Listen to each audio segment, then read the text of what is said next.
It's the Bob and Tom Show. And now the Bob and Tom Show steps back in time to share this nostalgic Thanksgiving memory with you. We're going all the way back to 2010 for this heartwarming moment. I like having Thanksgiving. I really enjoy it. I look forward to it. I like it. I do, too. What time do you start serving the food? Between 1 and 2. Okay, and then ready. what time do you start drinking? Well, you know, the relatives are coming, so you start with half a Xanax. That's how it goes. Is that right? Little Xanax for the chaser? I'm the dick. Yeah. Forgive me, I'm the dick. Well, yeah. Go for the Just whole a thing. half. No, Go I for the can whole only go thing to this a time half. around. Oh, no. You're not driving, so you can have a No, little, I can do whatever I little- You can want. do whatever you want. I can bit of, drink all Go day shoot if up I heroin like. in the bedroom. Come out and see how everyone's Heck doing. yeah. This is my house. This is my house. What are you people doing? Sorry. Yeah, That's a nice way So to what's your start drink the of day. choice? A little bit of wine? I drink red wine on Thanksgiving. Oh, I see. Naturally. We bought slow, quite a bit. slow sip, and then leads into You missed it. We bought quite a bit.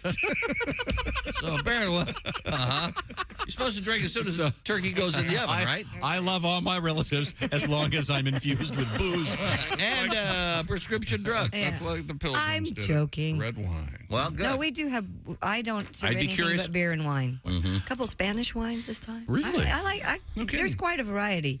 Oh, I love. You know me. I love to Very buy few wine. cultures have not perfected booze. Yeah, And those that true. haven't are walking on the moon. That's You know, true. Right. Think about it. Oh, yeah. You know, they're still sharpening spears, haven't perfected booze, catching this and that. You know. Yeah. Sharpening spears, are they? Really? That's what he said. Booga, booga, booga. Honest? Okay. We go to moon. But first, we consult the bones. I'm not saying it's an inferior culture. I I'm think just you saying are. they really never grasped engineering the way Western man did. That's all. And we're off. Our little island kingdom has 400 names for the moon, but you haven't walked on it. Okay? Okay? We walked on it. Maybe we're drinking a little too much, but scoreboard. Scoreboard. Well, happy Thanksgiving Eve, Yes, everybody. sir. All right. You and yours. Happy Thanksgiving from everyone here at the Bob and Tom Show. Hey, what they said. That's exactly right. It's the Bob and Tom Show. Christy Lee will be at the news desk. There's Pat Godwin in the performance room. Hello, chick. There's Josh Arnold setting up camp at the I Hate Steven Singer sidekick chair. There's Ace Cosby. Howdy. I'm Chick McGee. Here's Tom Griswold. Good morning. Go out and make it a great day.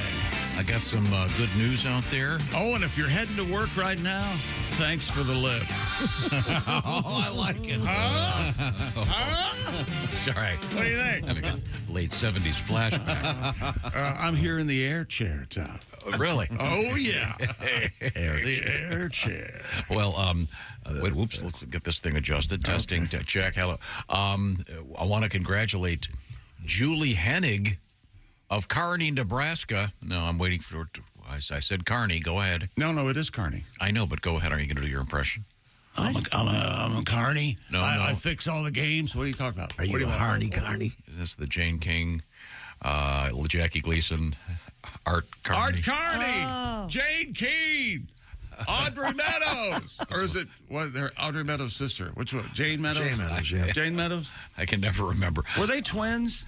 No. You think Steve Allen had both at the same time? Yeah. That's what I I'm thought. sorry, we're way off topic. double tagged that. What was I saying? Oh, I know Julie Hennig of Kearney, Nebraska. She's our winner, week 10 of the Big Green Egg Mini Max. She was in a 6-way tie. Oh, yeah. Got She was 13 in a 6-way. All right. She got 13 of 14 games in the NFL in week 10. And the one she missed was not the Broncos over the Bills. Amazing. Yeah. But yeah, she beat the tiebreaker, and she's our big winner. Once again, winning the Big Green Egg Mini Max. And you can start picking for week 11 right now. Go to bobandtom.com/contest and get your picks in before the Thursday nighter starts, if you can, please. And get ready to go because you could win the Big Green Egg. Just pick the winners. You don't have to go against the spread. It's very simple. And well, it's not simple to win. You got to have great luck and be smart. I guess I don't know. You got to have something on the ball. Yeah. So we'll be Got to talking. be able to send an email. Yeah. We'll be talking to Julie coming up with the shoe of the week picks probably tomorrow, I think, perhaps. And then, well, it depends. It's almost happening, Josh. He's going to qualify himself out of existence. It's a discombobulated week. We're going to be doing this show. It's discombobulated for you because there's something changing this week, and it really throws you. Yeah. Oh, because we're going to be on site? Be on site. Remote? Out of the studio coming up Friday morning. And mark my words, I told you, especially you, I trust everybody else to drive, but I told you to fly. And something's going to happen. Yeah, you're going to end up, you're going to Green Bay, you're going to end up in Tampa Bay. You wait and see. You wait and see. I have the GPS thing. It's a rough ride. We'll see. That's a long drive. Oh, yeah. Tampa Bay, baby. I wonder what the farthest I've ever gone out of my way is.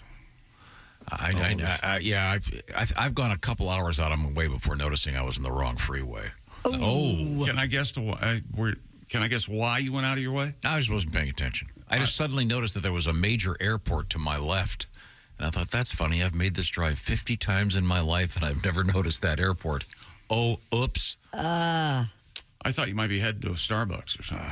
Gotta go to Starbucks. No. Now, we have, once again, your shot at winning the Big Green Egg Mini Max, the Rolls Royce of outdoor cooking. So get on it right now.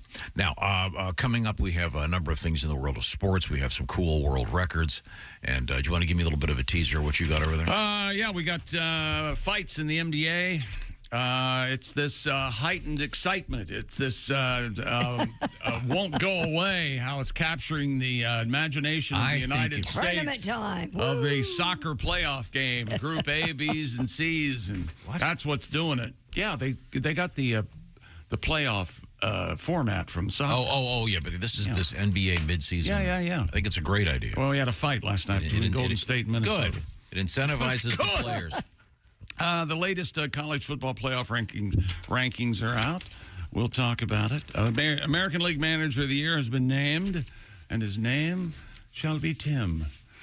No, it's actually Brandon. And Buffalo Bills made a change. They've had it. They looked up and they realized they're 5-5. We can't have it. So they hopefully they've taken care of the problem. They fired their offensive coordinator. Oh, okay. Oh. Offensive to you. And in the words of me from a younger life, yeah, this'll fix it. Yeah, works every time. Works every time. And Patrick Mahomes in his underwear. Yeah, this is a great story. It's a story. Involves our friend Peyton Manning. Sure does. I've got a couple stories I'm kind of on the fence on going with today. Can we help you? Gross? Sad? Potentially fatal. I don't know. Did you see the one about the brain swelling and the sniffing of the peppers? Yeah, I did see that. Not seen you don't want to do that. Oh, did it end badly?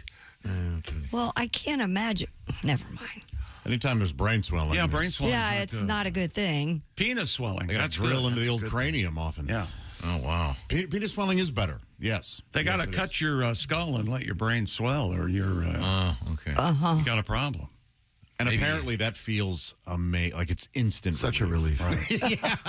I would imagine if your brain is swollen. Yeah, it's You crazy. think popping a pimple feels good. Now, Pat, with your gigantic head, Yeah, I have a huge noggin. do you have like extra room for the brain in there? I do. I have a huge brain like Einstein. Oh. Do you? Oh, yeah. We have both had big noggins. Is that what you're equating this That's what to? I'm going with. Okay. It's the only thing that works for me as opposed to ugly big head. Well, this lady apparently took a deep sniff of a pickled goat pepper. Yeah. 25-year-old fell ill with an itchy throat and was rushed to the hospital. Yikes. Suffering from swelling of the brain. Spent several days in a coma, currently unable to speak. Oh. God. No. He wasn't going to do this. So this is the story you're on the fence on? Yeah. But I'm not going to name any names. Hey, if you go to a museum in New York and you have a coma, are you a MoMA? And You could be a coma moma. MoMA, MoMA, and you want to go homa? To Tuckahoma? Tacoma, Tacoma? Take an airline to Roma. Roma, homa. Okay. Homa, I'd moma, like, coma. I'd like more FOMA on my... Could you get back to the story? Sorry. What What story? You're the one that was talking. He wasn't doing this. First of all, why does Who takes a big whiff of a pickled goat pepper? Oh, wait a minute. And then she rubbed it on her nose. Is it goat or ghost? I think it's ghost pepper. Oh, this is a typo then. It says goat here. Really? Goat pepper. I haven't even. Yeah, I would assume it's there ghost. are goat peppers. Okay. Goat pepper makes you feel bad. Yeah. Oh, gosh, dang it. I'm on fire. Chick's done more in 10 minutes than I'll do all morning. That's a sheep. Now, this says, okay, nope, this says goat pepper, too. That must be a specific type. Oh. It has a Scoville rating of 15 to 30,000. Oh, that's Is that bad? No, yeah, that's high, but the millions are the Yeah, Really? the other one. Yeah. Ace, there really is a Haitian goat pepper. Yep. Doesn't that sound like a sex move? I tell you what, Josh, I gave her the Haitian goat pepper. I'm not sure who's going to have more trouble walking, me or her. Or the Bahamian goat pepper. I don't know which is worse. How'd you talk her into that? From behind. So she, although I'm sorry, this says she can't speak or walk, so. Yeah, so why did we talk Terrible. about it? Terrible. I feel bad for her boyfriend. He's got to go to the trouble to find a new girlfriend. So we could talk to her. Did you say she can't speak? That's correct. On the fence, So right? we could talk to her on the phone, and when no one's there, we could say that was her. Yes. Here's the thing. I'm with Chick on this hot pepper thing. You know, people, I can eat the hottest pepper, blah, blah, blah. Why? Didn't some kid You know die? why? I don't have a personality, so I'm going to eat something hot and cry. Yeah. People think it's funny. Didn't some kid die in Texas a couple weeks ago doing this? I doubt that this woman, though, thought that this would happen. Yeah, especially if you're just smelling it, right? Yeah. Was it like in the cartoons when you take a big whiff of a pepper like that, you can hold your nose, steam comes out your ears? Wouldn't that be great? Now, if that were the case, I would do it, just to get a good selfie. Coming up, we have selfie deaths in the news. Boy, you're full of happy news over there. Hey, it's a tough world. I did see the selfie. Cheer up that you're not suffering from any of this stuff. I did see the selfie death. It's evidently becoming a big damn deal. Especially at certain places, they now have signage. Yeah. And a lot of the selfies, by the way, involve climbing over barriers. That barrier's there for a reason. Yeah, like if you go to the zoo, Right. the reason the fence and the wall is there is because they're wild animals. Yeah. Okay, enough. Let's get off our soapbox. I want to mention that we have something delicious. Get up on your soapbox about cheese, mister. So we're going to Wisconsin. When it comes to Wisconsin, of course, cheese, beer, brats, et cetera, et cetera. I believe Gardner's, where they invented cheese. Gardner's Wisconsin cheese has something special to tell you. And, Josh, you want to handle this? I'd love to. If you can't make it to Wisconsin, guess what? Wisconsin can make it to you. That's right. Gardner's Wisconsin cheese and sausage. They're made fresh in the morning, most often delivered to your doorstep in about 48 hours nationwide. I'm talking artisan meats, quality cheese, and the freshest curds you've ever tasted. Squeaky curds come in white cheddar, garlic dill flavor. My goodness, try them both. Gardner's Wisconsin cheese also has this amazing ooey gooey oven baked cheese. We had some last week. So great. It arrives pre-baked. You just heat it and eat it. Grill it, skillet, or air fry it. And for those with the sophisticated palate, try the super sharp aged cheddars from 4 to 17. We will sell no cheese before it's time. Indeed. Echoing Orson Welles. Some may say the 8-year-old is the finest. Powerful, creamy, melts in your mouth. So great. And summer sausages, they pair perfectly with the cheese. Meat sticks, perfect snacks. Also, the greatest stir sticks for Bloody Marys there are. Check out all of the flavors at GardnersWisconsinCheese.com. That's GARDNERS. Try them out. You'll see the difference, and then you'll know what to get those hard-to-buy-for people in your life this holiday season. GardnersWisconsinCheese.com. Remember, cheese is always a good idea, especially when paired with this deal. Right now, receive free cold pack shipping and free cheese curds when you spend $59 or more at GardnersWisconsinCheese.com. That's GardnersWisconsinCheese.com. We love them. You will too. Thank you very much. I just found out what goat pepper is. What is it? Greatest of all time. I see. That's, Of course. I made that up. No, we're going to move on. Coming up, we have cool world records. We have exciting things in the world of sports and news. And we have our pigskin winner. This is the Bob and Tom Show. Hey, everybody, this is Todd Snyder, and you're listening to Bob and...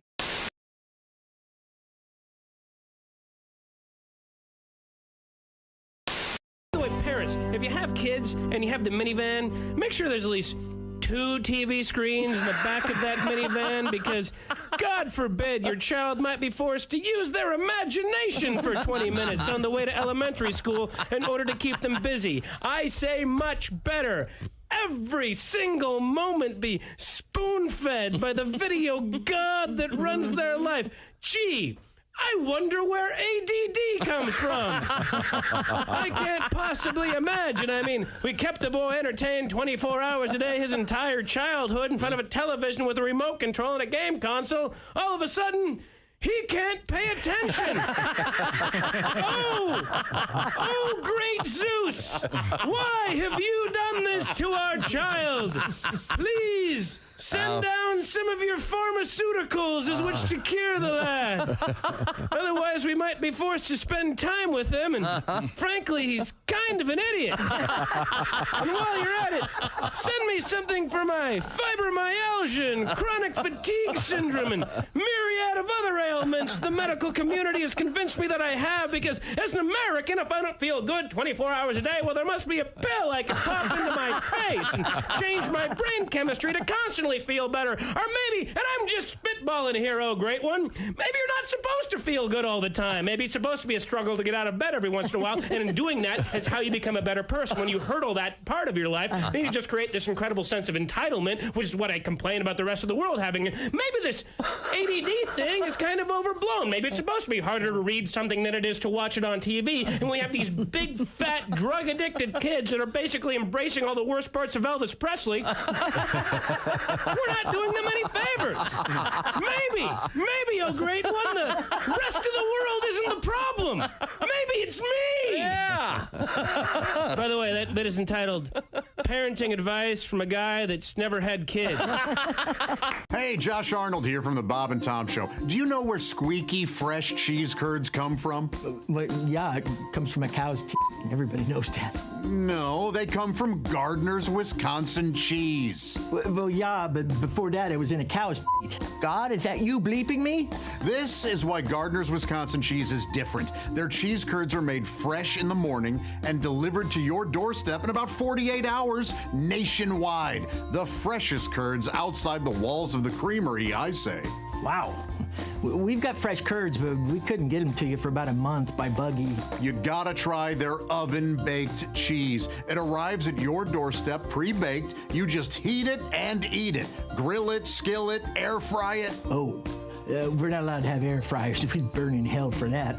But you cook the cheese, I guess. But And their aged super sharp cheddars are amazing. From 4 to 17 years. My favorite is the 8-year-old super sharp cheddar. It's powerful but still creamy and melts in your mouth. Just delicious. Sounds like that Gardner farmer is pretty smart on cheese. Right now, receive free cold pack shipping and free cheese curds when you spend $59 or more at GardnersWisconsinCheese.com. I don't have an internet. Their pre-selected package deals make great gifts for coworkers, friends, or anyone hard to shop for. Remember, cheese is always a good idea. Can't argue with that. That's GardnersWisconsinCheese.com.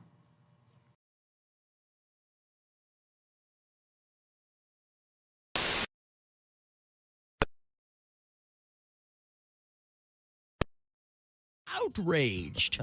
If Katerina were going to pose nude, why had she not done it in 1988 when we were all fascinated by what she must look like without clothing? Yeah. To wait 10 years after her physical prime, when we had all clearly moved on to Nancy Kerrigan, was a slap in the face to male fans everywhere and goes against the very spirit of the Olympic Games. Yes.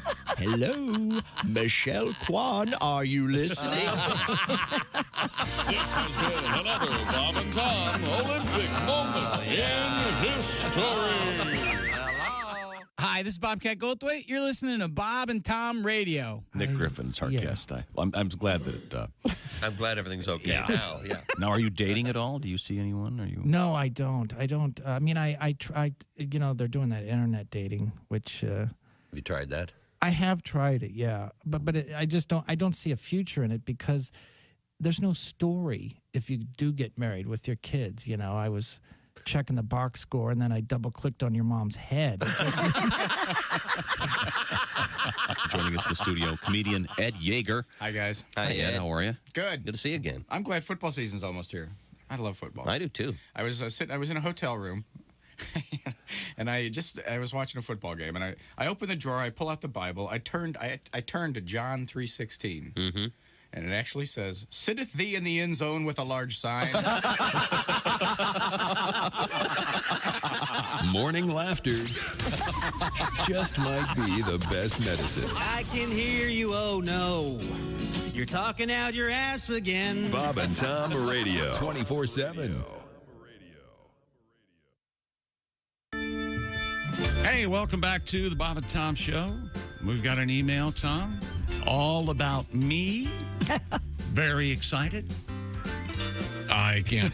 I think you're going to be imagine how exciting entertained. It is. Well, let's go ahead. Read. This is from Tiffany, but my friends call me Tiff. Hey, Tiff. Hey, Tiff. My rescue cat is absolutely smitten with Chick. Really? Aww. She has a habit of dragging certain stuffed animals when you guys are on TV over to the television from my kids' room. Oh, my, you know what that means, Chick. What does that mean? If Tiff doesn't explain. What? Gifts. She's giving you. And there's her cat when I'm on the TV screen. At last, a happy pussy. Cat. That's adorable. That's wonderful. Look at that. That's sweet. Very good. Very That nice. cat loves me. Yeah. Yes, she does. Yeah. I look like an old drunk. Oh, then it's a good picture of you. It's startling. It just finally captured. Very lifelike. The decisive moment. That's exactly right. Capturing the man as he is. Yes, indeed. How cool. That's very sweet. I bet you don't have a cat pawing over you, do you? Josh has his own cat. Oh, Yeah. that's right. Josh has a cat named Real life. Josh has a cat named Gravy, and we have to explain Josh didn't name the cat necessarily. Yeah, but this is a stray cat that likes me. You own that cat. Yeah. Should you really own animals?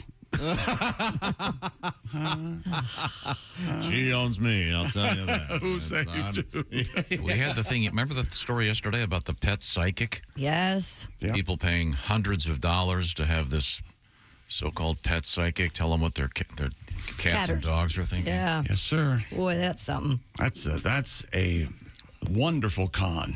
Racket? Yeah. I believe. Some would say racket. Sure. Okay. Now, coming up, we have Jenga in the news. Mm-hmm. That's always fun. Never played it. Oh, it is. Oh, we should play sometime. All right. Do you have one of those big, tall Jenga? I don't have the giant Jenga. I don't care for the giant Jenga. I think the giant Jenga is easier than the small Jenga. Do you? What do you think of that? I do. I agree. Yeah. We have both in the news. Oh, okay. So how do you win when you finally put the final thing on? Yeah, I don't Does know it how you fall over? win. Do you ever go to a place where they serve the French fries Jenga style? What? What? I've never seen that. Onion rings, maybe. That'd be great. Yeah, they have the fries are kind of. You sort of have to go in and pull them out and try not to knock over the tower. Really? That'd be fun. I have never seen that. It's a great way to do it. Do they seem extra crunchy? I think you got pixie sticks is what you got. No, those are... It just makes it... Then you get to enjoy them one at a time. I think we tend to stuff fries when they should be slowly I always enjoyed. eat them one at a time. Well, What Christy, are you you eat doing? everything one at a time. Well, Let's face it. why are you stuffing French fries in your mouth? Because Well, they get into my head fast. That's why. McDonald's French fries, the only way you eat them is 5 or 6 at a time. Will you Really? drink your McDonald's French fries? Do I drink them? Right. You know what I mean. You tilt the thing up into your mouth. yeah. Sure. Absolutely. I don't do that. Right down to the bottom. No. I'm a guy that seems like you know what I should become that guy, right? Oh, you Last have week- to. Yeah. I kind of miss your old feature. Oh, Tom, you don't have to be fat to do fat things. Okay. Because you've lost so much weight. Because I used to love your feature, the fattest thing you've ever done. Sure. Mm-hmm. I mean, even, I guess you're right. So thin people do really fat stuff. Absolutely. Sure. Yeah. Yeah, I've been thinking about that Thanksgiving pie that I ordered. Yeah, you're going to eat the whole thing by yourself? I ordered the chick. you want to explain what your pie is? This, you know that she's making that now special? Yeah. I know she is. It's, what is it, peanut butter, Well, it's chocolate? all about you, Dave. And bourbon whiskey, and I'm going to take that pie over to Tiffany's house, and I'm going to woo this cat. Pitch a little woo with a cat. Oh, I like that. Now, the operative word, by the way, we learned a new word yesterday on our program, yachtless. Yep.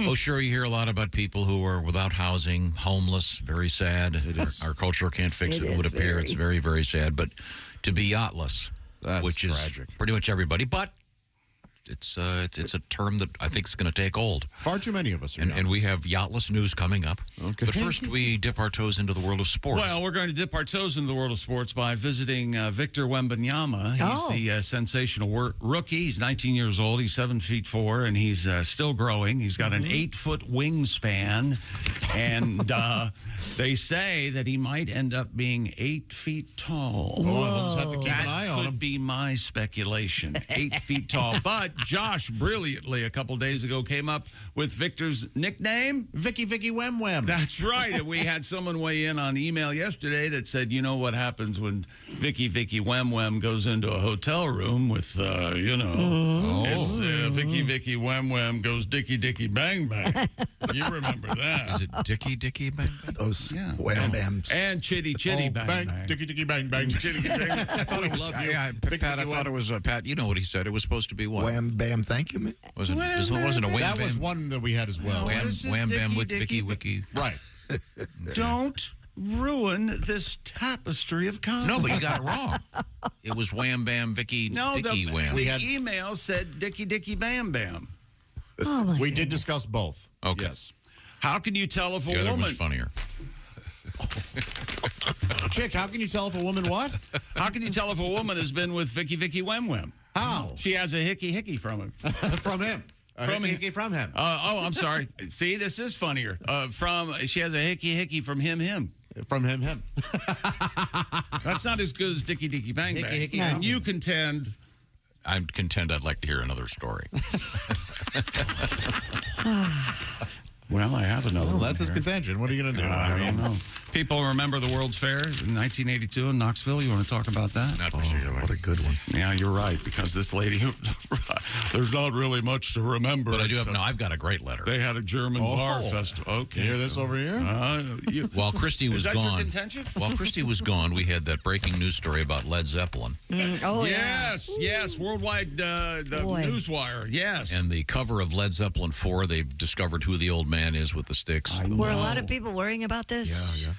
I think you have to understand that when you have a cultural milepost like Led Zeppelin 4, it's important to have information about it. All right. Brian, yes, an astute listener. Hello, Brian. Took the time off his yacht to write. Thanks, Tom, for once again doing the Led Zeppelin album cover story. Now, could you find out who the old man on the cover of Aqualung is? Wow. Isn't that Ian Anderson dressed up in... That's a fair question. I don't Dirty know. Clothes You know or that something? one, Ace? I do not. That's one of the greatest albums of all time. I Well, love for it. delving in Led Zeppelin, who's the guy on the cover sitting at the bar on In Through the Outdoor? Well, that's a turd of an album. I don't care. That's a great album. No, sorry. Trampled Underfoot's on that? What No, else? Oh, yeah, I don't know. It's on the wrong one? Now, that guy's probably still alive. Oh, who are the kids on one of the Leds? Houses of the Holy. Is that where the kids are climbing up the rocks? Who are they now? Let's get to the bottom of it. Okay, yeah. Well, that was in a one at a time. documentary I saw. It was just some kids. What? I saw the documentary of them doing the shoot for... Oh, yeah, Squaring the Circle. Yeah, that's a good documentary. It is a good It's about album covers and Pink Floyd. And, okay, all right. Well, There was a fight at the well, thank you, Brian, for that great idea. We'll look into that. Now, what else have you got in sports? We'll look into that. That's what's known as the dust-off. I'm not going to just know the answer. No, of course. What do you mean? You just knew the answer to the old guy with sticks. Because we had a story from the New York Times about it or whatever. And That's the old guy with sticks thing. That's why you're amazing, His name was Tom. Lot Long, please. Can we show the proper respect? Lot Long. Lot Long. I thought it was you, Darvish. You chick. Fred Gardner. Next. Oh, jeez. Georgia has moved up to number 1 in college football playoff rankings. This is how they decide who's going to play for the championship. Georgia, number 1. Ohio State, number 2. Michigan, number 3. Florida State, number 4. Outside looking in, Washington at number 5. Oregon is number 6, followed by Texas, Alabama, Missouri, and Louisville round out the top 10. Brandon Hyde was voted American League Manager of the Year after guiding the Baltimore Orioles. They call him the O's, Tom. Sometimes he's known as Brandon Jekyll. You don't want to try to get into the lineup when he's Brandon Jekyll. RLS forever, man. Miami Skip Shoemaker won the National League Award in voting by the Baseball Writers Association of America, another august body that I somehow am not a part of. Injustice. Would you care to explain that, Tom? Why I don't vote for all pros in the NFL. I don't vote for baseball. Because the governing bodies listen to this sportscast. Oh, that's where they had me. Yeah. Now, Patty G, I know you got your guitar in there. You got your organ in there. You're going to be bringing that along for our special show in Wisconsin. Is that correct? Oh, yeah. And then that evening, there's going to be a very special program at the North Star Mohican Casino Resort near Bowler, Wisconsin. It will be Patty G, Willie G, Joshy, Jeffrey, Oskay, and yours truly, and Chick. But I was wondering, do you have any Thanksgiving material? Are you going to do a Thanksgiving song for the folks? Well, it's a sad time for me because it takes me back to just a couple years ago when I was all alone on Thanksgiving. Oh, yes. Yeah, I know. I had you over to my place for Thanksgiving, and then there was an incident, so that's out.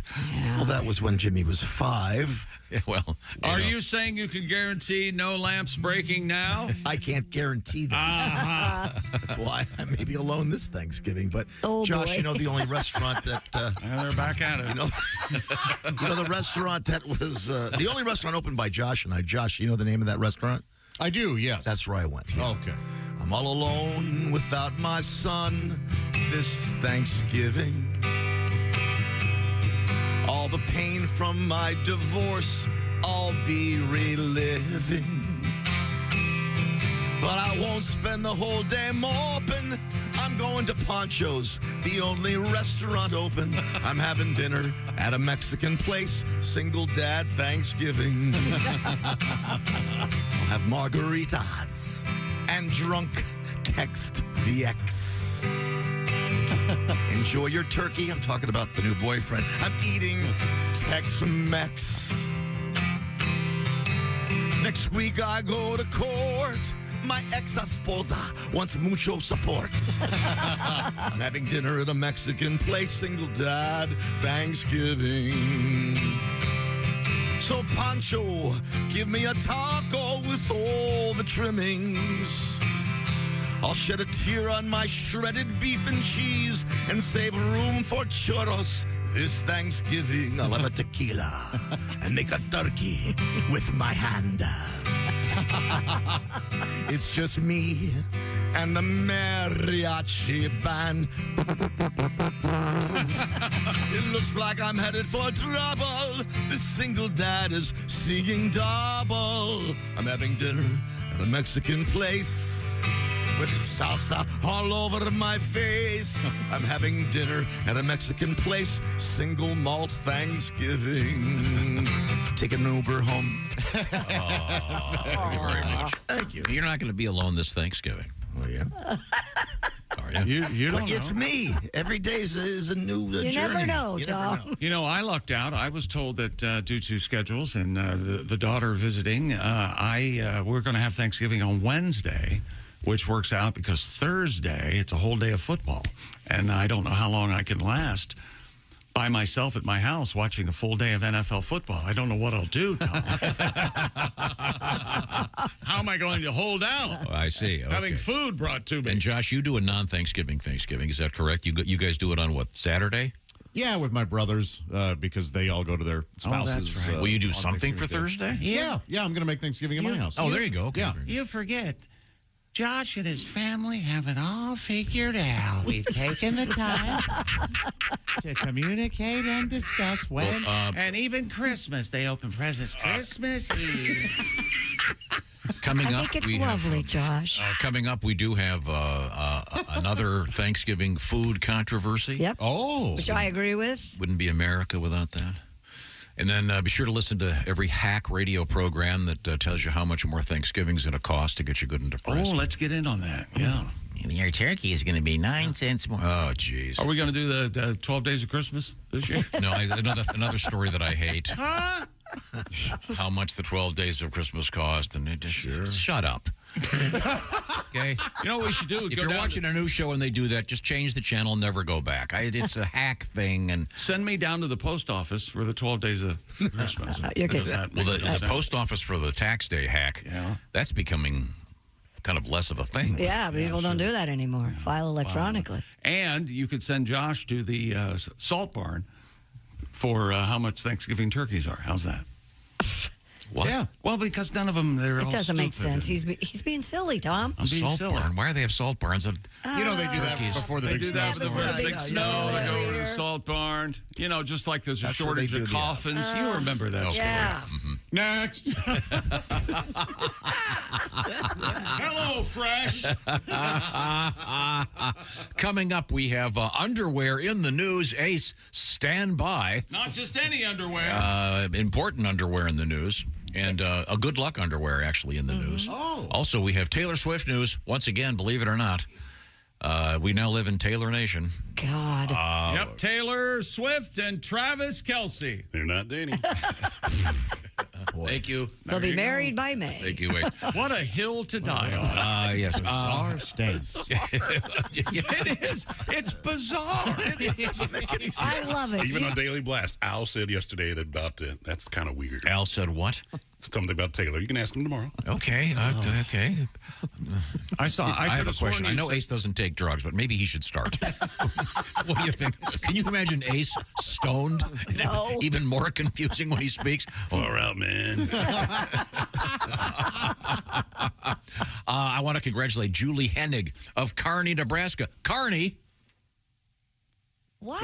When I say Kearney, What you're does he supposed to want? go Jane King. Art Kearney, Jane Key. No one's going to get that. I know, but it's my But favorite you're thing that you upset do. with me because I said the salt barn. I don't understand. What is is there an Art Carney? Art Carney. Art Carney was Jackie Gleason. I know who he is, but is there a? Jackie Gleason? Did he have a tag phrase? He would introduce the folks on the live version of the Honeymooners. Oh, It was Jane Keene, it's a great Art moment Carney. in show business. If we're going to dissect every failed joke on this show, we need another 8 hours. I It's think. not just a failed joke, Chuck. It's a joke so obscure that no one gets it except for me, Chick, and some truck driver going, I remember that. That was funny. I remember that. That was funny. Julie Hennig of Kearney, Nebraska, Week 10 winner of the Big Green Egg Mini Max. Speaking of food and cooking, HelloFresh. I was just thinking about this yesterday. Going through the grocery store, you're trying to find all the stuff you need for Thanksgiving, and it's getting very tiresome. How about some stress-free meals? Let HelloFresh give you a lot of assistance and find out how great it is to maybe spend, I don't know, 1 or 2 or 3 nights a week having HelloFresh help you do dinner. What am I talking about? They do the shopping. They do the measuring. You put it together. HelloFresh, famous for their 15-minute meals. What are you looking at over there, Christy? Creamiest mushroom ravioli with Parmesan and heirloom grape tomatoes. They send you the ingredients. There's a card with all of the pictures on it, which means it's foolproof. And in 6 steps, you have dinner on the table. One pan, it's amazing. And it looks so good. They're going to save you a lot of work. Also, they've got something new out there. You got to remember this code. It's pretty simple. BT Show Free, like Bob Tom Show. BT Show Free at HelloFresh.com/BT Show Free for a free breakfast item. While your subscription lasts, we'll just call it free breakfast for life. The idea here is HelloFresh does the shopping. They do the measuring. You put it together, more than 40 recipes every week. So whatever kind of food you're into, they've got it. And you can also swap proteins and make it your way. Also, there's the HelloFresh Market for all kinds of great stuff for Thanksgiving. Check it out, HelloFresh.com/BT Show Free. Once again, they do the shopping. They do the measuring. So you're going to have some fun putting some stuff together. A great way to teach the kids to cook. Great way to improve your cooking. HelloFresh.com/BT Show Free. Coming up, the word moist is in the headlines, and you're going to be very surprised why. I can tell you what your Thanksgiving's turkey dinner is going to cost. Yes, sir, baby. Woohoo! Let's blow the lid off this. Oh, God. It's actually good news. Really? Yes. Okay. Is it interesting news? No. I doubt that. When we come back, this is the Bob and Tom Show. Become a Bob and Tom VIP and get your Bob and Tom fix 24/7. Get all the info in the VIP.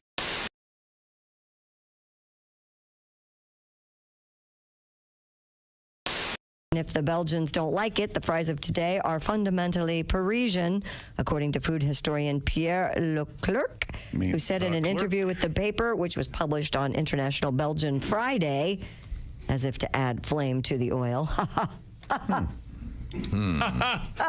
Pommes frites. What is a pommes frites? A French fry. French fry. Yes, Ace, you have a question. Well, you know, Tom, the first French fries weren't fried in France. What? Huh? They were fried in grease.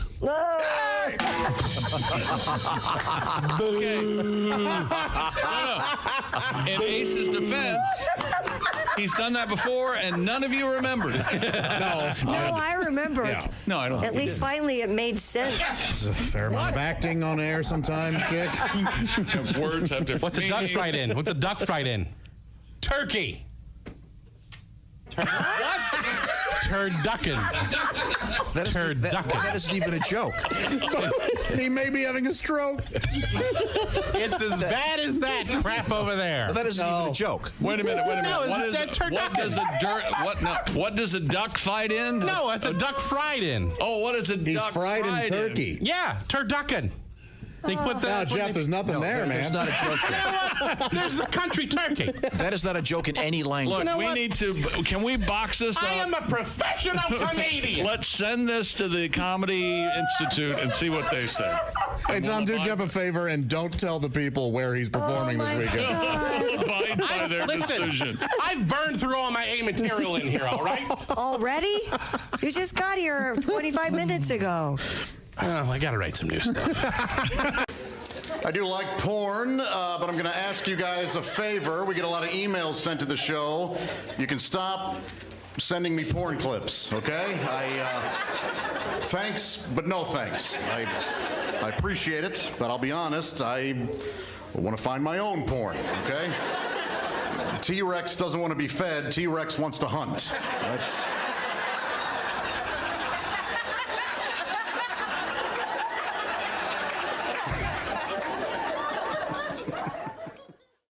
It's Josh, and of course... Hi, Chick McGee, everybody. Your chance to win a Mini Max Big Green Egg for Bob and Tom at Big Green Egg. Each week, someone will win a Mini Max Big Green Egg. It's the Bob and Tom Show Pigskin Pick'em, powered by the Big Green Egg. Go to bobandtom.com/contest on the computer. And... Is that where you go? Are we eligible?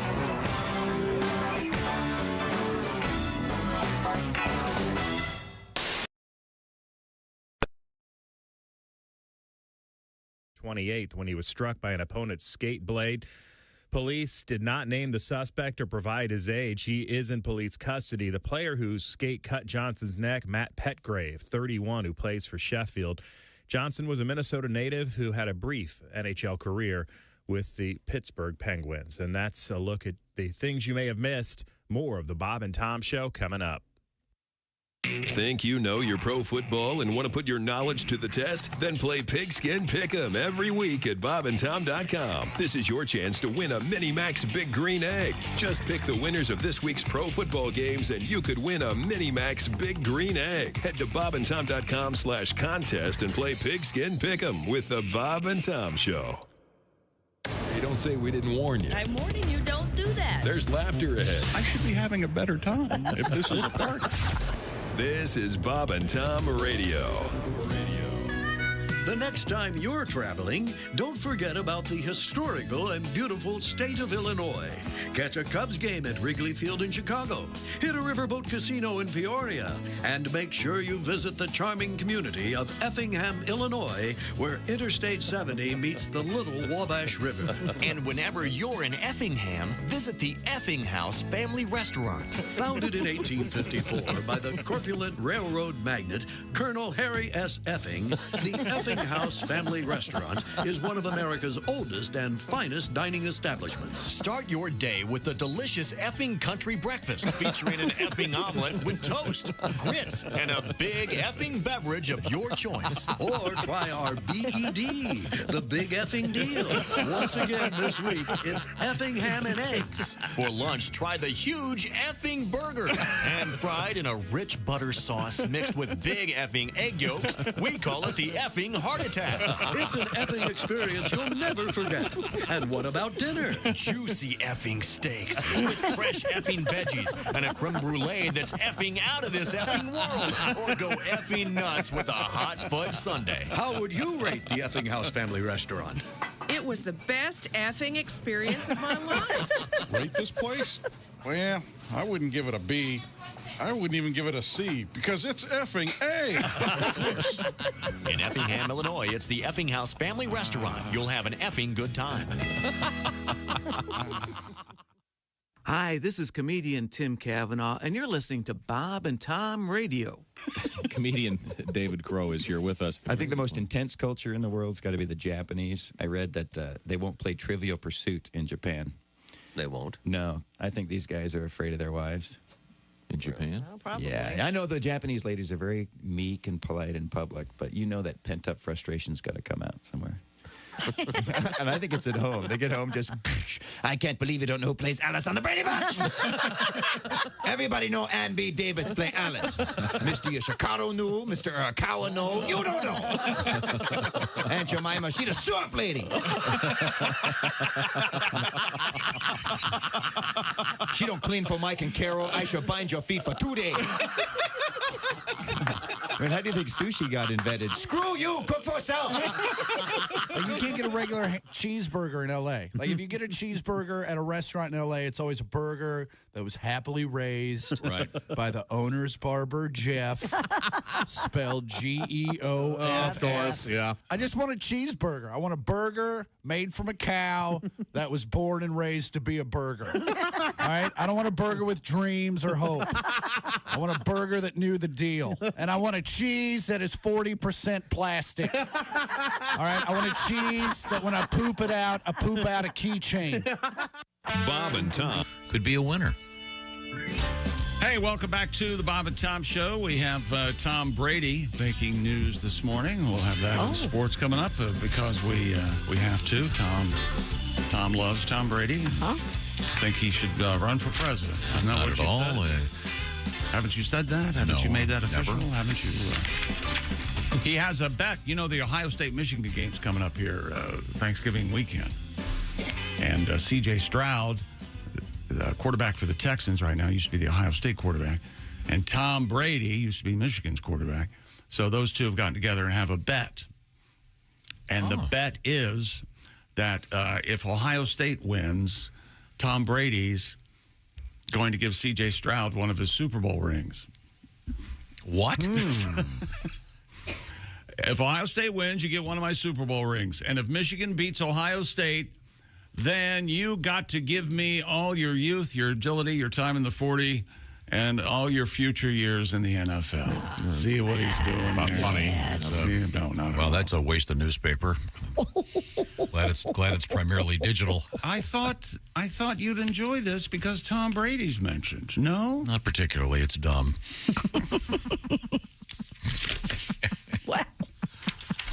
All right. I stand corrected. I'd prefer if there were cash being exchanged. You'd prefer if he was actually going to bet a Super Bowl ring. That would be like a slap in the face of the NFL, everybody, right? Yeah. Not happening. That'd be bad. The American Farm Bureau Federation has released its 2023 Thanksgiving dinner cost survey. Good. Wait a minute. Hold it. Wait a minute. Hold it. Am I being usurped? Yep. Am I being... usurped or usurped? Am I being passed by? The good news, Thanksgiving dinner about 5% less than last year. How about that? How about that? The national average, $61.17 for this year's Thanksgiving Day dinner. Per person? It doesn't say per person. No way. I don't think it's per person. I think it's a Welcome to the family. world of questions. It's a fair question. I mean, No, it's for the whole basket of food. It's for the whole meal. You serve your Thanksgiving dinner in a basket. Yes, I do. This year, Cornucopia of delight.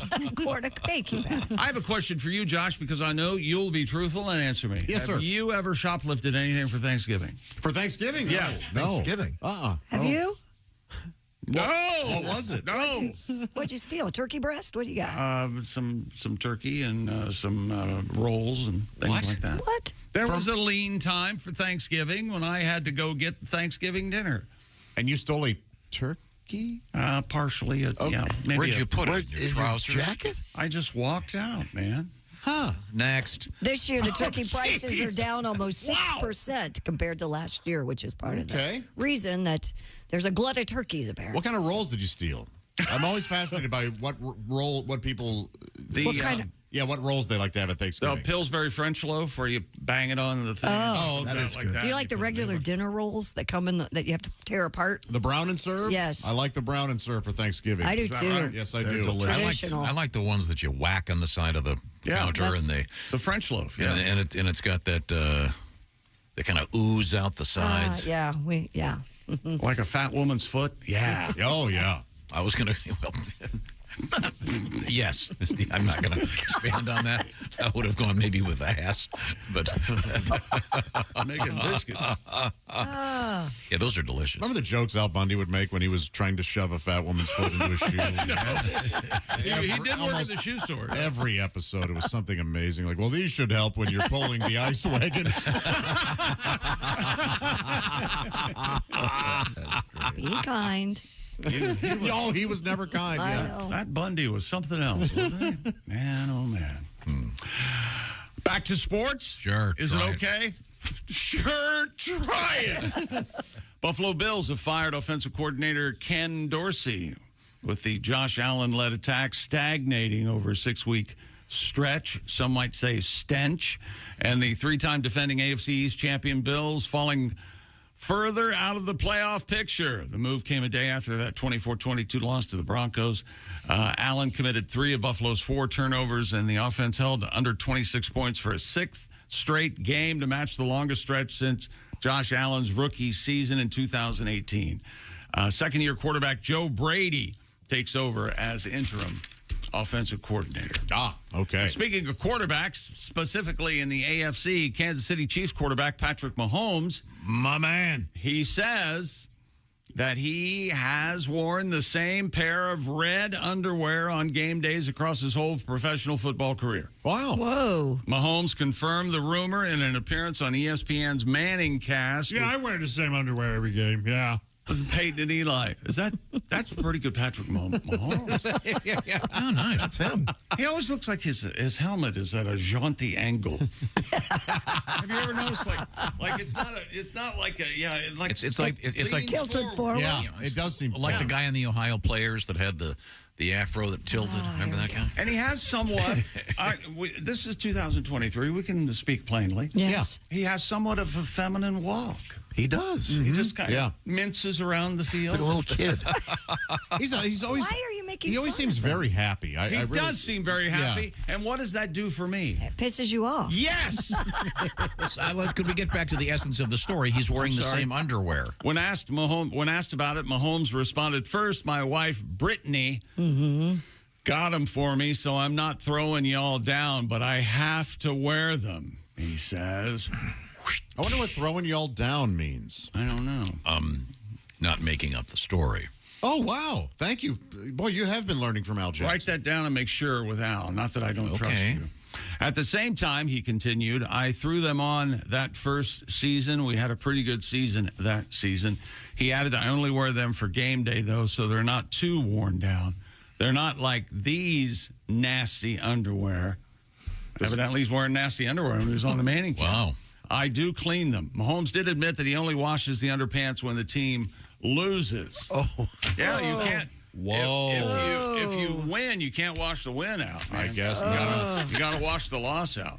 I used to do that. Did you? I wouldn't wash underwear on game days that I wear. I think a lot of fans are going to read this and probably do the same thing. Probably. I would think. Did you know that when his backup goes in, he has to put on Mahomes' underwear? That's a little awkward. They go into the tent, and that's very odd. They're a little moist. There was a shard issue. Is that right? So we'll, Pat, that reminds me of something. Yes, sir. Pat. When we come back, I want to hear a little underwear stuff from you. I know what you're talking about. Coming up, we do have a non-Taylor Swift. Travis Kelce story. Non-Taylor Swift. A non-Taylor Swift story, Ace. They're not dating. I know they're not dating. Thank you very much. What is it about me that I heard that you mused that the backup quarterback had to wear Patrick Mahomes underwear, and it excited me a little bit. Oh. You'd like to exchange underwear with someone? Maybe you Did and you I. get a little tingle down there? Maybe I would. Maybe something. Can we come back and you and I exchange underwear during Absolutely. the break? Oh. Okay, good. I will look forward to that. It's This is the Bob and Tom Show. This is the Bob and Tom Show. Text us at 888-262-8661. More Bob and Tom next.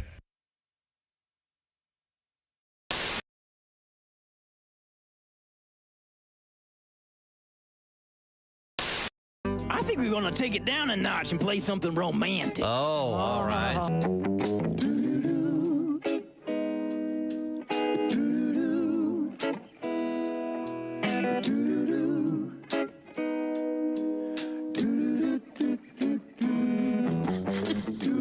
You've got secrets, you're not saying a word.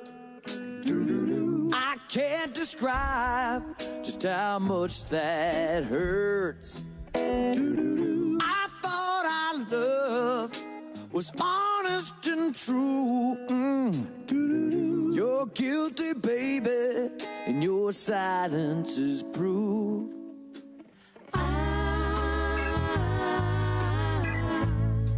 How can I read your mind?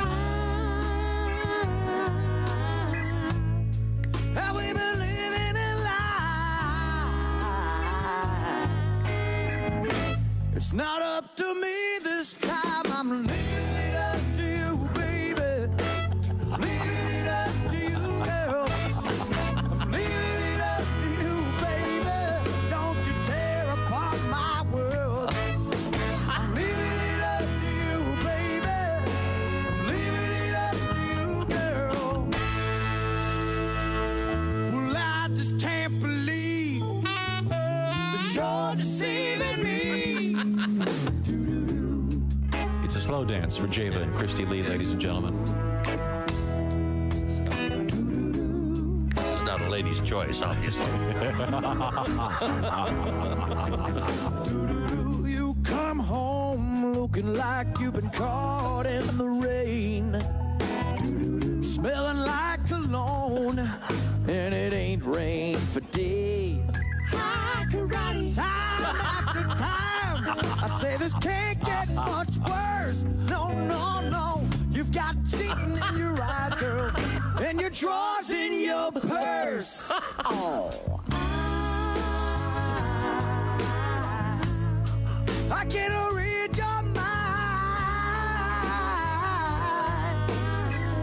Hey, we've been living a lie. It's not up to me this time. I'm leaving it up to you, baby. I'm leaving it up to you, girl. I'm leaving it up to you, baby. Don't you tear apart my world. I'm leaving it up to you, baby. I'm leaving it up to Java's coming to see you. Well, I just can't believe that you're deceiving me. Oh, no. Smells like high karate.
you're deceiving me.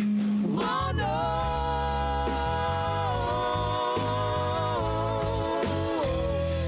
Oh no.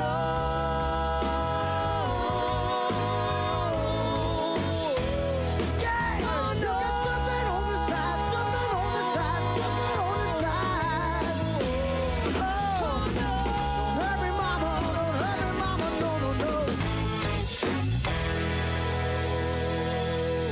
Oh yeah. Oh, yeah!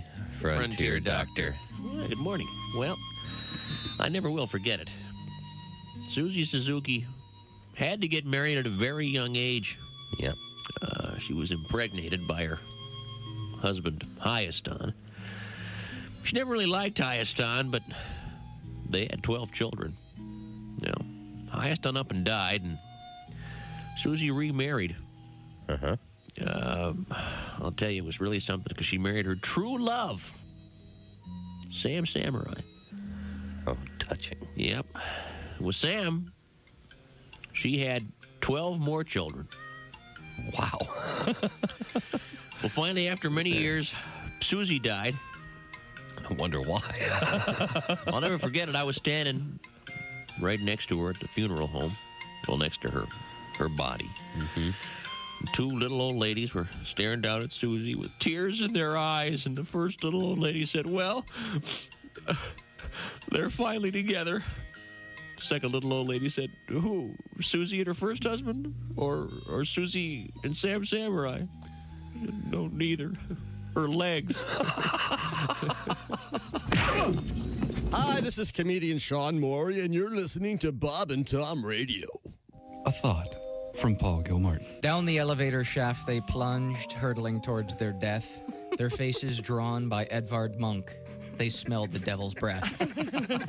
Your tongue, she said at number 3. Let me see its size. He grinned and licked his forehead. She buckled at the thighs. The impact satisfied them both. Police were left some clues. A smiling woman all alone in a stranger's pair of shoes.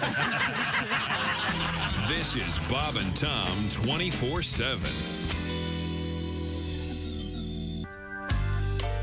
Hey, welcome back to the Bob and Tom Show.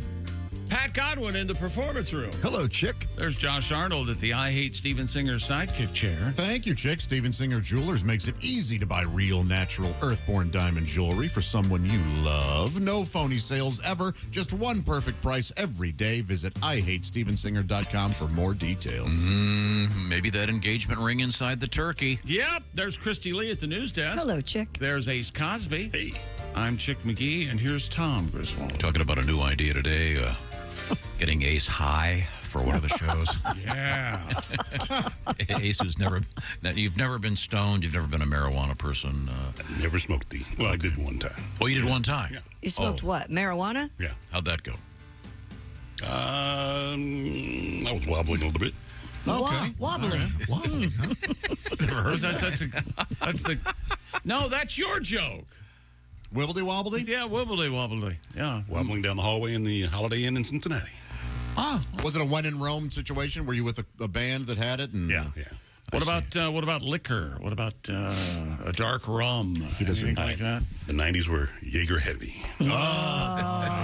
That's a chapter of your book. You know. The 90s were Jaeger heavy. Ace in Wisconsin, they have Jägermeister on draft. Oh, really? And you pull the antlers down to get a shot of Jägermeister. Oh, nice. Yes. And they have antlers on the ambulance that takes you there to celebrate the holiday. I had my fair share of Jaeger, too. Me too.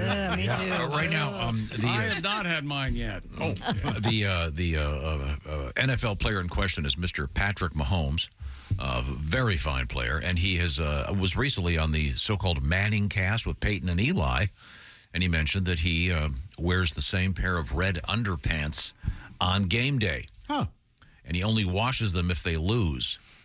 These underpants were gifted to him by his wife, but he only wears them on game day, which is kind of fun. And now, Pat, this sort of reminded me of something else. This is involving the world of baseball. And, of course, we had the story about Derek Jeter talking on The Tonight Show about being in a slump.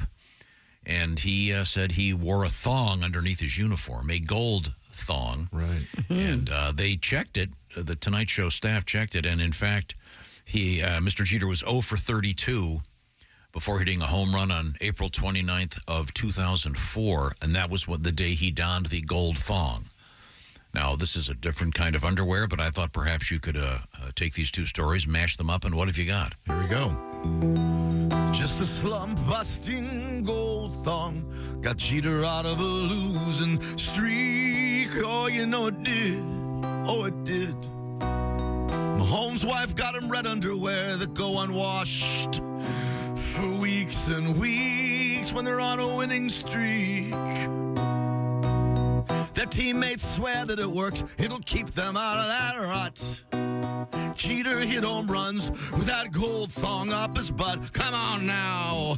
Just a slump-busting gold thong. Oh, that filthy thing goes on. Jeter had no shame.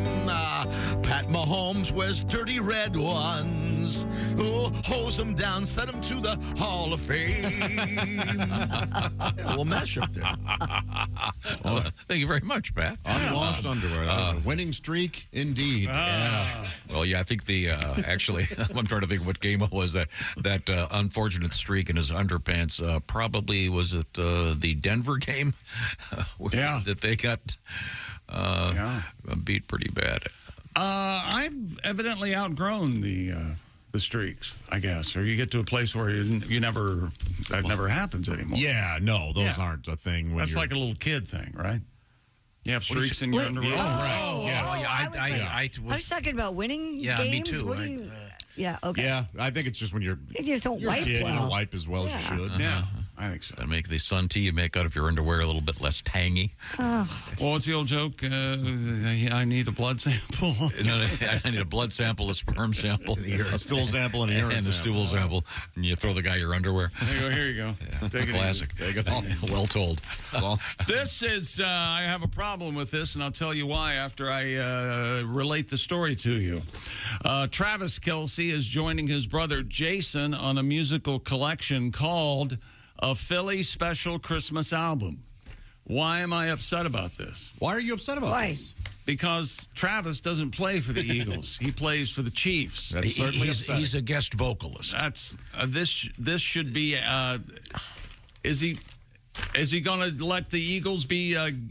They're playing Monday night. Is he just going to go? Oh, I can't play. It's hard against the Eagles because my brother plays. No, off the field, these guys can be they can be friends. No, I don't think this is like when one of your favorite bands has a guest from another band. But those guys don't battle each other. Right.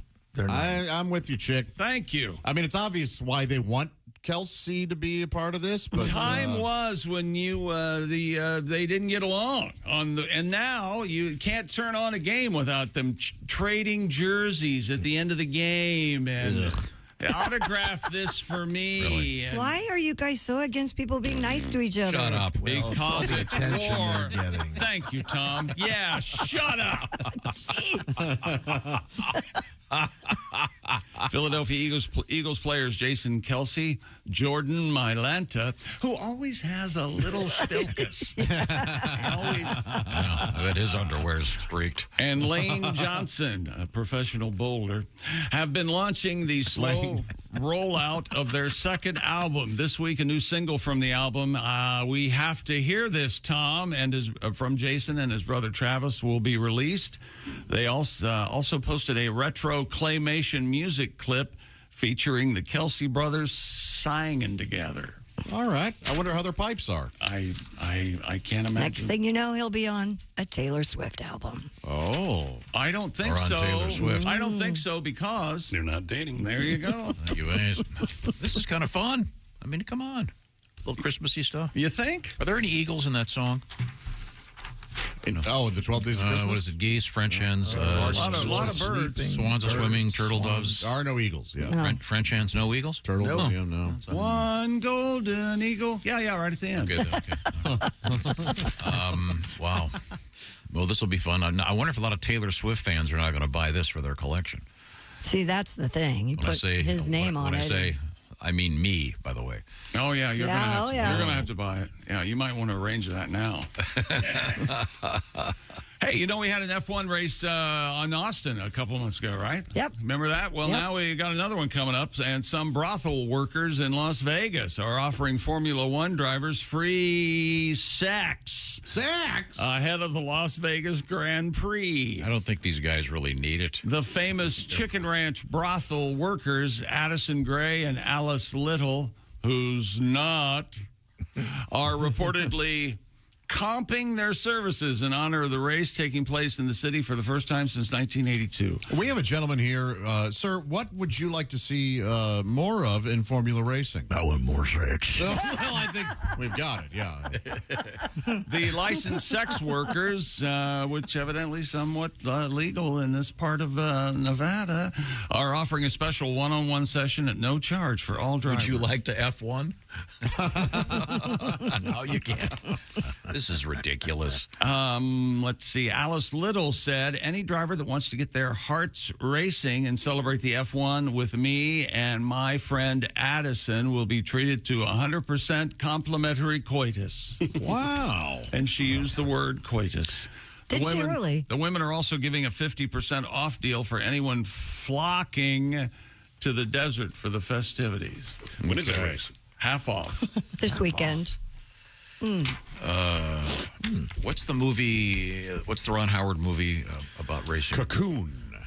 Good choice. Cocoon. Rush. The Rush, yeah. You remember the beginning of that? Oh, yeah. Yeah, that's those drivers don't need any extra. The David Hunt? I think it's Cocoon. Is it David Hunt? Is it David Hunt? I thought it was Michael Hunt. That's his brother. Oh. That's somebody else.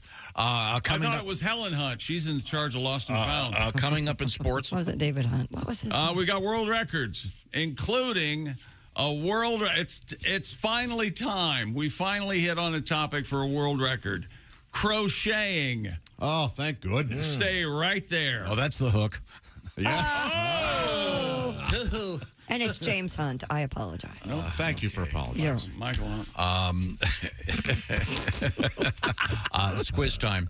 And since I'm getting no cooperation, I'll talk to you, Christy. Okay. What is your sleep number setting? 35. What does that mean?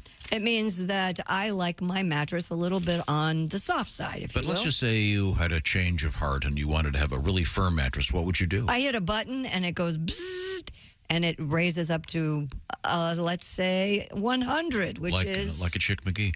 And either side of the bed has its own setting. This should be called the Everybody's Happy Bed. My sleep number's 100. Okay, thank you very much. We established that. And the sleep number bed is the best way to get plenty of sleep, and God knows we all need sleep.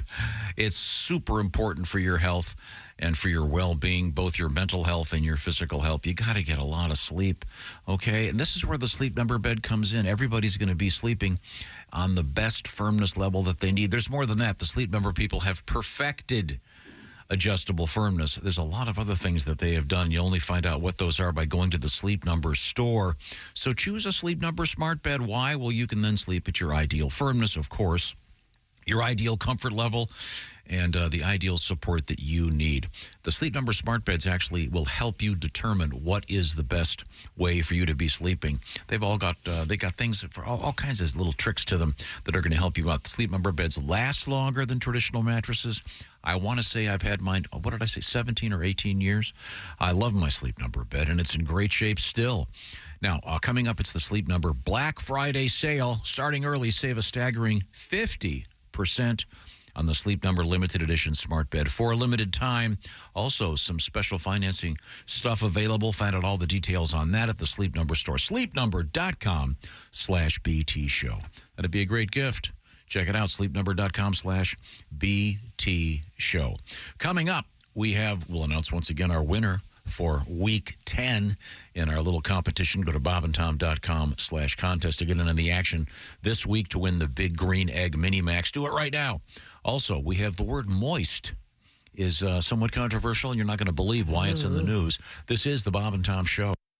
Hey, it's comedian Roy Wood Jr. You're listening to...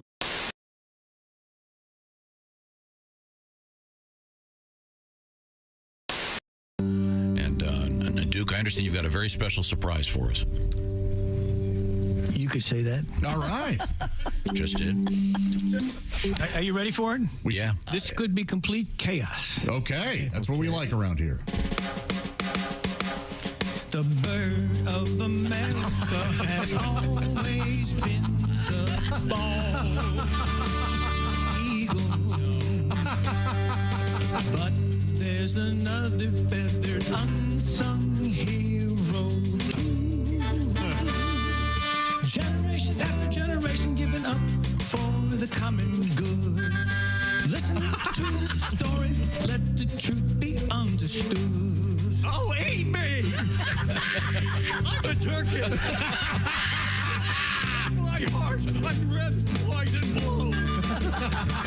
Oh, eat me! I'm a turkey. A true American patriot through and through. 1, 2, 3, 4. The birds just split, flap, fly, and flutter. From the toucan to the tiny parakeet. Much meat. Stuff them with nuts, breadcrumbs, and butter. So, chop off my head and then turn up the heat. Eat me. Ha-ha, I'm a turkey. Stretch out on the sofa when you're through. Oh, eat me. I'm a turkey.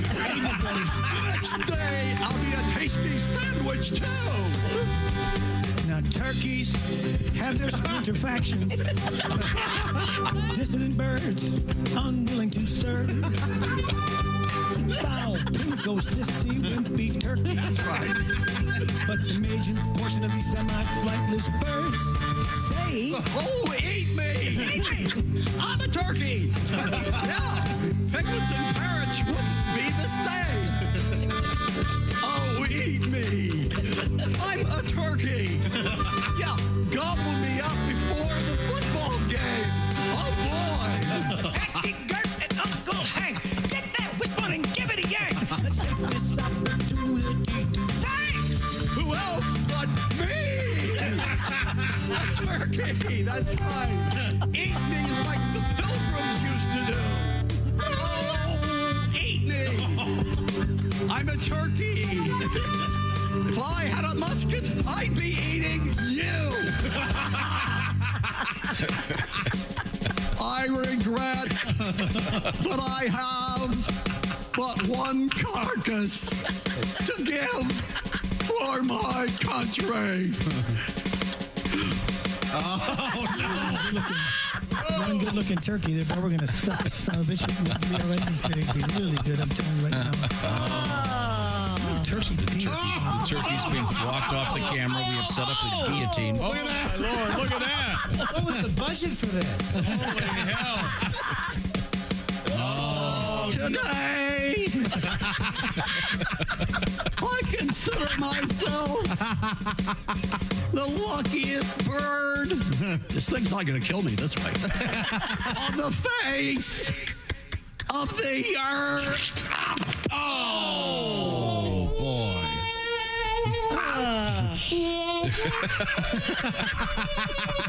Oh, just kidding. Happy Thanksgiving from the Tom Show.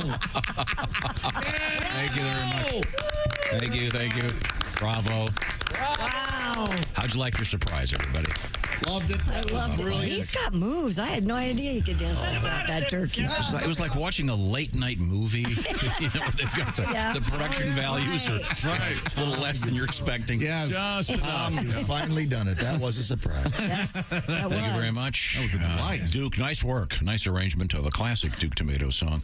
Hi, everybody. Chick McGee here from the Bob and Tom Show. I want to tell you about the NFL season coming up. We got together with the folks at Big Green Egg, and each and every week, you're going to have a chance to win a Mini Max Big Green Egg during the Pigskin Pick'em program on the Bob and Tom Show.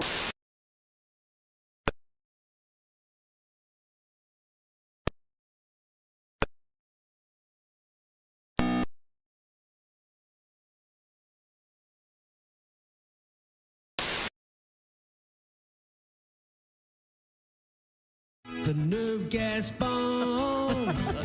Oh yeah, I said life goes on. Long after Michelle, Tony, and Edgar are gone. Little ditty about Jack Bad was playing. Gonna whisper, then shout some, then whisper again. Curtis, where are you? Tell me about Mr. Cooper. Tell me about Mr. Cooper. Get in the chopper now. I said I wanted a cheeseburger.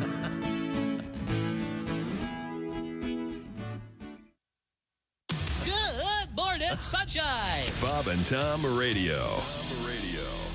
Hi, this is Ross Bennett, and you're listening to Bob and Tom Radio.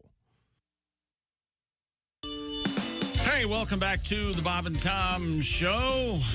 We're talking sports. Got a big sports cast going on, and evidently the Kelsey brothers, Jason and Travis, are getting together and making, Jason's making another album, and this. I think it's part of like a team Christmas thing that they do in Philadelphia. The Philly special, yeah. And even though obviously Travis Kelce's not an Eagle, he's saying goodbye to his teammates. He's not being a good team member, and he's going to participate. No, it's Christmas. Philadelphia he's getting Eagle. together with his brother, and they're Traitorous. some song. Yeah, almost dirty, underhanded. I believe you have a sample of the Kelsey brothers' Philly special Christmas. Oh, no song. kidding. You know? Have you ever been part of this, Pat? You know much about this Philly thing? No, that's a new thing.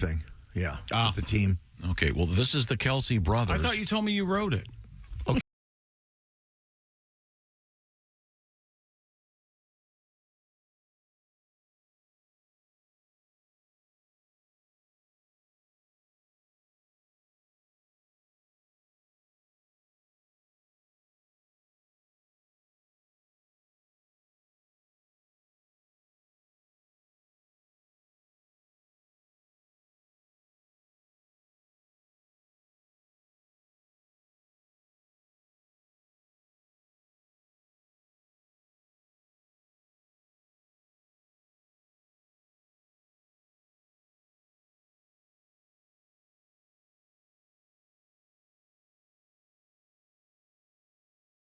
That Pogues. That's a great That's one of my song. favorite Christmas songs. Kind of and sounds like Dropkick Murphys to me. Exactly. Yeah, it but has they're that first. feel. Yeah. That's an old Fairy Tale of New York. Yep. Yeah. Brilliant, So they yeah. took the New York references and they just dropped in Philly. Shane references. McGowan. Yeah. Exactly. Yeah. Oh, there you go. Have you ever heard the Dropkick Murphys? I've heard of them. I'm not sure if I'm familiar with their work. I'm going to see, and I've lost my leg. Yeah, stuff like that. Going up to Boston. Yeah, that's something else. You should. I think It's like punk, Scottish punk. Essentially. Right. It's screaming. Great name. Dropkick Murphys. Great name for a band. Could you ever dropkick? Because I could back in the day. Yeah. Really? You know what a drop kick is, Christy? Where you have the ball, you drop it, and then kick it. Yeah, it's kind of like a punt. Yeah. Didn't somebody do one? Doug Flutie. That's right. I believe he took up Boomer on a bet, Chris Berman, and he talked him into doing it during a game, and he kicked a field goal. Scored Very 3 cool. points with a drop kick. Wow. Because when drop kicks were popular, the football was a little differently shaped, and it was more conducive to having a drop kick. It was kind of flatter on both. Really? I didn't know that. I didn't know that. And of course, they didn't wear pads. They'd link arms and do the flying wedge and kill people. And they wouldn't. They'd gotten a lot no face masks, and look up any no teeth. Any sports report from right around the turn of the century. The good news is that they paid the pros $10 a game. Not 2,000, but 1,900. An alarming number of people dying on the field. Yeah, they've made vast improvements in the safety of the game. Absolutely, yes. And that brings us to Stupid World Record. A woman who learned to crochet when she was 8 years old practiced her hobby for 34 hours, 7 minutes to break a world record. My gosh. Wow. That's a big sweater. Alessandra Hayden. It's a turtleneck for a giraffe. Of Gig Harbor. That's where the frogs are. Gig Harbor, Washington broke the Guinness World Record for the longest marathon crochet session. I had a scarf knitted for me one time, and I'm not kidding. I still have it. It's one of my prized possessions. It's 12 feet long. No. Awesome, dude. Didn't know how to stop, and I love it. I can double it up. Who made it for you? A friend of mine. That's so great. I bet it's warm. Oh, it's so warm. Oh, it's 12 feet long every day. Yeah. Boy, that sounds like that's the old Isadora Duncan. Scarves? Are you trying to tell me that might have been accidentally murder? Well, the chick got caught in chick's BMW wheel, and it killed him. Scarves are so effective. Sometimes you don't need a coat when you have a good scarf. That's really? Yeah. You don't feel like you need a coat. That's a shawl. I love scarves. I may be confusing it with a shawl. By the way, is there a store where all rock stars go to get those rock star scarves they wear all the time? They're so cool. I wish all men did Where do you that. get those? Just I don't know. Stephen Perry, I think. Or what's his name? Steven Tyler. They're all wearing. Steven Tyler, yeah. Boy, somebody's still Steven Tyler. Get rid of that terrible mustache. Why? He looks like one of the Price is Right models if he doesn't have it. It's real weird. No, he looks like They're wispy. 14-year-old that can't grow a mustache.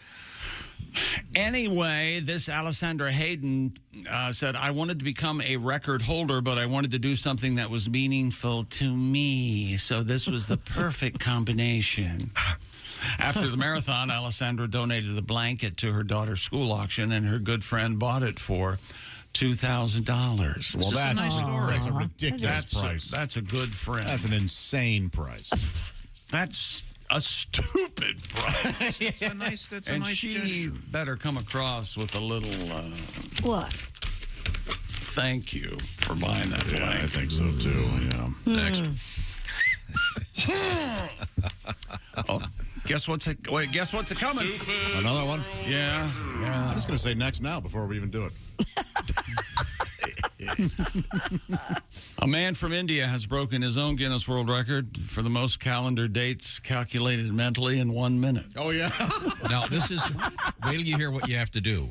For the attempt, Mr. Abhay Kumar was presented with random dates ranging from the year AD 1 to AD 10,000. He was tasked with calculating which day of the week each date fell on. That's crazy. So if I said November 6th, 1774. Oh, that's a Wednesday. Everybody You'd have knows to. that. He would know that. He would know that. That's wild. He correctly named 19 days and 60 seconds, surpassing his previous record of 16. That's amazing. Isn't that amazing? How would you know that? No, what's a picture of him look like? I think well, put it's, this way, he may know all the dates, but he'll never get a date with a woman. Oh. Well, we're judging. Hygiene? Is he old? Or? Is he dirty? What's the Is deal? he dirty and old? He's Indian. So. The dinner conversation. Is he dirty, old, and fat? Give me a date, Josh. Well, No, here's Don't play along. Abhay calculated dates like the 14th of February, 4621. That's a Sunday. Of course it is. How do they know that? Does he just guess and hope he gets it right in within 60 seconds? What did he get? 16 or 19 of them right? Yeah, but you could just guess. July 2nd, 6382. That's going to be a Friday. May 9th, 7693. That's a Saturday. And December 19th, 7675. That's a Thursday. They were mostly future dates? Yeah. Wow. That's crazy. Wow. What day were you born, Tom? Do you remember? I don't know. That's a good question. I was born on a Tuesday. I was too. It was raining. I think I was born on a Sunday, maybe. I don't know. I was born in a crossfire hurricane. I was born on a pirate ship. I have a daughter I call Easter. She was born on a Tuesday night. Sheryl Crow, thank you very much. Oh, I always love that line. explains a lot. Great line. Good beer buzz in the morning. Oh, I love Sheryl Crow. Wonderful. Hey. You're a fan too? So this guy. Stupid world. You got another one? I was out for beer buzz. A 15-year-old from British Columbia, a Canadian. Well, how do you say that? Tom? Canadian. Canadies. Are you sure that doesn't sound right? Canadian. Canadies nuts. Canada. 15-year-old from British Columbia has broken the world record for stacking Jenga blocks. And his story has become the basis for a Hallmark Christmas movie. I've seen trailers for this. It's very really? sweet. And yes, it's very sweet. Mr. Alden Maxwell stacked 1,840 Jenga blocks on a single block and 900 giant Jenga blocks on a single block. Maxwell's skills caught the attention of the cable TV network Hallmark Movies and Mysteries, Mysteries. Yeah, I didn't know that. It turned his story into a film, A World Record Christmas, which premieres on tomorrow night. The film stars Nikki DeLoach. Oh, she's good. The Lucas Bryant. And unbelievable, they got this person, Elias Dallman. I'm sure he's a talented gentleman. So it's a Christmas movie about Jenga, but what they call it? I forget. As soon as I read a world record Christmas. They didn't call it Jenga bells. Right there. That is a missed opportunity. Right there. Or maybe that should be maybe Jingle Bells then / the world's are Christmas. Just upset that they didn't ask you what to name it. You get real upset when things are named and you're not involved. Jenga Bell Rock, something like that. Oh, Jenga Bell Rock.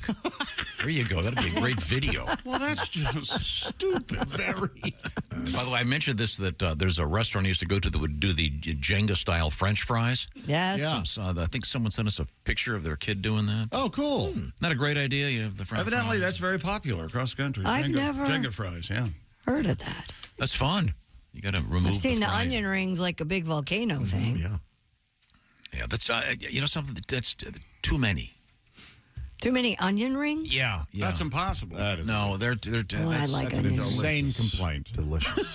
Well, I'm sorry. This is coming from the man who complains that Chinese buffets have bad desserts. And most of America agrees with And me. they do. This is why, have you noticed that Why is that insane? every Chinese restaurant in this country is within 1,000 yards of a Dairy Queen? Prove me wrong. So what? That's, yeah. Just go to DQ and get a decent dessert. No, it's part of the buffet. It should be part of the buffet. You've already paid for the buffet. I could eat 20 onion rings.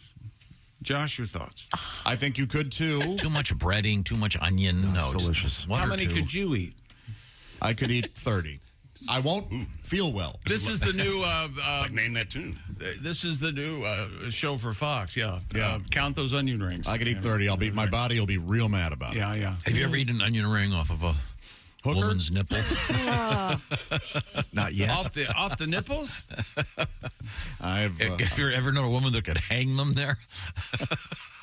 You like a big on certain nipple? chilly The nights. hell? You like a nipple? I have not. I've Size not. of an eraser? The size of a onion little... ring off Now, of do you a like pinky? do you like to mix food into the bedroom activity? No, I don't. No, Really? Have you done it, though? no Cool Whip or I have done it, and it was Chocolate sauce? It was Messy? unnecessary. Messy. let's say. what was the food item? It was I whipped will cream guess whipped and cream. chocolate sauce, and one time there was a popsicle. Oh. Now, the popsicle was very well received. Was Oh, it that's actually? actually- I should put it another way. At least in the beginning, and then things That cooled was down. like Yeah, the stick that became somewhat of a common request, actually. Really? Yeah. I don't want to know where the popsicle. You know where. Would you guys think Know any... where it went? Let's just say the of me popsicle was sweet. I'm with Josh, but I've heard of a cucumber. Okay. Your thoughts, Tom? I think that would be more obvious. The popsicles, to me, there's a temperature issue. Well, you got to be quick about it. After the cucumber, did you make sandwiches for high tea? On They your call it yacht? IV. Funny enough. How about the popsicle and it becomes more frozen? How about that? Yeah. Oh, you know her. Ooh. Didn't you? Wasn't that one of the? She walks in the room and the furnace kicks on. Yeah. You would just pour Kool-Aid into her. Popsicle! Popsicles for everybody. Did you ever use a fudge sickle? Oh! Start off like that. Oh. This is terrible. So we're talking about Jenga and doing Jenga fries. I'm sorry. And there's a Hallmark movie called A Christmas World Record. Looks very sweet, yes. About this kid with his Jenga record. And you want it to be Jenga Bells. Jenga Bells would have been funnier. Jenga Bells is very, very appropriate. Is this kid in it? I don't know. I think it's an actor portraying him. How many holiday movies have you watched so far? I broke my rule. Last year, up until the Christmas movie. I do. I have them on while I'm doing other things. Yeah, me too. So they're just Really? they're so pleasant. You're and- watching the Hallmark I mean, you movies. do not have to pay attention to them. I always watch Miracle on 34th Street. I just Oh, that's a absolutely legit- love that one. Yep. This I is- always watch Taxi Driver. I always watch. It's got its Christmassy moments. That's But right. this is an Die Hard, of interesting course. conversation. What do you put on TV that you want on, but you're not really paying attention, and it's just Those- kind of your... this time of year, it's those. Yeah. Mine's Barefoot Contessa. I was going to this show, yeah. Mine's Modern Family. Really? Yeah, that's a great Background all the choice. time. Yeah. Yeah, mine's... Get the rhythm of it. Yeah. I like to watch Now, cooking one of the things shows. about the Hallmark movies is it's fairly obvious that they're not filmed where it's cold. Well, of course not. They have the fake snow. They got the fake snow, but also the giveaway is they don't, when they're talking outside, the breath. Yeah. Fake breath. They don't have the budget to put in the artificial breath usually. Is that how's that done with CGI? I don't know.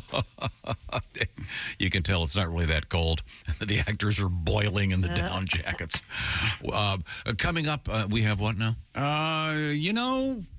We don't know where we're going to be when we come back, Tom. It'll be a surprise. How about that? Okay. Is it in the world of sports? Possibly. At Pat, we have a story for you. What's that? And your dad was a director. Yeah. Is it in the theater? In the theater. No, the theater. That's what I said. And we have a Romeo and Juliet story. I was in Romeo and Juliet. I was Benvolio. Didn't you? What was the story with you and your dad? Your dad was directing that. What was the story? No, he would go to the Stratford Shakespeare Festival in Canada every year. He took me, and when I was around 12 or 13, I said, Dad, did Romeo and Juliet sleep together? He says, well, in the Chicago company, they did. Yes, very distinguished. Now, a couple quick things. I want to congratulate Julie Hennig of Kearney, Nebraska. She was our winner in week 10 of our NFL competition. And week 11 begins officially Thursday night, and it runs through the Monday nighter. So just pick the winners, and you could win the Big Green Egg Mini Max. Julie was in a 6-way tie for first place, but she won the tiebreakers. She only missed the Atlanta-Arizona game last week. So you can be part of this. Once again, the Big Green Egg Mini Max is what you could win. So we'll go to bobandtom.com/contest, and perhaps you'll get the Big Green Egg Mini Max, the Rolls-Royce of outdoor cooking devices. This show is going to come to you from a special location Friday morning. We'll be broadcasting from the North Star Mohican Casino Resort in Bowler, Wisconsin. And then that evening, a very special comedy show, 2 of them, in fact, with Patty G., Willie G., Josh Arnold, Jeff Oskey. Chick and I will be your hosts. Hope to see you there in Wisconsin for a big night of fun and a big morning of fun. Early. It's going to be a long day for us. Now, your thoughts on that second show on Friday night? Drunken brawl, fist fight. Maybe the crowd will get involved. You remember that one episode of Geraldo and they were throwing chairs? That might break out. It's going to be something. It'll be fun. Okay, some people call it fun. I'm kidding, of course. Certainly. We're going to be well behaved. Okay, so we hope to see you once again that evening. And again, by the way, bobandtom.com/contest for our pigskin competition, going for that Big Green Egg Mini Max.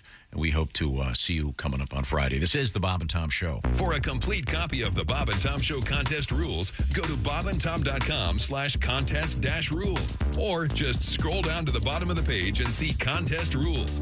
This is the Bob and Tom Show.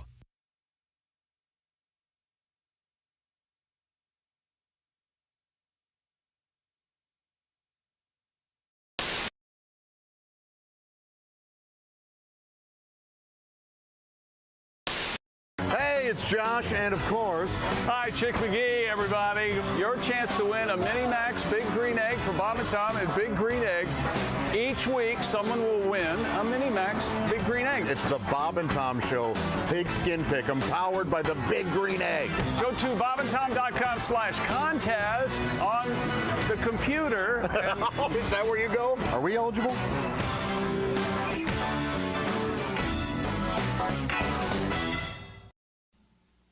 Screen Door Productions presents A Day at Fergler's Hardware.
True tale from the Old West.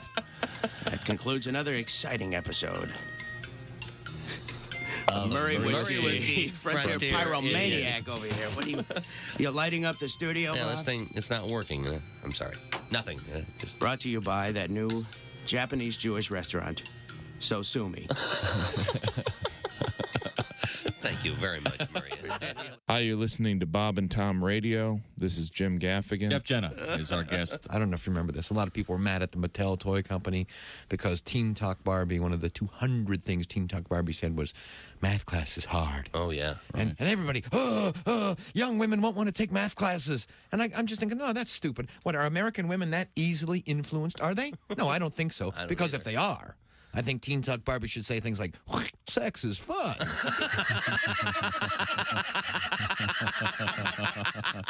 I work hard and give my husband my paycheck.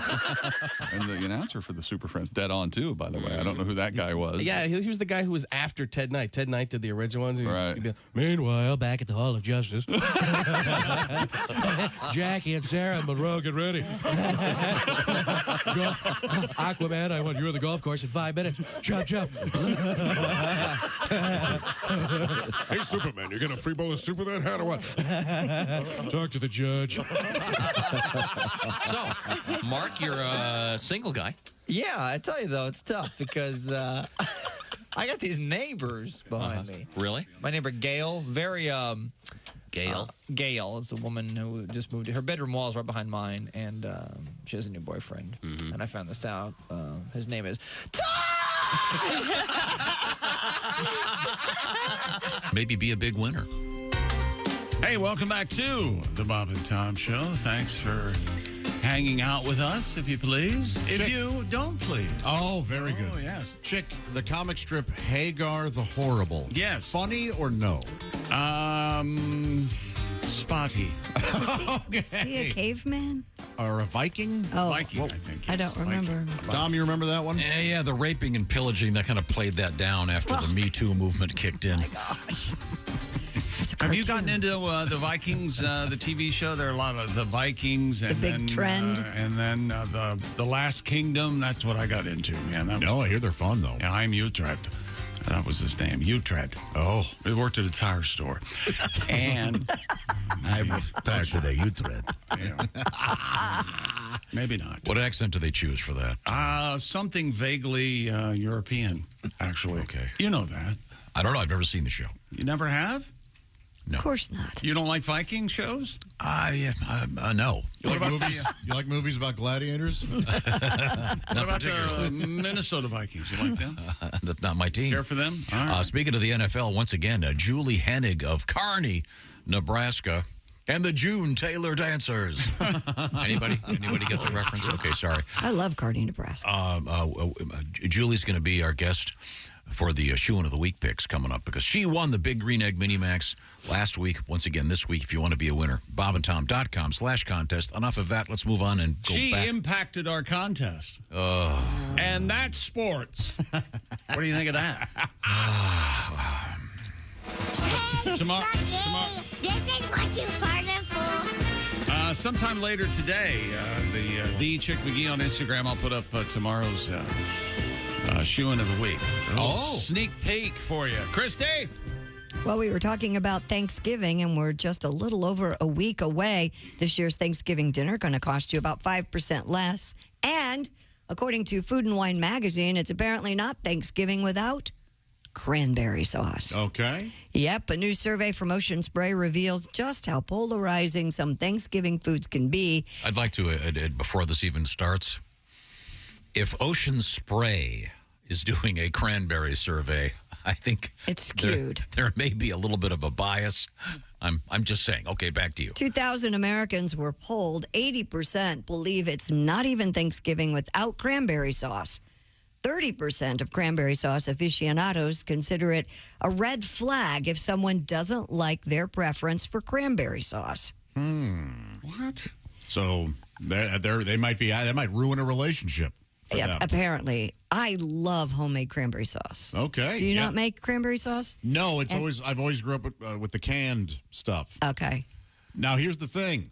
I don't always eat the cranberry sauce at Thanksgiving, but I want to see it. I think that's I want the it thing. there. I think it's a visual. My aunt always brings a can of Ocean Spray cranberry sauce every year, and it's the gelled kind, you know, that you slice. Right. It is good. I want to see it, and I want to see the indentation of the can in the cranberry. That's exactly what we do every year. Boom. A recent survey on the dating site OkCupid showed that those who prefer homemade cranberry sauce get 18% more likes than those who don't. I had homemade cranberry sauce for the first time a couple years ago. It was so great. The key? Also very good. Orange juice. Oh, orange juice. Cook it in orange juice. Cook them in orange juice. What, you cook the cranberries? Yes.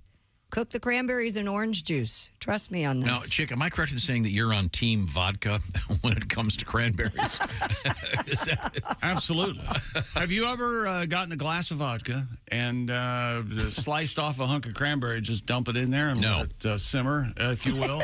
Oh, yeah. Is that a thing? It's good morning. Instead of celery and a Bloody Mary. Eating just a cranberry is I've never done that. easy. No. It's so bitter and I've never done that. You mean tart? Yes, I do. I think it's fascinating that, what was the number at OkCupid? 18%. More likes for those that who like cranberry. Okay. You put that on your profile? Yeah, I guess. Do you like cranberry sauce? Yeah, I'm with Josh. It's a visual. Oh, I love it on leftover turkey the day after and a sandwich. Not bad. I want to focus primarily on the stuffing, the sweet potatoes, and then the special pie at the end, the Chick McGee chocolate peanut butter from our pie lady. Do you like that pie? Oh. You like that pie, don't you? Getting one. I'm getting. I don't even know what other flavors she has. I don't Pumpkin care. cheesecake is where I'm going this year. Oh, the pumpkin. I got one of those too. Did you? You get two. Pumpkin, the great taste of suede in a pie? How dare you? Yummy. You don't like pumpkin cheesecake? He doesn't. I don't like pumpkin. Yeah, anything pumpkin. That's okay. Pumpkin should be carved up, hollowed out, and enjoyed at Halloween. Maybe. That's it. Well, the pumpkin spice lobby, you're no friend to them. In any event, God, I love pumpkin pie. I'll have to try this recipe with the cranberries and the orange juice. Orange juice. Okay. A little bit of sugar. Trust me, you'll never go back the old way. Now, but your team vodka with cranberries. Josh, I'm surprised that you're a I thought you'd be more team gravy. I often have to say this to you, and I know it breaks your heart every time I do. When it comes to gravy, less is more for me. I like gravy a lot. Nope. But I don't like gravy. I'm not drowning anything. No gravy. In it. One day a year I have gravy, and it's Thanksgiving. No gravy. Yeah. Yep. I do really like gravy, but you would be disappointed at how little I use. Mashed potatoes, butter. Really? I thought everything was swimming in gravy. I know that's what you want, and I feel so awful not giving you maybe what you like want. shots of gravy on the side of your. I love the homemade gravy with the giblets in it. I'm a big fan. To me, the whole thing is swimming in gravy. It's giblet. Oh, sorry. With the giblets in it, yeah. What is a giblet? The organs and stuff, isn't it? Yeah. I don't know. It's the stuff in the bag inside the turkey when you buy it. I know that, but I mean, what is it? It's heart, liver, heart. Yeah. You just chop it all up and put it in your gravy? I feed it to my dogs. Collectively, it's called giblets. Yeah. Boil it, cut it up, and give it to the dogs. I eat those things. I love them. Really? Yes. Raw, right out of the bird? Raw, yes. It's good for your iron. Put it in the blender, cook it up, make a little doggy burger. That was the original scene in Rocky. He was eating raw giblets.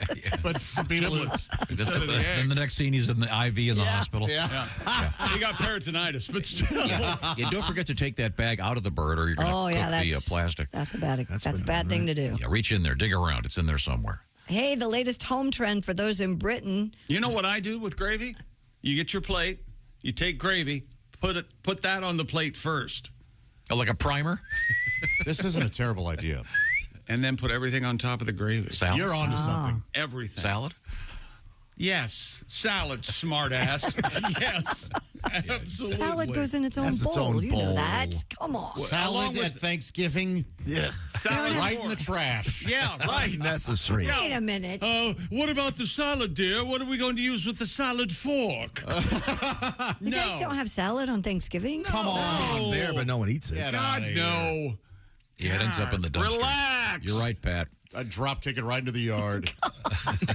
I'm going to be alone on Thanksgiving Day because I have my dinner the day before, and I just might eat whatever I eat with my hands. That's right. What do you think of that? Of course. I'm coming over. And belch and no, you're not. I am. A fistful of mashed potatoes? That's right. No. You know, that's supposed to enhance your food experiences. Eat with your mouth open, like you do. No, Tom. I do not. And yes, I can't you do. stand And that. I know I've moved in a restaurant. I am not the only one who's told you this. I know you eat with your mouth open. I never do. I'm very focused on You eat like the shutting my mouth. Tasmanian You devil. do. It goes a little something like this. Perhaps on the air when I'm busy. Coming up in the news, Christy, what have you got? If you're having a lot of people over for Thanksgiving, that means a lot of dishes. And there's a new trend in Britain dealing with dishwashers. Kraft wants to make moist a special word. And watch where you take your selfies, because there's a particular hot spot that has turned into a death spot. Oh, no. Yeah. Well, Yeah. Darwin. When An we come evil back, despot. When we come back, this is the Bob and Tom Show. Thanks for listening to the Bob and Tom Show this morning. The show is also out there for you on our YouTube channel.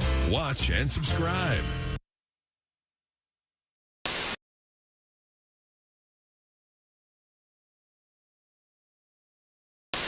Hey, Josh Arnold here from the Bob and Tom Show. Do you know where squeaky, fresh cheese curds come from? Well, yeah, it comes from a cow's teeth. Everybody knows that. No, they come from Gardner's Wisconsin cheese. Well, yeah, but before that, it was in a cow's teeth. God, is that you bleeping me? This is why Gardner's Wisconsin cheese is different. Their cheese curds are made fresh in the morning and delivered to your doorstep in about 48 hours nationwide. The freshest curds outside the walls of the creamery, I say. Wow. We've got fresh curds, but we couldn't get them to you for about a month by buggy. You gotta try their oven-baked cheese. It arrives at your doorstep pre-baked. You just heat it and eat it. Grill it, skill it, air fry it. Oh, we're not allowed to have air fryers. We'd burn in hell for that. But you cook the cheese, I guess. But And their aged super sharp cheddars are amazing. From 4 to 17 years. My favorite is the 8-year-old super sharp cheddar. It's powerful but still creamy and melts in your mouth. Just delicious. Sounds like that Gardner farmer is pretty smart on cheese. Right now, receive free cold pack shipping and free cheese curds when you spend $59 or more at GardnersWisconsinCheese.com. I don't have an internet. Their pre-selected package deals make great gifts for coworkers, friends, or anyone hard to shop for. Remember, cheese is always a good idea. You can't argue with that. That's GardnersWisconsinCheese.com.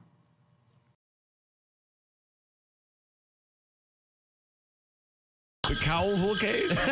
Could you answer the NutriChops hotline Hello, for me? Bob and Tom Show. Hey, Bob and Tom, it's Donnie Baker. Hey, Donnie, you okay? Yeah, I'm good. You guys getting excited about Thanksgiving? Very. I'm just trying to grind down some beef jerky in preparation for it.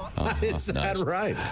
Well, like I told you, it's my favorite of all the holidays because first you get to cram yourself full of all the meats and ain't got to ring the bell at Arby's to prove it.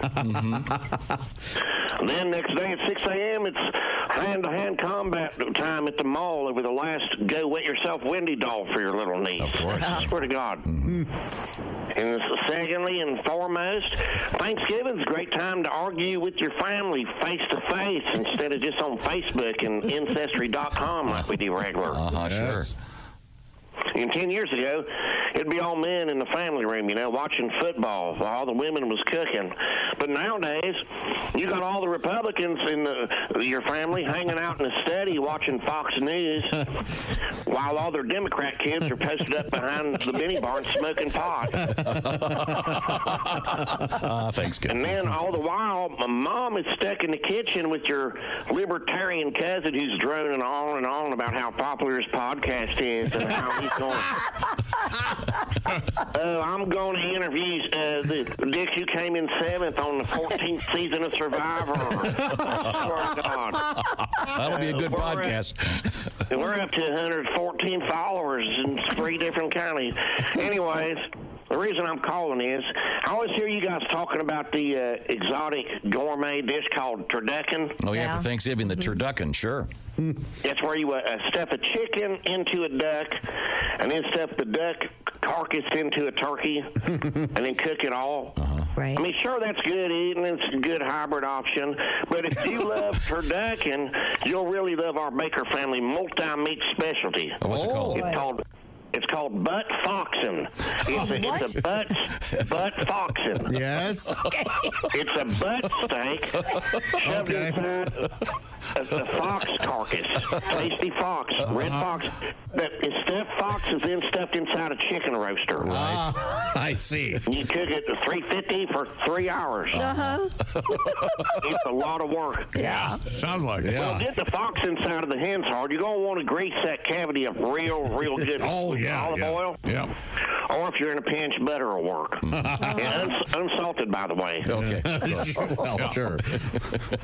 And man, they love it so much, people will bow dart it. They'll jump on that thing. And worst case scenario, just if you don't have butter, the great spit on it. You know, the germs will burn off in the oven. All right. But Christy stuffing a butt foxin' reminds me of the very first time me and Denise Congress got together behind a recycle dumpster at Benny. I don't really want to hear it. I don't blame you. Yeah, my wife is a cop. It's very weird being in bed with a cop. Do you know how embarrassing it is to be in the middle of making love to your wife and all of a sudden you hear, "What's your hurry, pal?"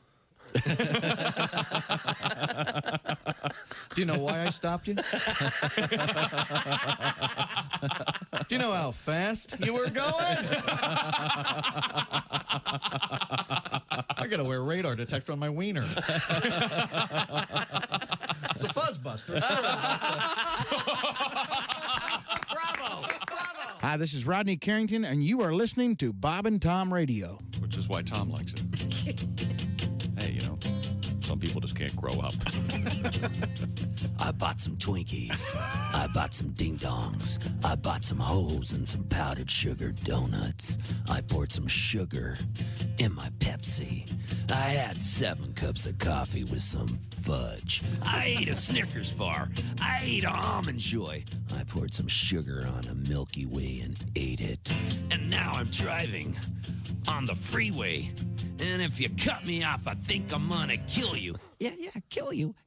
I pulled a booger out of my nose. I poured some sugar on the booger and I ate it. I'm eating sugar boogers.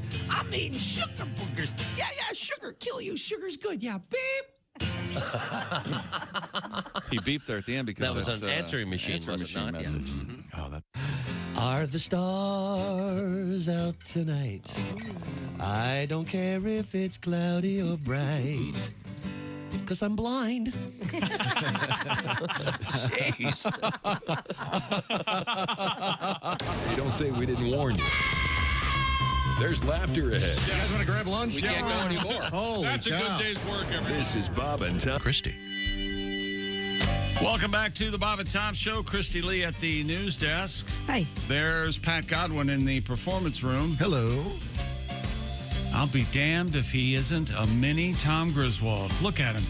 Look at Godwin sitting over there in the khaki 2-pocket shirt. This is my Mojo shirt. I'm recording today. I wear it every time I record. Look, Oh, really? How about that? Oh, It's what all are you stitched recording? Was it Tom's shirt at one time? Yeah, Okay. because he's a Fair give enough. the shirt off my back kind of a guy. That's why I wear it, as an homage. As he holds it over you. Is that right? He does. Are you going to try music this time with your recording? Yeah, last time. I have a stack of letters here. I'd love to hear them. Well, I think you'll like this first one. Okay. All right. Shout out to Ace Cosby, writes Doug. Yeah. I am a huge fan of the Ace Cosby joke of the day. Doug. I especially love the bonus jokes. And the extra 3 minutes and 59 seconds of filler surrounding the Ace Cosby joke of the day. We could do a whole show of just Ace Cosby jokes of the day. We sure could. We'll get to one in a matter of seconds. We have a factual, a little enlightenment for us. Relative to popular belief, the guinea pigs are not from New Guinea. They actually got the name back in the 16th century because I'm pretty sure they are. I'm pretty sure no one said that either. guinea pigs were sold for a single guinea, the currency of the then French. Ah, okay. Now, I have no idea if that's true. But now we were also talking about, this ties two interesting things together. I was talking about how I'm trying to develop clear ice and for cocktails, and I've received many great letters on how it's done. My God. I got this wonderful letter from Emily in Chicago. Can't this seriously stop? You'll see. This ties two things together that I've been talking about. Look at how long that email is. Emily in Chicago, she says, by the way, keeping an eye on Michigan from across the lake. Ah. There you go. Now, she goes, my husband went through a clear ice phase a few years back, and by the way, we're still living in it. He purchased a tray from Amazon to make crystal clear ice, and she sent me the link. Thank you very much. You were also talking about the best way to present an engagement ring. Put it in a clear ice cube, put it in her drink, and then she may spot it in there. Isn't that a great idea? No. What do you mean, no? I think that if you want her to accidentally swallow it, that seems like the best way. No, she's going to look in that. I mean, it depends what kind of drink. Obviously, if it's a Bloody Mary, I mean, maybe it's like being in murky water. Or a Diet Coke. I mean, you're not going to be able to see it. No, you got to give her something. You're a terrible idea. Don't you drink clear drinks for the most part? Oh, like a vodka soda? Yeah. She goes, I'd rather have have a bourbon. Then I guess you're going to stay single, lady. I always sit and stare at my drink for, I don't know, a couple hours before I actually drink it. You know, just sitting there staring. And then thinking, so the ice is going to melt. Yeah. Emily, thank you for a great idea. Terrific. We Thank you certainly for appreciate listening, it. And then also, stop thanks, listening, does Emily. Doug, for acknowledging the fantastic Ace Cosby joke of the day. And without any further ado, Who's that sexy man with a deep voice? Ace Cosby, here he is with his joke of the day. Hey, Chick. Yes, Ace. What do you call if you want to get your pants hemmed quickly? Who do I call if I want to get my pants hemmed quickly? I don't know. Who do I call, Ace? Taylor Swift. That was Ace Cosby's joke of the day. The Omaha Steaks semi-annual sale is going on. 50% off at omahasteaks.com. It's the perfect time to grab your fall grilling favorites. Plus, when you use our code BTS at checkout, you'll get an additional $30 off that order. Minimum order may be required. Thank you, omahasteaks.com. My gosh, I want some now. Ace? Delicious. Taylor Swift, you say? Well, I'm going with the theme of the show today. Sure. A contemporary joke. Very good, Ace. Yes, amazing. We also had a letter congratulating us on enlightening Christy on the story she missed about the cover of the Led Zeppelin album. Yeah, I was so grateful for that. Thank you. Kept me up at night. We we found out who the guy is on the cover of Led Zeppelin. I think is the... Yeah, it's got to be. It's Ernie Kovacs. Isn't that something? Yeah, he shed the gorilla suit. Brian said, thanks for doing the Led Zeppelin album cover story. Now, please find out who's the old man on the cover of Aqualung. Yes. It's clearly a painting, right? Yeah. Who is it? It's a cover art by Burton Silverman. And it's somewhat controversial. Silverman. He took a photograph of a homeless guy on Thames Embankment. Ian Anderson says he posed for a photograph, and then there's a bunch of other disputes about it. But there you go. This guy did the painting. And boy. That cleared it up. Yeah, it did. There you go. Body was all hell. There you go. Now, in the meantime, we... Speaking of Britain, the latest home trend for those in Britain... having two dishwashers. Oh, yeah. Real estate. And my wife and her sister. Real estate agent and TikTok star Miss Tanya Baker reported the trend to Daily Mail, saying two twin dishwashers have replaced the double oven trend. She said more and more people love to host parties, and that comes with a lot of cleaning up. So installing two dishwashers makes sense, really. More and more people love to host parties? Yeah, right? Who's this woman? Her name is Tanya Baker. She's a deal maker. No, she's she's a realtor. Why? Okay, I'm just curious. Oh. The percentage of households in the UK with at least one dishwasher rose from 18% in 1995 to 49% in 2018. No, that's a higher percentage than toothbrush owners. Boy, they get a bad rap. They sure do. Yeah, Sure. right? Dental care has really come along. So for the yachtless, it's okay to have two dishwashers. Yes. 2 dishwashers. I bet you'd have 2 dishwashers, I don't think you? I think I have 2 dishwashers. Well, and then I lost my. I used to both Pat and I used to wash dishes at a restaurant. Yes. And at restaurant dishwashers, they're up off the ground. Why don't you try that again? And like a drawer? Yeah. Yeah. But I mean, it makes much more sense. So when we were building our house, I said, "Hey, can we put the dishwasher up?" And you would have thought that I'd said, "Do you mind if we have a picture of my balls in the hallway?"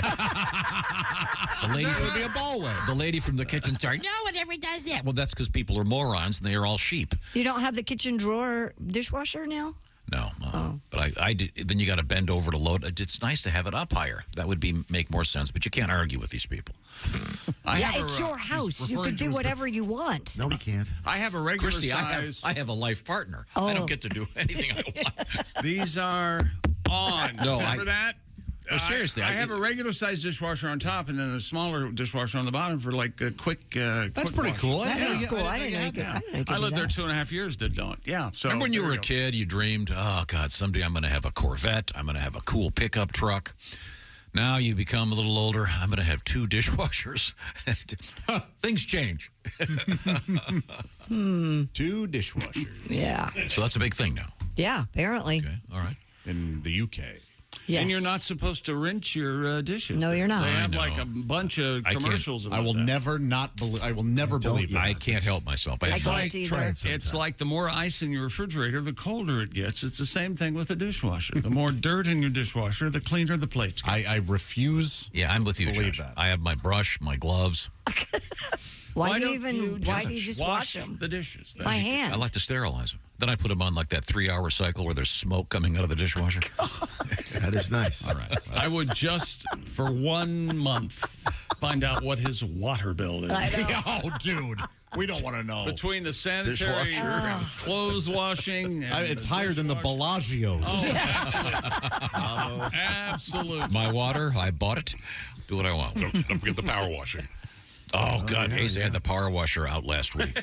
Are you back on city water now that you've moved, or are you still on a well? I'm on city water. Oh, I heard For the first time in years. 20 years. Yeah. there's some houses over there that are still on a well. In my neighborhood? Yep. Possibly. That's Yeah. definitely a possibility. Oh, yeah. Perhaps on septic. I think it's all the odd number houses. Really? Am I That'd close? be inefficient and pointless, but that's possible. It's the city.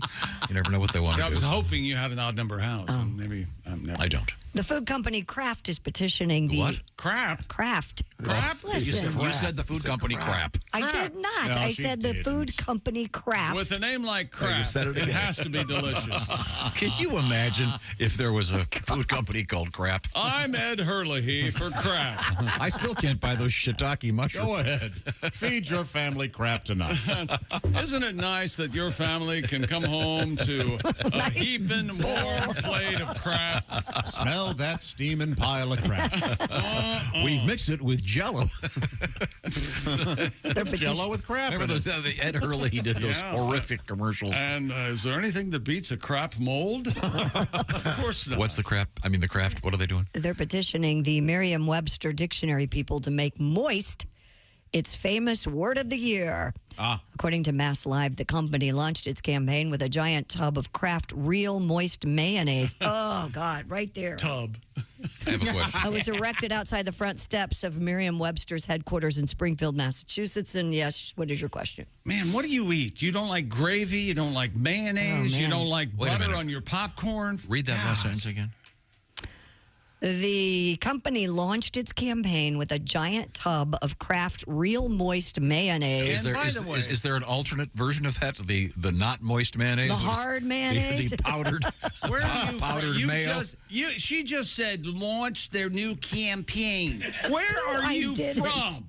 Listen to the tape. The company launched its campaign with a giant tub of Kraft Real Moist Mayonnaise that was erected outside the front steps of their headquarters in Springfield, I Massachusetts. just Google the word mayonnaise. You know what comes up?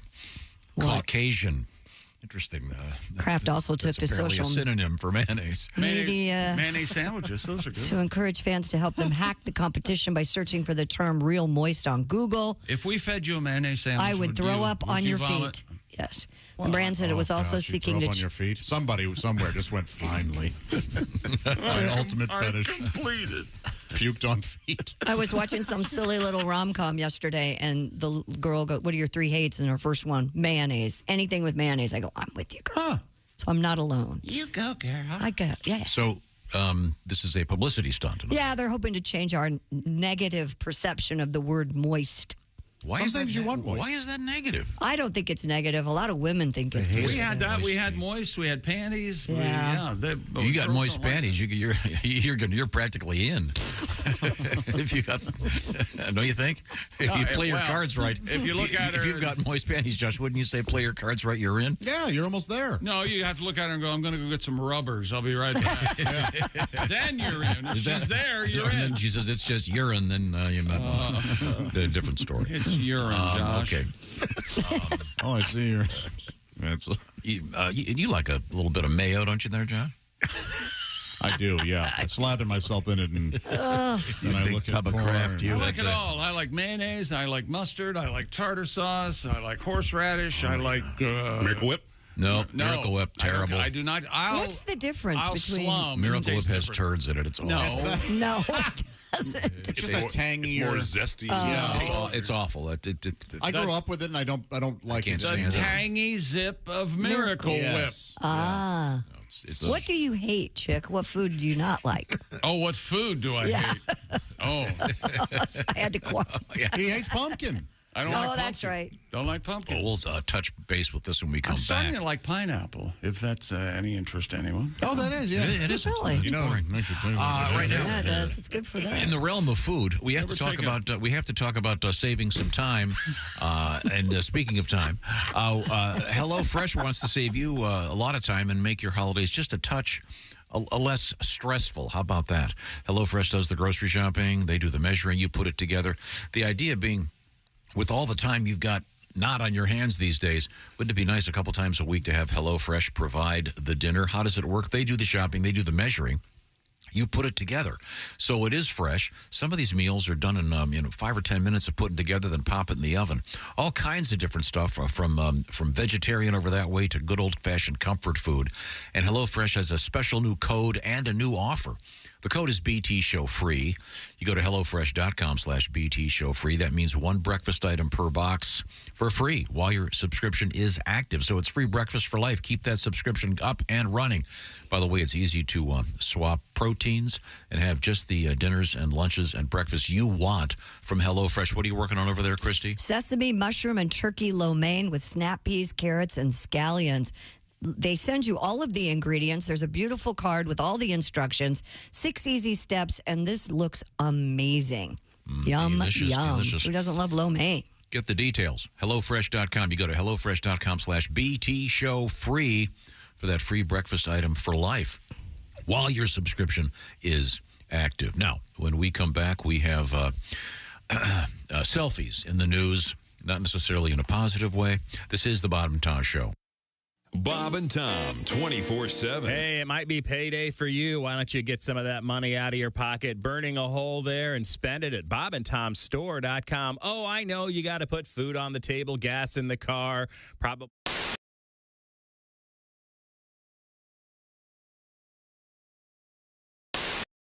Tom, how do you have a favorite song you hate, Disco? Oh, no.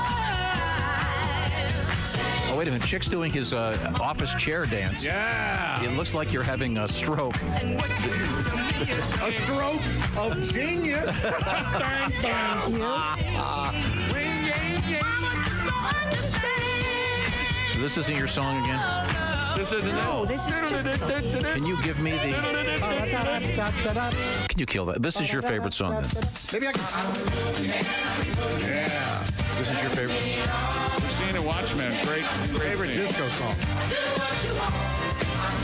Oh, Josh is dancing now. This is...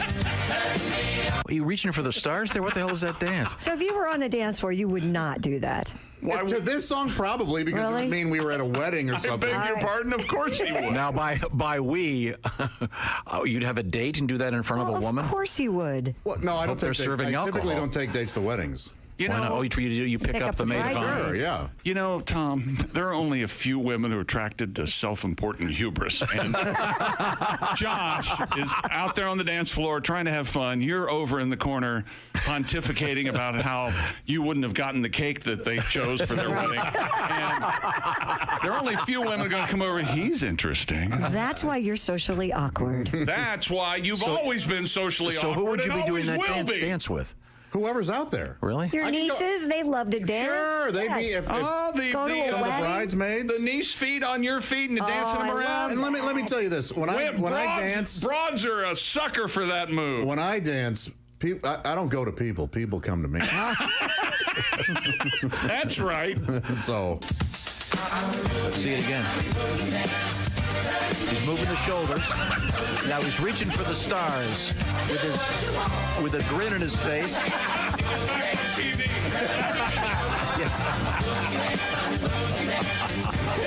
Aren't there enough networks now to just be the Bob and Tom network and have us on TV all the time? Well, we're on TV right now in the VIP cameras. Right. Well, we can't get all the listeners in that room, okay? That was helpful. Not at all. Okay. Are you sure it's not Eminence Front by the Who? I'm checking social media now to see if anybody. Well, sing the disco song that you stuck in your head that you can't remember. He only knows the... Try Rubber Band Man. Rubber Band Man. The Rubber Band Man. Yeah, I don't remember that. I've had multiple people suggesting that. So. Oh. Oh, really? Yeah. That may be it then. That might be. Hopefully it is. Now, what is the instrument doing that? Dang, dang, dang, dang? I don't know. It's kind of a high pitched. I don't know what it is. Okay. Well, we'll have to explore it. Maybe it's a rubber band. Dean's looking for it. Okay. Sorry. Is it this one?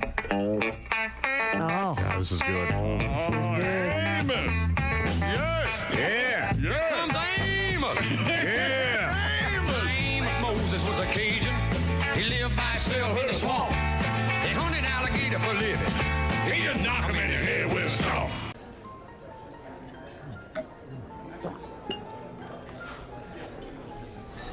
You took my breath away from the moment I first saw you. Will you marry me, Dolly? She said yes! She said yes! It's not a real person. It's not a real diamond. Real, natural, earthborn diamond. For your real love, from a real jeweler you can trust. Steven Singer Jewelers.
To Bob and Tom Radio. That's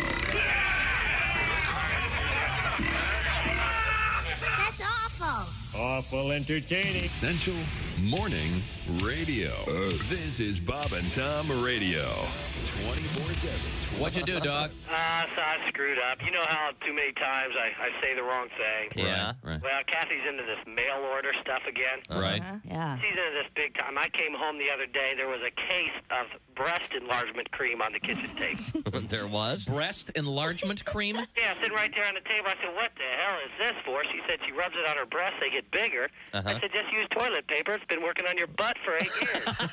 Oh, that was a beautiful. This is Reno Collier, and you're listening to... Hey, welcome back to the Bob and Tom Show. What day is it? Is it Wednesday? Yeah, hump day. Thank you. Yeah. When did that start? Who started that? Hump Day? Who fired the first shot on that? I love that commercial with the the camel. Yeah. It's Hump Day. Now, we have a special Friday coming up. We're going to be broadcasting from the North Star Mohican Casino Resort in Bowler, Wisconsin. 2 live shows that night. Willie G, Jeff Oskey, Patty G, Josh Arnold, Jake McGann, I'll be your host. 2 shows at the North Star Mohican Casino Resort. That should be very cool. By the way, I want to congratulate Julie Hennig of Kearney, Nebraska, the winner, Week 10 of the Big Green Egg Mini Max with her NFL sports picks. And you can do your picks right now. Get them in before the Thursday night game starts. Just pick the winners in the NFL this weekend, and you could win the Big Green Egg Mini Max. She was one of 6 that got 14 of the games right.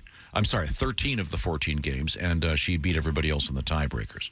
So be part of it. bobandtom.com/contest. We now return the microphone to Christy Lee.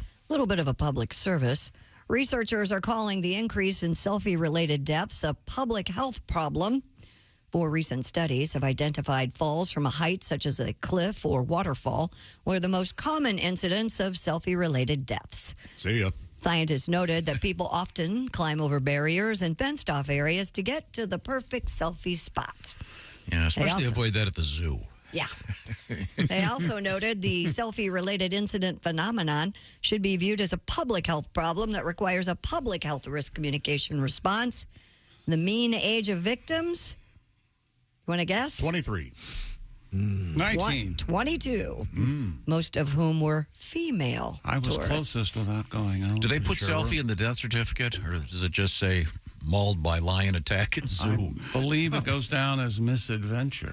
Oh, does it? Misadventure. Fell off An accident? Fell off Eiffel Tower. When I was a county coroner, that's what I put down. Do they publish the last picture? At least do they give you the... There is a... Isn't there a site? Yeah. That's grisly. Yeah.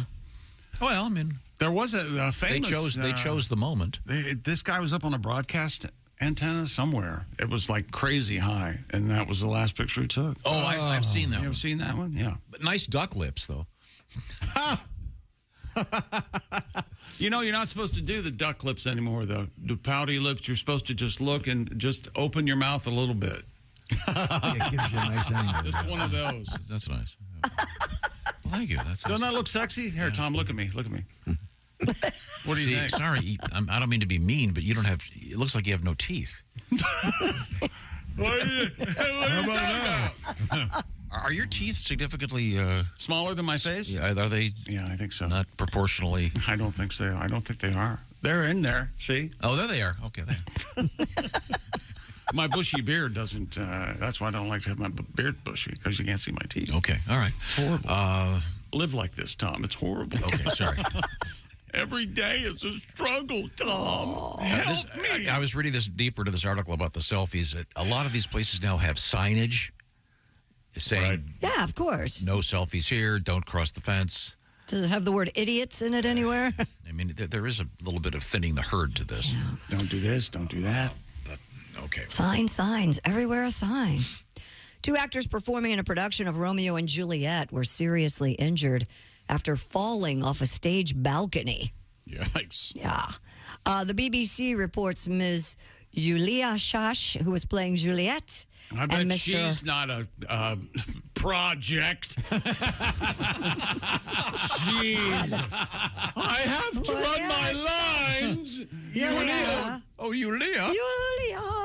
And Mr. Otto Horvath, who played her father, Capulet, fell behind the scenery from an elevated platform during the second act of the performance at the National Theatre in Budapest. A compound fracture by any other name, huh? Yeah, the pair are in serious but stable condition, though, following this incident. So, bad fall. Yikes. Wow. Ouch, damn fracture. Did they fall off the balcony? That's what it sounds like.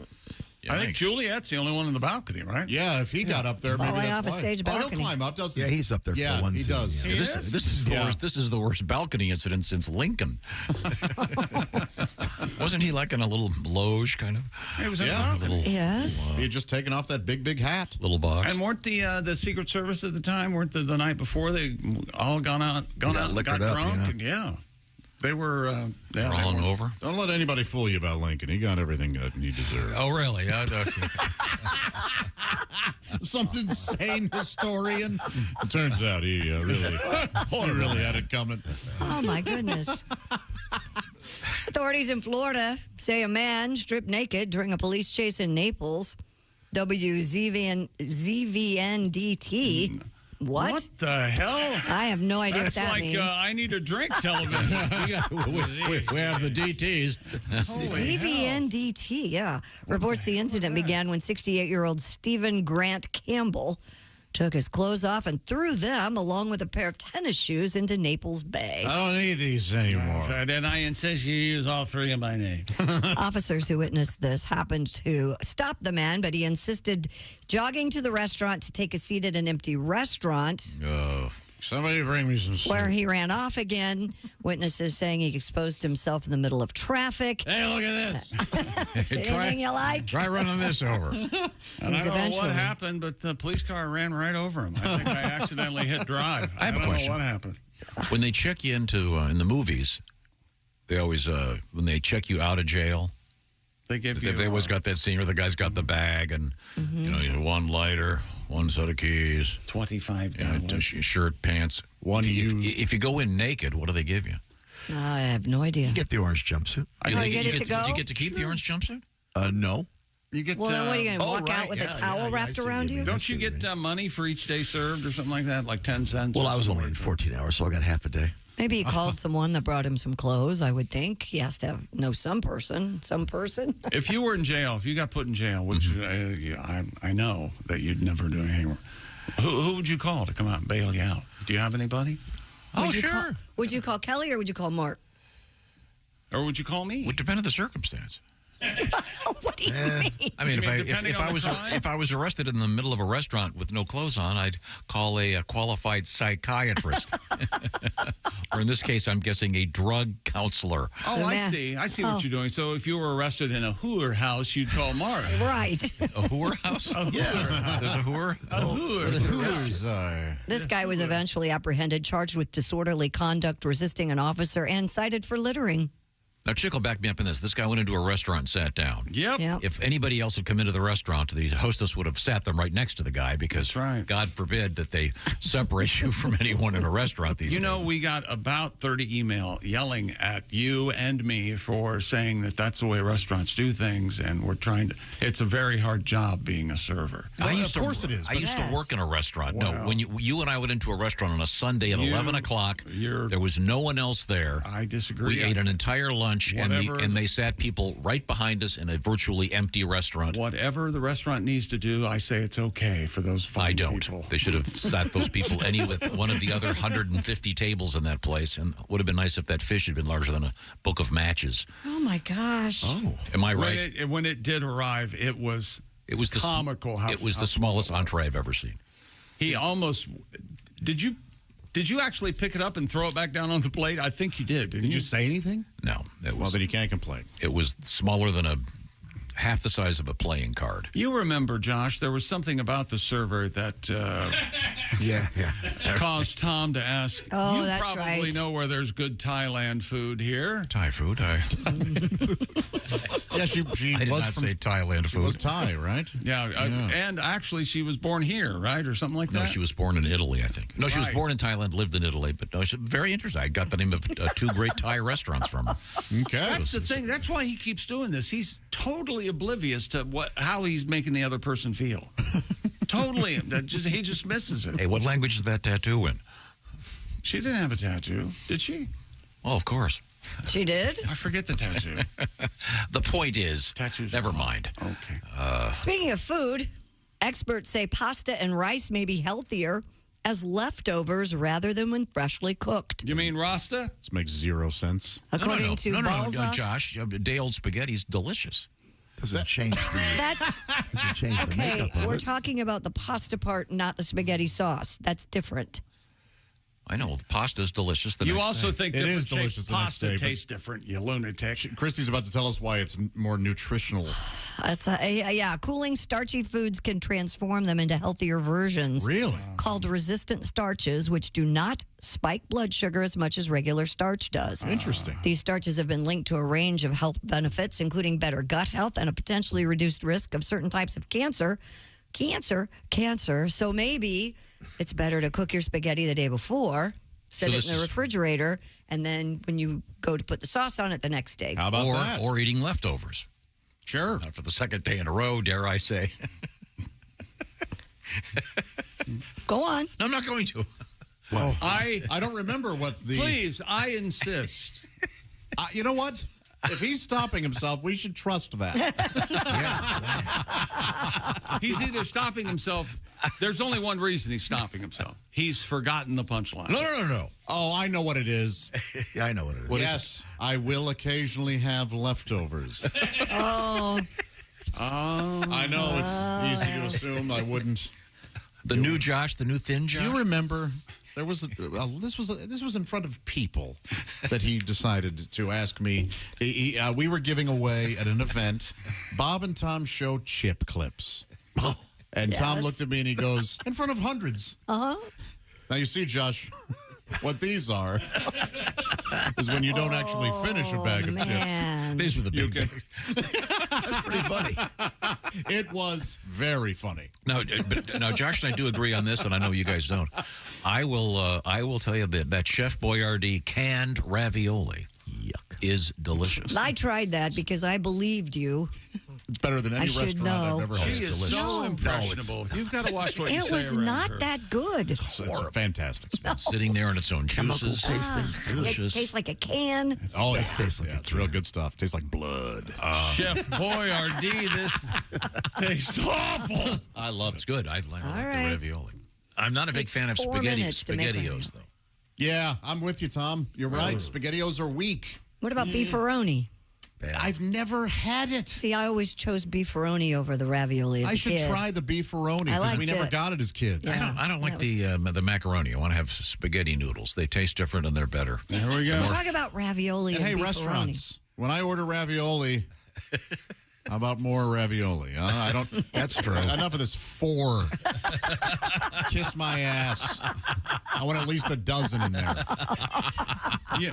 So when you order ravioli, you want 12. Yes. 12 little pillows. At least. At least 12, at least medium-sized pillows. So that's 3 servings. Josh, have you ever been to one of those small plate places? Like a tapas where you share or... Well, there's a place near me that advertises small plates and big drinks or something like that. Yeah, but Oh, yeah, that place with the empty parking lot?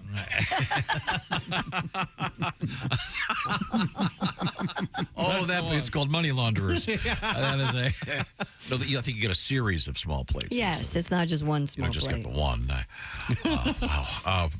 We're fighting over ravioli. Now, coming up, At least 12, he says. we're going to Wow, that's a lot of ravioli. It's the perfect amount. We're coming up. We're going to get a song out of Mr. Godwin. It's Also, called ravioli. we also have interesting. One of the oldest structures in history has been found. Oh. Well, you think we'd found it by now? I mean, it wasn't.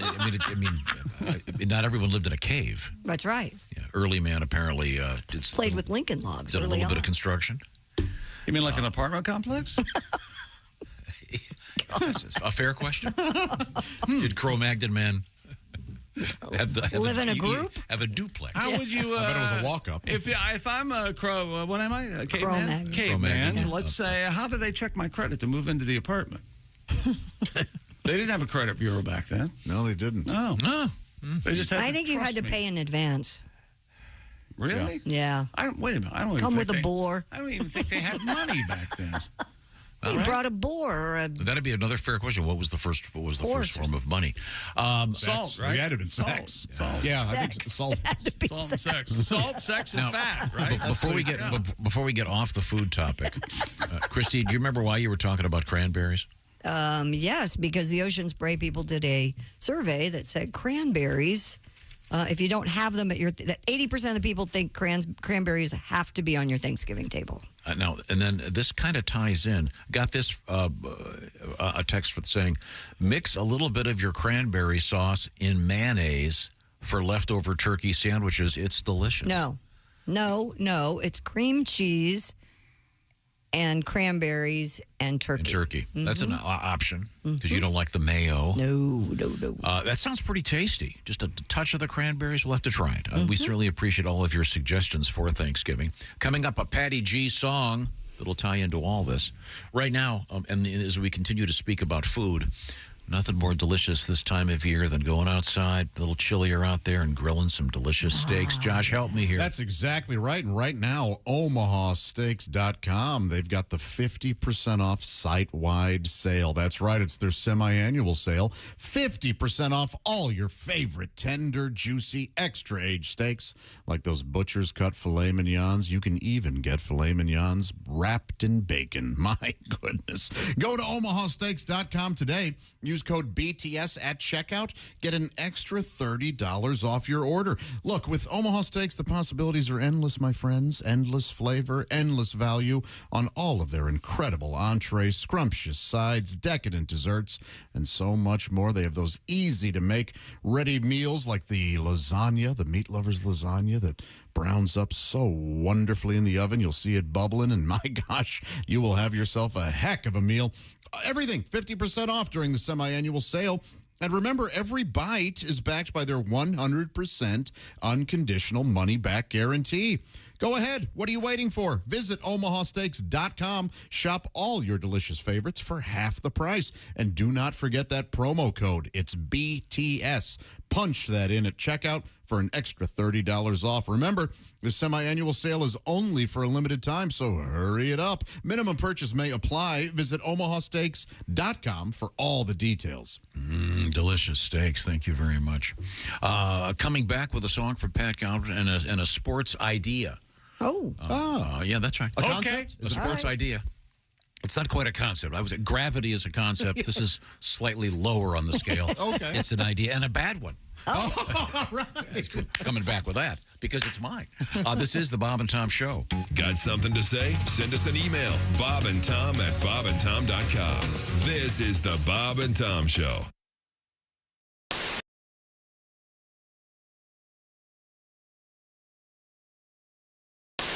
Cam Newton folds like a Jeff Bodart joke.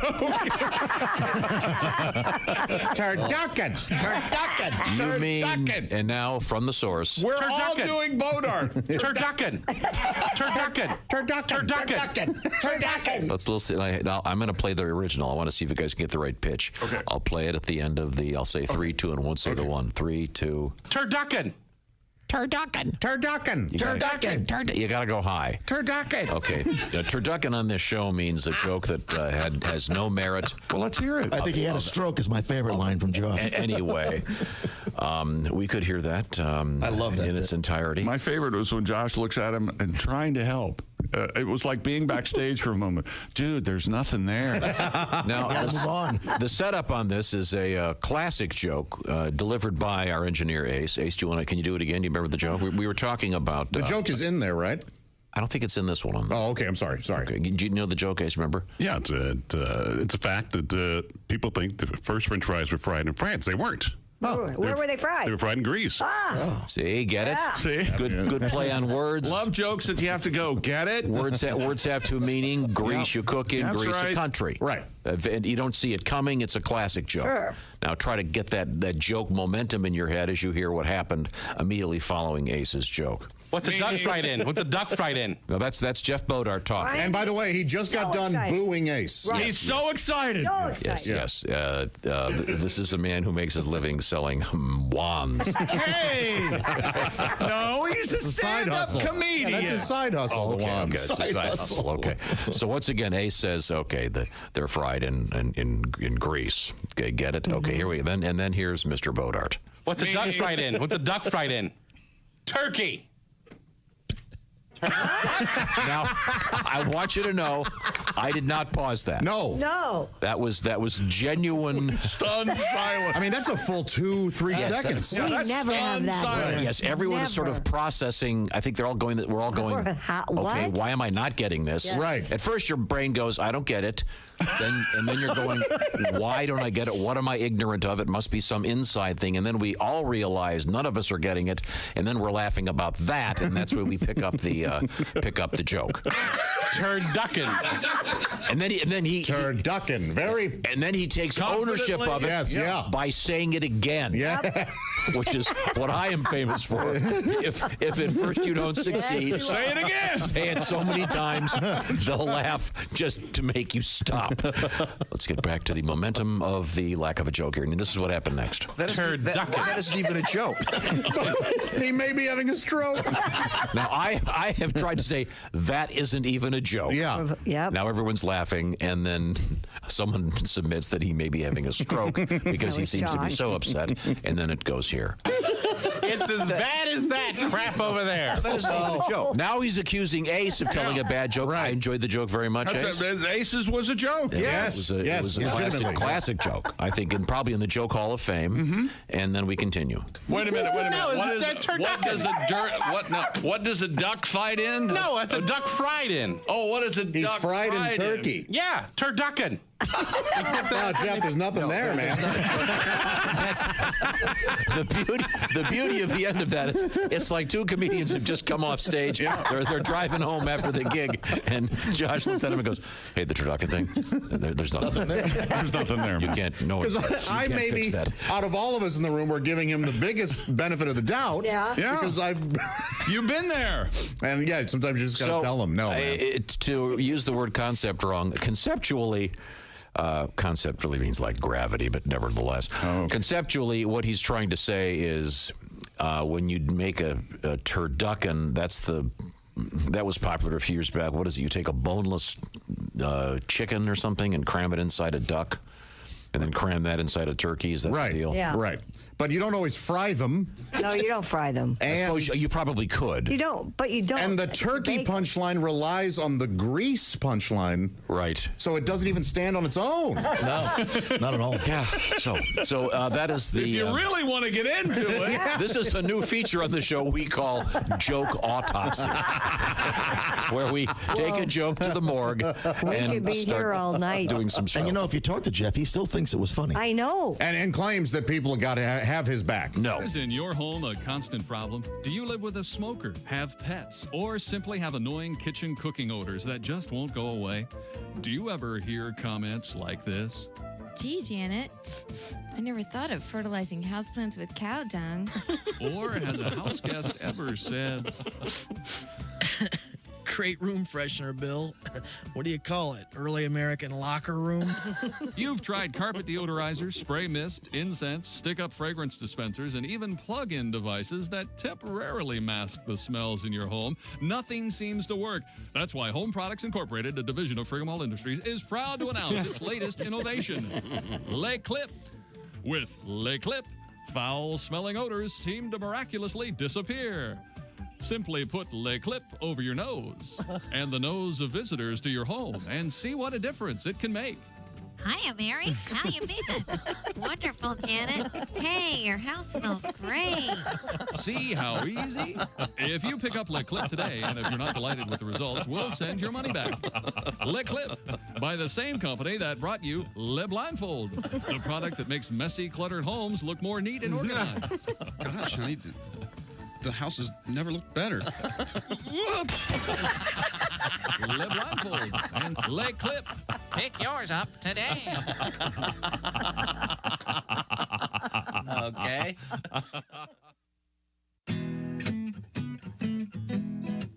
Hey, this is Henry Phillips, and you're listening to Bob and Tom Radio. And Jesus said, take this bread and eat it. It is my body. And the disciples said, Jesus, we're all on low-carb diet. We appreciate you dying for our sins, but we're all trying to slim down a little. We want to look good in the painting. Bob and Tom, 24/7. Terrific show.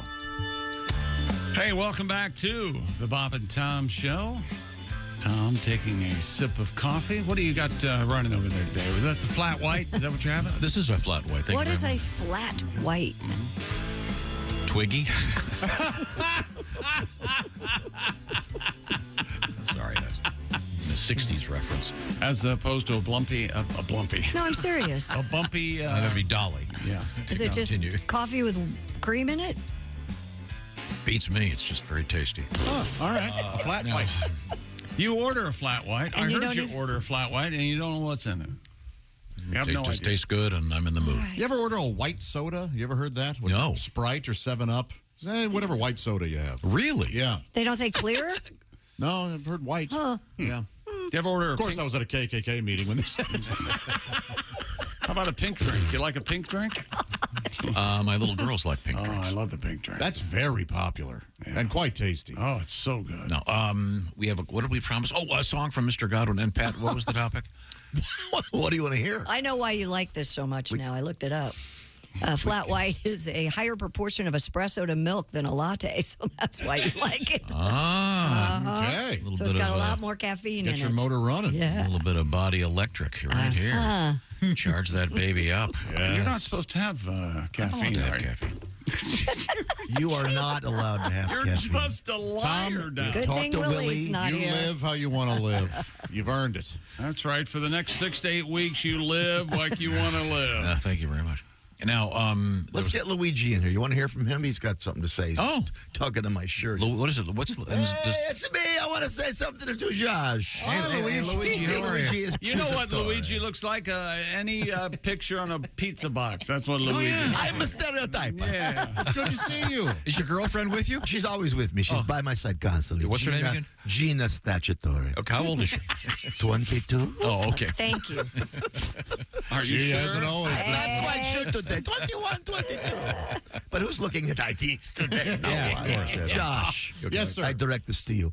You have a problem with ravioli. What is your problem with ravioli? When I get it at restaurants, there aren't enough ravioli. I want at least 12. How many do you get? 4 or 5? Yeah, sometimes 4 or 5. How many do you really want? Tell me. Tell Luigi. 80. 80. Here we go. Oh, I never give you enough ravioli. Plenty of pizza and stromboli. More than enough sweet cannoli. But only 4 ravioli. I want 80 ravioli. That I want to eat so slowly. Shove it in my pie hole. I want 80 ravioli. Your wish is granted. You come to my place. I thank fix you, you up. Luigi. Hey, everybody. I would be honored to eat at accusatories. Oh, that's so nice. I got an idea for you, Jay. Go, baby, go. University of Michigan. Yeah. Big controversy. Harbaugh out. At least out Temporarily. off the sideline. Yeah. Suspended. Yeah. Go ahead. And they play the Terrapins this weekend. Is that with pay, by the way? I think I'm sure, everything's yeah. with No. Who do they play? The Tarpaulins? Yeah, the Tarpaulins. And I think someone should show up with a giant blank sign. And then when someone said, you see what happened? Oh, Harbaugh stole my signs. Oh, my gosh. They could just have the stick. Oh, Like with a- jeez. That is good. See if That anybody- is good. Someone should try that. Hi, I'm Josh Arnold. Have you ever dreamed to be a sycophant? Well, Have I got the course for you? program for you? Dear Bob and Tom Show. Yes, Tom, go ahead, please. From this is from Mr. Paul. The husband of the of the fish stick. Bear.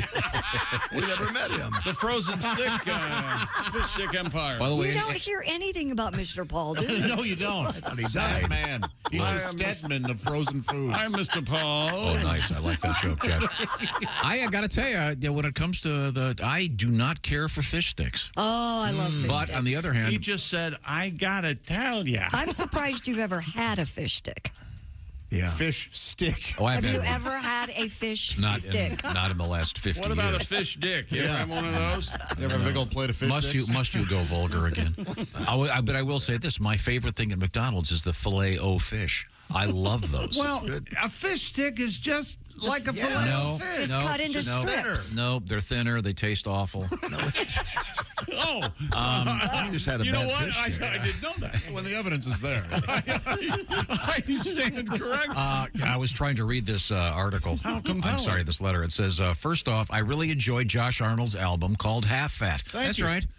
Josh's album is out there. Was number one in the comedy album on the list last weekend. It's number one right now. I looked this morning. Holy cow. This damn album. I'm going to listen to it on the way to Wisconsin. Oh, great. Get a nice laugh. Have my driving ears alone, I augured guess. out with a corkscrew.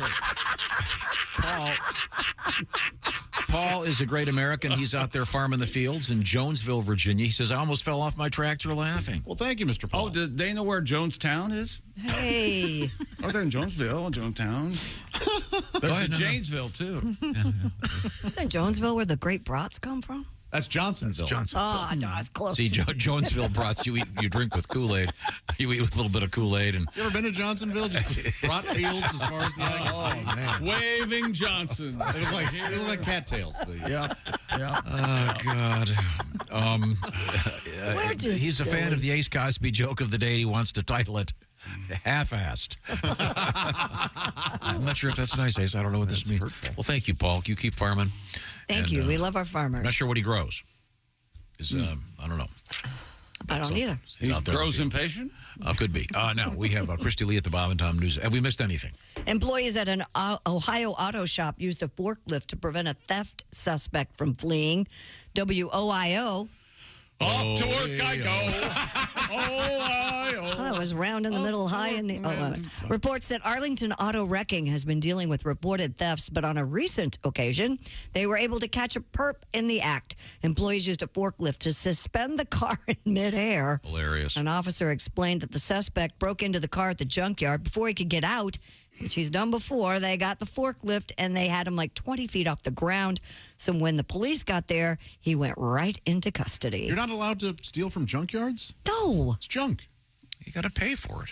It's no, it's I'm not paying for junk. You pay for junk at the junkyard, of course. Scrap. I'm doing them a favor. Oh, the sign. Take one free. Yeah. It's right there. Why do you think they have Help dogs? us get rid of this junk, they should say. No. I thought they just liked dogs. How about this? I mean, Alexander so Funk the guy was arrested. I'm sorry, what's his name? 26-year-old Alexander Funk was Mr. arrested Funk. for criminal trespassing and possessing He's going to criminal learn about a tools. different kind of funk jail as he gets funked in the old. Oh, he's Oh, boy. he's going to get funked, all right. But I mean, that's actually pretty funny. Yeah, it is. So he's way up high and can't get out. And Yeah. Waiting for the cops to come. is that legal? Apparently, I guess you they didn't arrest the guy holding them with the forklift. Well, they say catalytic converter theft is on the rise. He's way up there. When we come back, what have you got for the teaser, Christy Lee? Coming up, we do have the oldest example of an early human building built by humans. We have a huge tree in North Vancouver, and a couple of animal stories for you. We have a deer crash, and then we have a horse that got loose in the cargo hold of a plane. Oh. Well, Yeah. we'll see what happened there. What right now we are going to say. By the way, the plane was in the air. Okay, this is the Bob and Tom Show. Thanks for listening to the Bob and Tom Show this morning. Catch any part of the show you missed later today on our YouTube channel.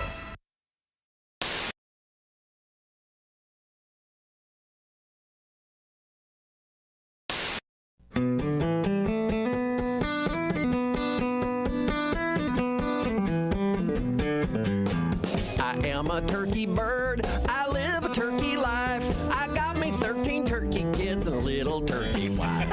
I get a lot of corn and wander around the pen. Have a drink of water, then I have some corn again. A feather sticking out, a pecking on the ground. Come on, check me out. I'm strutting all around. Dangly noodle hang thing, and growing off my face. Looking good, only thing to say is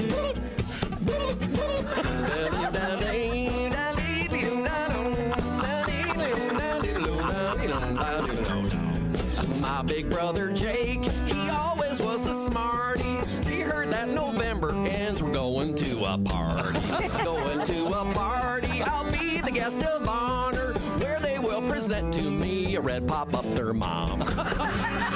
Had a little dream, all the good china. You know I like cranberries, lighting the candles. Pass me the rutabaga. Any corn left? I'm getting kind of sleepy. You ate too much? Boy, I'm stuffed.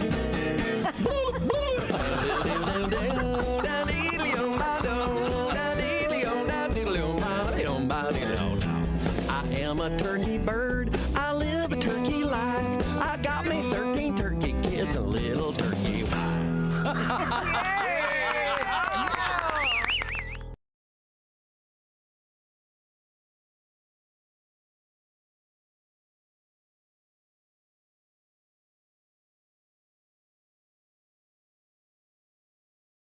Hey, Josh Arnold here from the Bob and Tom Show. Do you know where squeaky, fresh cheese curds come from? Well, yeah, it comes from a cow's teeth. Everybody knows that. No, they come from Gardner's Wisconsin cheese. Well, yeah, but before that, it was in a cow's teeth. God, is that you bleeping me? This is why Gardner's Wisconsin cheese is different. Their cheese curds are made fresh in the morning and delivered to your doorstep in about 48 hours nationwide. The freshest curds outside the walls of the creamery, I say. Wow. We've got fresh curds, but we couldn't get them to you for about a month by buggy.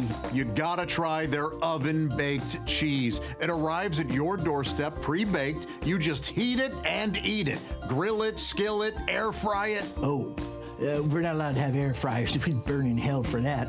Which would cook the cheese, I guess, but... And their aged super sharp cheddars are amazing. From 4 to 17 years. My favorite is the 8-year-old super sharp cheddar. It's powerful but still creamy and melts in your mouth. Just delicious. Sounds like that Gardner farmer is pretty smart on cheese. Right now, receive free cold pack shipping and free cheese curds when you spend $59 or more at GardnersWisconsinCheese.com. I don't have an internet. Their pre-selected package deals make great gifts for coworkers, friends, or anyone hard to shop for. Remember, cheese is always a good idea. Can't argue with that. That's GardnersWisconsinCheese.com.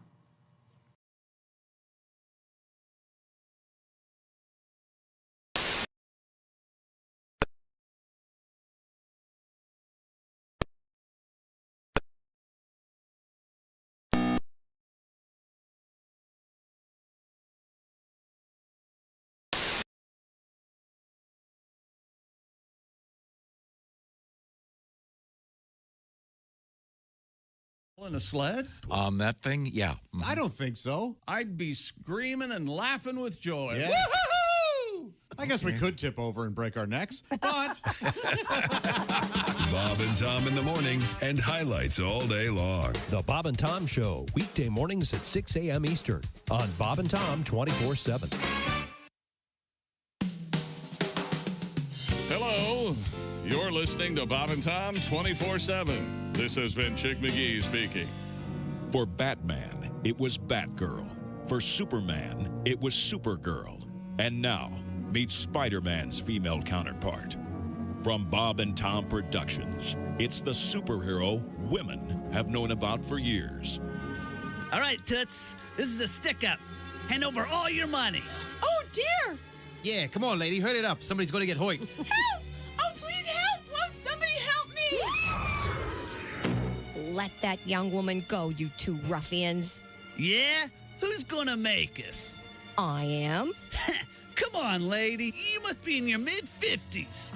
Yeah, what do you have going? Some kind of superpowers? Yes, I do. Take a look at these. Oh, gross. Let's get out of here. It's Spider-Vein Woman. Oh, God, no! Spider-Man got his superpowers from being bitten by a spider. Spider-Vein Woman got her powers from working as a waitress for 17 years. Don't make Spider-Vein Woman show you her legs because if she has to, she will.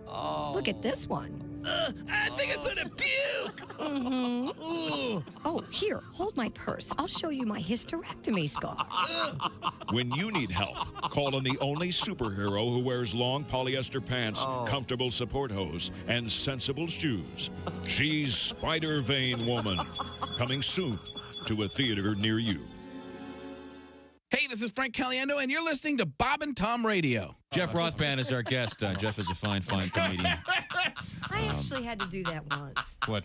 Be a pallbearer. And that, Oh, my that's God. heavy. Yes, that's a it's heavy job. Yeah, I actually had to go to a funeral, and I was asked to be a pallbearer, and I always a pallbearer. Never the corpse. I actually have a sexual fantasy associated with the earthquake. Go. All right, woke chick up. In my fantasy, I am making love to this woman. Yeah. And then all of a sudden, she feels the earth move beneath her. Ah, yes. And then she rolls over on top of me and shields me from debris. Safety first, everybody. Safety first. Essential Morning Radio. All day and all night. Some like Bud, some like Schmitz, but for me, it's Bob and Tom. Up. Welcome back to the Bob and Tom Show. Christy Lee at the news desk. There's Pat Godwin in the performance room. Hey there, Chick. There's Josh Arnold at the I Hate Steven Singer sidekick chair. Chick. There's Ace Cosby. Hey. I'm Chick McGee, and here's Tom Griswold. We were just talking about that junkyard in Ohio. Yep. Apparently, the guy got arrested stealing stuff. Yeah, and they pulled the car that he was in up into the air 20 feet, so Pretty funny. he couldn't get out. Yeah. At most, you take a penny, leave a penny, right? That's right. Yeah. That'd be a great scene in a movie where the guy's trying to steal something and they stick him up there and he's stuck up. I guess apparently this, I was reading more. I guess the car was way up there, so he couldn't jump out. But do you ever, Josh? I know you like to do those so-called dick pics. Yeah, I love it. Yeah. You like to. Do you ever constantly maybe go to a junkyard and say, "Hey, baby, I'm going to send you a picture of my junk," and then she's all hot and bothered, and then it's just like a Fred Sanford like field of old cars. No, okay, good. Coming up, it's going to be sexy time with Alli Breen. We're looking forward to that with your love troubles. What do you got, Christy? A cargo plane was forced to return to New York City's JFK after a horse escaped its crate on the plane. Oh, my. WABC reports the plane, which was headed to Belgium, was in the air for less than half an hour when it had to turn back. Pilots told air traffic control, we have a cargo plane with a live animal, a horse on board. The horse is broken out of its stall. No issue with flying, but we need to go back to New York because we can't resecure the horse. They have a horse crate? Yeah. Wow. So it wasn't someone's emotional support horse? Emotional support horse. No. Okay. No. Because didn't someone have a big thing about taking a mini horse on a plane? Yeah. Shetland pony. Have you seen a what? Shetland Okay. pony. Have you seen Arnold Schwarzenegger's support donkey? The donkey has the run of the house. He was just on Peyton and Eli's ESPN Monday Night Football. This donkey eats breakfast. Arnold Is it a big feeds him- donkey or a little The mini little donkey? baby donkey feeds him carrots and all sorts of stuff. He loves this donkey. Wow. Does he have a bag or something? There we go. He just has the run of the house. He's litter box trained. Come on. He doesn't just urine and soak the. And you would like kitchen Arnold, rug. Pat, because he has the grayest of all beards and the darkest of all hair. Yes. It's kind of a wild-looking thing. Okay. Yeah. So I'm sorry. So get back to the story. There's a aircraft with a horse Cargo on plane, board, yeah. and the horse is running around in the cargo area. Yeah, pilot said they needed a vet once they got back on the ground. I don't know the condition of the horse, but apparently they I couldn't heard get the back. condition of the horse was stable. Oh, good. Thank goodness. That's very, very important. But that won't be that way for long. I can tell you that. Very nice. Very nice. Pat, I have a... So was this? I'm sorry. Was this strictly a cargo plane, or was it a passenger It plane was a with cargo plane, I said, yes. Oh, because it would have been really funny if the pilot had to come over. Do we have any cowboys on board? Is there a cowboy on board? Please. Any rodeo cowboys that can handle a horse? Are you a lasso or lasso? Lasso. Lasso. Is lasso correct? No, I don't think so. Lasso. Lasso is when girls do it. Lasso is when boys do it. Okay. No. I think he's right. No. Pat, put your coffee down, get your guitar ready. All right. And Arizona, wait a minute, that's the wrong story. Colombia has started sterilizing hippopotamuses, descendants of animals illegally brought to the country by Pablo Escobar back in the 80s. 2 male hippos and 1 female underwent surgical sterilization as part of a larger government effort to control the population of more than 100 of the animals that are roaming unsupervised in some rivers. The plan includes the sterilization of 40 hippos a year, transferring some of them to other countries, and possibly euthanasia. They better not bring them here. Why don't they just hunt them? They don't belong Well, there. that's one of the options here. Yeah. Yeah. How do you? They didn't say hunt, I mean, but it they must say cost a fortune. You've got to capture a hippo. And surgical sterilization. This isn't like hitting them with a dart or nothing. This I'm is assuming that their testicles are rather large, but you got to. Well, not on the females. They got to do the hysterectomy on a female hippo. Well, Yeah, I think you'd only have to do the guys, right? Unless, No, 'cause No, it says unless the there's women, some too. You in never get vitro all of them. fertilization program. For Are you, the girl hippos. Christy? Did you just say women hippos? women hippos. They said one of them went through the surgery already. Hippettes. Hippettes. That's yes. what they're known as, please. They interviewed her. You know, Yeah? Oh, yeah? She said, "I'm reducing." The woman hippo. A female hippo, yes. So yeah, this has been going on for quite some time. Yeah, since the 80s, they're natural. There are no natural predators for the hippos in Colombia, so it's Except really man. messing up the ecosystem there. So I don't. Again, hire some hunters. Just get rid of them. Well, no, let some of. It's not the hippo's fault. I said Well, let them live. I thought they were going to put them on a plane and fly them. Well, that's when that is a possibility. They want to ship them to some other countries, but No, again, they'd have to be sedated, presumably. think about what you just how said. many hippos do you think you could kill in a day? Man, I'd be lucky if I got one, quite honestly. Really? Do you think they go out into the river and go, we need some volunteers to move to Zambia today?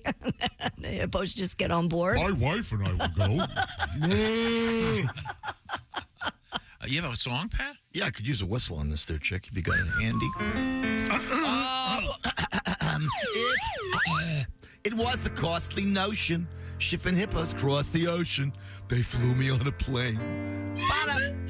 Nice. Though I weighed many tonnies, Escobar had lots of monies from trafficking cocaine. Oh, I could tell you things. If this hippo talked, I'd sing. There were guns and guys were there to buy some blow. I could name names. He's dead, right? Pablo. The hippos, they are twerking, but my balls, they aren't working. I've been neuterized. I came here for vacation. Now I'm looking at castration. Why am I so despised? Try and catch me, you bastards. Everybody's a critic. So they're I loved it, Chip. so they're castrating some, flying others away. Yeah. And then possible euthanization is what they say. Euthanization? Oh, just the baby hippos. Yeah. No. You said youth. How did they get away with the word euthanize, by the way? I don't know. It's like the word casualties. Really? Yeah, there's nothing casual about it. Nothing casual about being shot. Yeah. Real chill when I got shot. Yeah. Okay. On a much lighter note, a New Jersey man says a deer crash landed into his pickup truck just as he was about to sell it. NBC 10 reports Mr. Jay Vaughn was preparing to sell a 2007 Chevrolet Silverado in mint condition for a nice $9,400. Sounds like a nice car. Just as the buyer pulled up to the Vaughn's home, a deer appeared, leapt over another car in the driveway, slammed into his pickup truck before running off. That's crazy. Vaughn told the TV station, I just couldn't believe it. I promised the guy that the truck was immaculate, and a deer comes out of nowhere and just caves the side of it in. The animal caused Vaughn to lower the price of the pickup to $8,500. By the way, this was all captured by his home security cameras. You can see You the can deer see it, jump yeah. over the car. And Thanks a lot, dear. Yeah. And then it just cost me he lowered the price. $1,000, $900, but still. More than a couple of bucks, if you will. Oh, dear. It sounds like a nice car. A truck, I should say. Yeah. So, I mean, hunting season begins at a bunch of spots coming up this weekend. Yes, sure does. Saturday. Maybe you want to hang out in this guy's driveway. We've been told that, look for the orange. They wear orange hunting gear all the time in Bowler, Wisconsin. So look for that Friday. Oh, maybe I should go get some new clothes. We're going to be in Bowler for a special show. This show coming up Friday morning at the North Star Mohican Casino Resort in Bowler, Wisconsin. And then that evening, two special shows, Willie G., Patty G., Jeff Oskey. And it's going to be a killer show, a lot of fun. Who am I forgetting here? Me. Josh Arnold. Yeah. That's right. Sorry. I may only do one show, though. I haven't decided which one. Oh, really? Yeah. It's big of you. I think it's big of all of them. And then the Chicken I'll be your host. That's Friday night. 2 shows, in fact, at the North Star Mohegan Casino Resort in Bowler. So we certainly look forward to that. And what have we got coming up, Christy Lee? Well, we have Alli Breen coming up because, it's time for sexy time. I'll do it for I like Tom. it when you do that. Sexy time. Sexy time. Now, that's coming up. Also, I'm going to remind you real quick, we had our winner for Pigskin Week 10. Julie Hennig from Kearney, Nebraska was our winner. We'll be talking to... Kearney. Kearney music? Yeah. Circus music. We'll be talking with Julie tomorrow. If you want to enter, go to bobandtom.com/contest. You could win the Big Green Egg Mini Max next week. Just pick those winners in the NFL. Right now, this portion of the Bob and Tom Show is sponsored by BetterHelp. This time of year can be rough. It's natural to feel some sadness or anxiety with the holidays arriving. So this is where therapy can come in and be very helpful for you. And BetterHelp is taking advantage of contemporary technology to make therapy a lot easier to access. How does it work? Well, you fill out a brief questionnaire and you'll get matched with a licensed therapist. And you can switch therapists at any time for no additional charge. And then the therapy itself is performed online. So it's much more convenient, and you don't have to get in your car and go somewhere. And also, another advantage of it is you can do it in such a way, for example, that as if you're on the phone. You could do it as like it was a Zoom call. You could do it texting back and forth, whatever works for you. So if you're thinking of starting therapy, how about giving BetterHelp a try? Like I said, it's entirely online, designed to be convenient, flexible, and suited for your schedule. To find your bright spot in your head, check out BetterHelp. You go to betterhelp.com/BT show. Do it today and they'll knock 10% off your first month. Once again, it's BetterHelp, H-E-L-P, betterhelp.com/BT show. That's betterhelp.com/BT show. Make yourself feel a little more grounded this holiday season. And this portion of the Bob and Tom Show brought to you by BetterHelp. Speaking of help, we may be able to help you with your love life when we return with Sexy Time. And Alli Breen, this is the Bob and Tom Show. Essential Morning Radio. All day and all night. You might as well shoot me when the beer runs out. Bob and Tom Radio. I know I've already told you this, but this is radio, as Tom likes to say. We have new listeners all the time. The Bob and Tom Show Comedy Tour stopping in Bowler, Wisconsin. This Friday, we'll have a live morning show.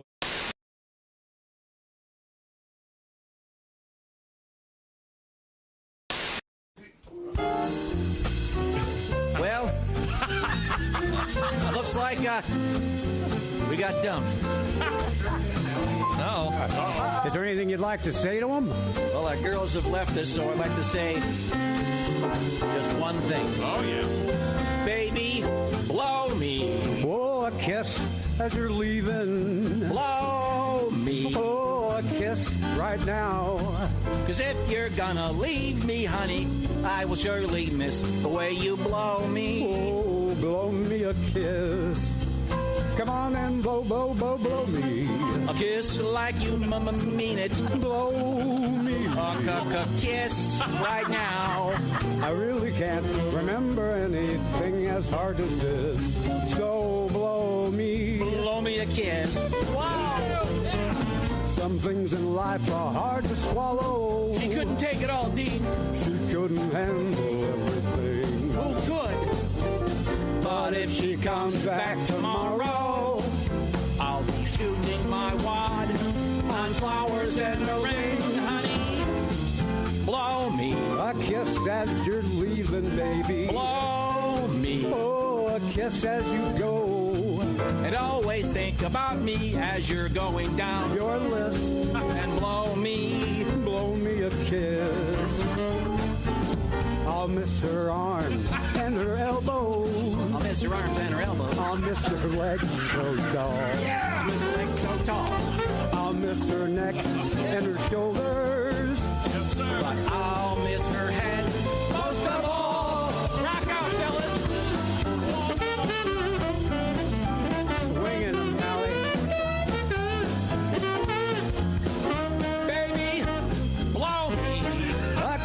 as you're leaving, baby. Oh, just as you go.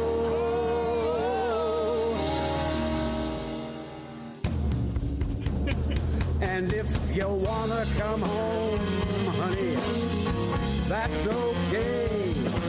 Just grab a hold of this and baby, blow me. Baby, won't you blow me? Blow me a kiss. Oh, I've been Malcolm. Oh, Alli. I'll miss your arms and your elbows. The Bob and Tom Band and Orchestra. Amazing. Thank you, Dean. Thank you, Jerry. Oh, that's fantastic.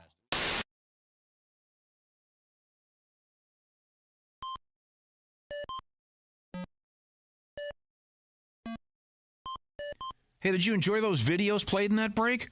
Check out the Bob and Tom YouTube playlist for more great stuff.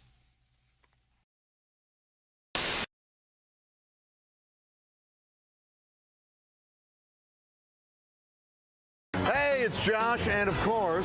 Hi, Chick McGee, everybody. Your chance to win a Mini Max Big Green Egg for Bob and Tom at Big Green Egg. Each week, someone will win a Mini Max Big Green Egg. It's the Bob and Tom Show Pigskin Pick'em, powered by the Big Green Egg. Go to bobandtom.com/contest on the computer. Is that where you go? Are we eligible?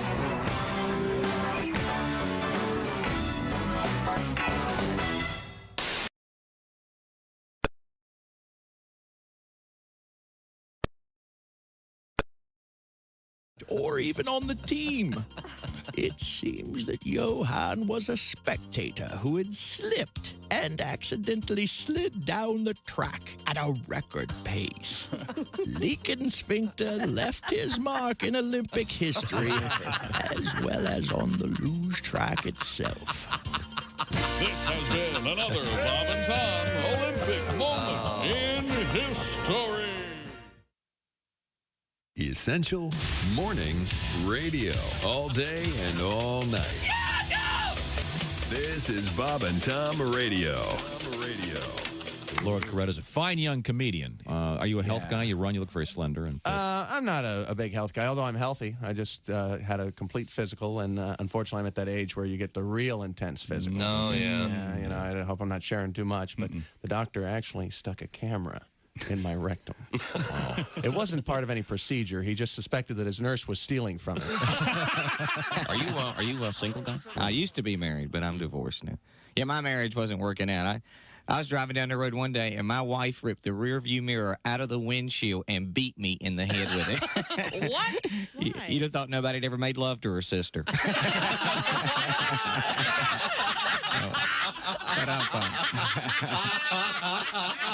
She was just as bad. She used to brag, I can count the number of men I've been to bed with on one hand, and then she'd do it, too. 5, 10, 15, 20, 20. Hi, this is Paul. And this is Storm. And we're Paul and Storm. Welcome back to the Bob and Tom Show. Tom, give it to him. What time is it? Oh, sexy time. Yeah, baby. Well, there she is. The question is, where is she? Is the Where's question. Alli? Alli Breen, where are you, Alli? FLA. Florida. Yep, FLA. I was going to guess that. Nailed it. Alli Breen is I got it right. Alli Breen is the host of Sexy Time. Would you calm down? Okay.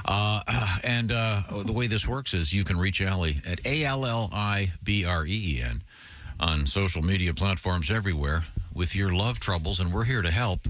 And Alli, we help sometimes. Is that your condo? Is that your condo? Yes. I tried to reposition to get some natural light, so I'm in a weird space. But Looks yes, good. it's mine. Looks very nice. And that's you rent that thing out? Yes, exactly. What do you mean the condo? It came off dirty. Yeah, I did. Hey, you rent that thing out, baby?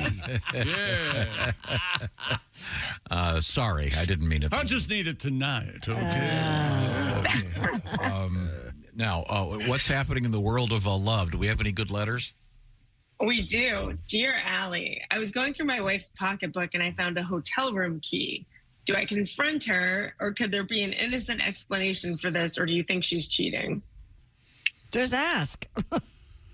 Yeah. I mean, Wait a minute. Why were you going? First of all, yeah. You must have suspected something. Why would you be? And first of all, do hotels have keys anymore anyway? They have the key credit card looking ones, yeah. Like a key card. I'm sure that's what he meant. Exactly. Okay. I have a key card in my that's pretty purse. incriminating. You do? Yeah, but it's. I mean, Oh, it's from an old visit? well, from when my husband and I first started dating, but I kept it. Are you Maybe cheating she, already? Wow. What'd you need a hotel for? God, you guys suck. maybe she kept one of their early keys and he forgot. No, here's what happened. I wait for my wife to go to sleep every night, and I go through all of her things. Just to and make I sure finally she's not found a cheating. hotel key. Yeah. Now, do I Josh, confront her? you're the wise This one. could be way more innocent than you think it is. It may have nothing to do with cheating on. Yeah, maybe she you was at a hotel. convention. Maybe she just uses it to chop up and line rails of coke.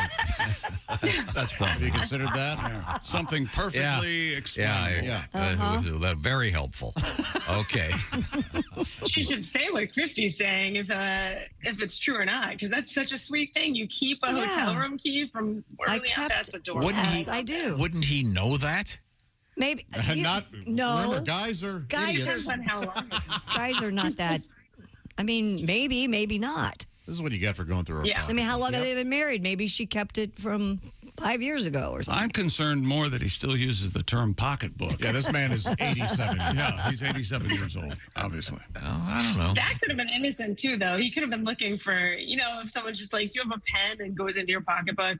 If they're married, that's probably maybe what happened. I don't know, as opposed to snooping. I was looking for a fountain pen in my wife's pocketbook. I can work on my calligraphy. Anything with a quill and an inkwell. Yes. I don't know. Just ask her, move on. Okay, what's next? What do we got? Dear Allie, I've been dating the best person I ever met. We have an amazing time when we're together, and the sex is great. That's terrific. She, however, dates other guys, and I only see her. I want to ask her to be exclusive, but I'm afraid that if she says no, it will ruin what we have. How can I broach this subject without losing her? Well, there's always going to be risk. Yeah, there's always going to be that chance. Or she could say, okay, I feel that way about you too. Right, exactly. You got to go for what you want. She may have to start charging more if that's... Yeah, she's obviously What Tom is doing, sir, is calling her a whore. Yeah, that's what he's doing. Because she dates around. No, not a whore, a hooer. Just talk to her. Grow up, okay? You know what? Yeah, that's right. I said that. Grow up. That's right. Yep, man up. Talk to her about it. There we go. And what's the worst that could happen? You get your house back. Or do you just wait it out and see if she says, I know I've been dating other people, but I'd really like to be exclusive with just you. That's right. Wait it out. And after that 6 or 7 years is up, you can see where you stand. Well, it's 6 or 7 years. Maybe start taking her on nicer dates to nicer places. And then say, look, Toots, this is going to end if you don't start. No, here's what you do. Get her pregnant. You could do that. Trap her. One way to do it. Trap her. Yep. Oh, okay. I'm sorry. If she's dating other guys, though, she might not know it's yours. Whoa. Yep. All right. Well, what else do you have, Allie? Dear Allie, I have been having an affair with my executive assistant for the last couple of years, and I've been paying her rent, etc. I recently broke it up, and she told me I need to keep paying her bills or she's going to go straight to HR. Oh, God. It was consensual, and neither of us are married. Am I going to get in trouble, or how do I get out of this without getting fired? I would, look, I don't know if this is good advice or not. I would go to HR first. Yeah. Get ahead of it. Yeah. That's what I'd do. Yep. How does that meeting go exactly? I mean, I would go, hey, look. Hey, Mrs. Fromson, I got to tell you, I was banging Shirley, and she's pissed. And I was paying her rent, by the way, out of the company funds. I tell you what. I guarantee. I tell you what, lady, HR lady, if I'll give you the same exact deal I was giving Betty or Shirley, if we just let this go. For the next couple of years, I'll pay your rent. There's no way they did this for 2 years. Both of them are single, and nobody knew about it. I mean, I'm sure. Well, there's that chance too, but maybe I don't know. Yeah, jump ahead of it. Do they have a company policy that they can't date? Maybe. Yeah, because isn't it okay in some companies? That's what I thought. Sometimes you do have to run it by HR. If he's her superior, I think there's a problem. Yeah. And he wasn't paying the rent out of company funds, was he? That might be. Maybe you can just give her a raise. Maybe you just be like, well, I won't pay your apartment, but I'll get you a raise.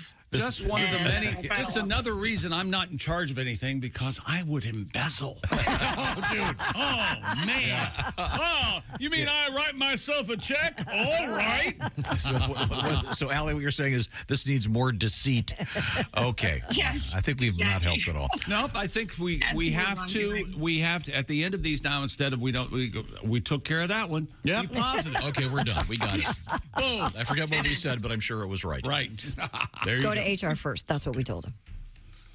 Yeah. Dear Allie, I've been dating an amazing man for 4 years. He's retired and drives a modest car and has a nice apartment. That's right. He told me he lives off a small pension, and I went snooping in his desk when he was at the gym and found out that he's actually really wealthy. When I confronted him, he got really mad. I went into his desk and said he didn't want to tell me how rich he was, as he wanted to know I wanted him and not his money. What? And he in the past has attracted gold diggers. Yeah. I'm really mad he lied to me. Am I wrong? What should I do about you're wrong. Yes, you're wrong. You're very wrong. And you're lucky he doesn't dump you like right now. You should not have been snooping through his desk. That's almost like murdering someone and then lying about it. So let me tell you something. I know murder and I know lying, and murder's worse, okay? You guys you're not overcoming this one. You guys are done. Yeah. Yep. Yeah. You blew it, lady. There should be an added bonus, too, if she's already in love with him and then she finds out he's rich. That's like those movies where someone's dating a prince and they get mad that he hadn't told her. It's like, that's the best case scenario. If he's rich, isn't that one of the viral social platforms where guys announce how much money they have in the bank at the clubs and everything? Oh, look at this. I was just looking at my bank balance. Yeah, I saw this video the other day. Really? Yeah. Oh, I've got $109,000 here in my bank. That's like crazy. People do that? Yeah, that's what the video. Why? Wow. Why would you do that? Because you'd get a woman, Tom. That's what people think. Oh, no. That works. Huh. Yep. It's a decent strategy. Oh, yeah. Yeah, get rid of her. Get rid of Snoopy here and go get another one. Right? Well, this is Snoopy talking to us. So, Snoopy, rid yourself of yourself in this situation. Okay. So what you're saying is jump. No, I'm not saying that. I'm sorry. Okay. Misinterpreted. Let's go to our next letter. All right, we took care of that one. Yep, done. Why didn't she just keep Dear her mouth Allie. shut? That's what she should have done. God. Yeah, Right? just accepted that she's won the lottery, essentially. Yeah. Just become even more in love. Yep. Dear Allie, I'm divorced with grown children. My current girlfriend wants nothing to do with my adult kids and is always planning trips for us over the holidays so we don't have to see them. She's pushing me to get married. I asked her to sign a prenup, and she said that means I don't trust her. Would I be crazy to get married again? I have considerable assets, and I think I'd rather them go to my kids than her. Yes. You're crazy. Yeah. Don't get married. Yeah. What the hell? This lady doesn't sound right. No. She She for sounds you? like she's greedy and selfish. How hot is she? Gotta go. See a picture. And how annoying are his kids? Send up skirts, then we'll give you our answer. Yeah. Don't pay attention to those two. What's her cup size? Allie, you may have nailed it. How annoying are her kids? We got this one done, Chick? Yep, all set. Okay, all set. Okay, good. Ready to go. What do you got, Allie? Feels good, doesn't it? Yeah, it does feel good to do good in the world. Yes. Yeah, to really help. Right. I've been dating a girl for 5 years, and I really love her. She's horrible in bed and just does missionary and never has any orgasms. Sex is very important to me. I love her, but I can't imagine never getting again. Are there classes I can send her to? If I bring it up, she will be really insulted, and I don't want to lose her. I almost think I need a hall pass once a month. Yeah, I teach in a our class. Send her my way. 8 a.m. Show up. Now, the thing you couldn't say, does it we know what it is. We know what it rhyme with roll-up? I love the question, is there a class she can attend? That's I do think they do that, actually. I think there is. There are Something sex like that, therapists. yeah. It's like Sure. a Tupperware party or something. There are couple sex therapists, like Nina Hartley did Right. that, the famous porn Yes, star. she And, did. yeah, that you can really go together and learn some Right. things. I think bringing that up would be fine. Really? Ooh. Yeah. I'd like to know her background. I'd like you to meet this luscious porn star who's going to give you a few pointers. It doesn't have to be Nina Hartley. The way this works is I love you. I'm going to mount her, and then I'll be telling you exactly what I'm doing. I love you, but you're horrible in bed. Stop crying. Now listen. Yeah, that'll work. Well, you don't exactly approach it that way. Is there a female orgasm? Yes, there is a female orgasm. Spanish fly type thing. Ersatz? Yeah, white wine. Didn't you know? Oh, that's what it is. Come on, everyone knows that. White wine. Oh, Yes. well, that's good to know. Did we finish that That one? works, yeah. Another victory. Well, I'm surprised she won't just satisfy him by faking an orgasm or two here and there. You would think that that's, if she realizes it's important to him. She must. I get the impression she doesn't know better. Like I guess I so. think She doesn't realize maybe it's she bad. grew up in a very sheltered home or whatever. She just doesn't know. And I agree with him. If This guy she could get some instruction, Or maybe bring some tools to bed. maybe a book. Oh. Yeah. You Yeah, don't a mean like a tool. ratchet set. You mean No, like a nice vibrator. Like a drill driver? You know, the Jack-U-Matic 4000. There's many satisfied customers. Oh, those have been recalled. Oh, no. There was No, the diesel or the... No, the Sawzall attached. The regular, okay. Oh, The Teslamatic, the Teslamatic electric battery. Yes. Okay. Thank you, Allie. How do we do in that one, Chick? Win. Okay, good. Win again. One more. No, two more. Two Three. more. No, three Two, more. three Four more. more letters. Here we go. More. Dear Allie, my wife seems to claim she's on her period for at least half of the month. I think she must be trying to avoid sex, or is this something that can actually happen to women? Yeah, no, she's trying to avoid it. Yeah. Let me ask you, sir. Does boy. she say this too? Oh, you pee through that. Have you ever heard that? You can always have her prove it. Oh, Josh. How? No, It's something I call the dipstick method. You get litmus paper. It's readily available. Oh my Lord! Yeah, I don't know about this. That doesn't sound Now, good. some women have longer Chick. menstrual Cycles. symptoms, yes, than Yes, other women. they do. That's for certain. No, But- this is a ruse here.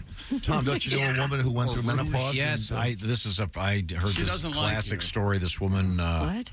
This woman had gone through menopause, but didn't tell her husband, so she could have a week off every month for several extra years. 85 years. That's pretty amazing. I don't want to get too personal, Allie, but how many days does your period last? I think it's about 5. Half a month would be very unusual. Yeah, 3 to 5, I think, is normal. The joke was that, of course, that was personal. No, in the future, we'd like you to do, like in the movie All the President's Men, put a planter behind you and post a flag in it when you're flowing. Hey, did you see Bob and Tom this morning? Alli Breen had the flag in. Oh, Well, what flag would it be, Tom? It would be a red flag. Of course. Japanese flag. Oh, sorry. My own joke. It's great that stays an excuse through marriage, though, because when you're a kid, you can get out of anything. When you first start getting it, like for gym class, anything, you can be like, I have my period, and teachers don't want anything to do with it. Do what you need to do. You know? Yep. Didn't you Funny do that, that Chick? husbands do the same. Yes, I did that. You got out of gym class by claiming you had your period? That's right. And the famous protest, why aren't there free tampons in the men's room? Equal rights. I heard about that.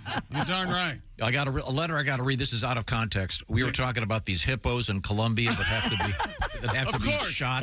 Yeah. This feature was going too well. I knew it. I just want to, Allie, you've heard about these hippos that were imported into The cocaine hippos. Yes, Yeah. they're Escobars, trying to right? get rid of them. They've actually castrated one and They castrated 2 and then had a female that was got this nice letter from Hysterectomy. Barry.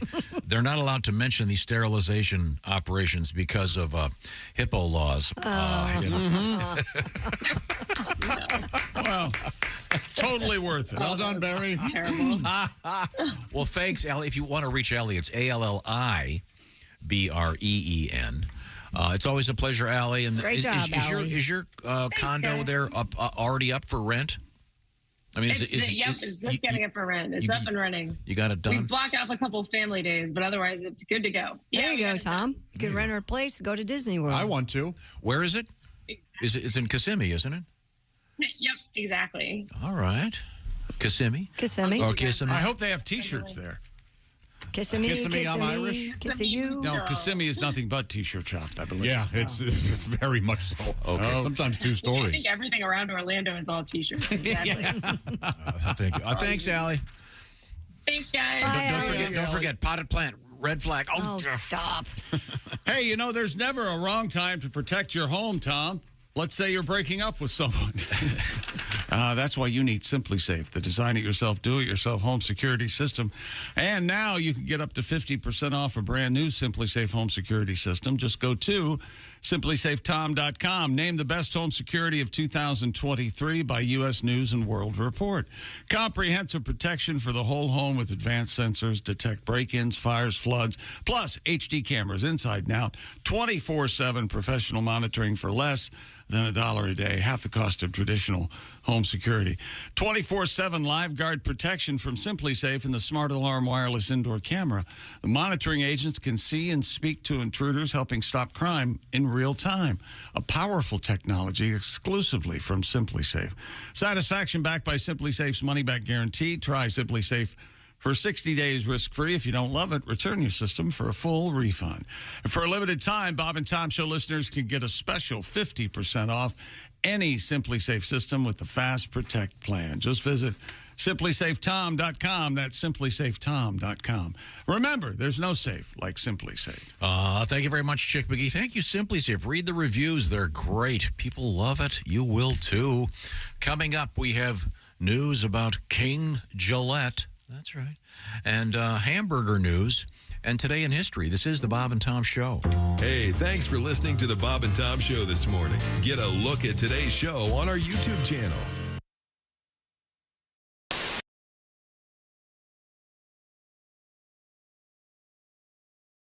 A lot to get to here. Oh, wait. Yes, I will get that. Hello, Bob and Tom Show. Hey, Bob and Tom, it's Donnie Baker. Oh, Donnie. You guys are getting all excited about Thanksgiving? Oh, yeah.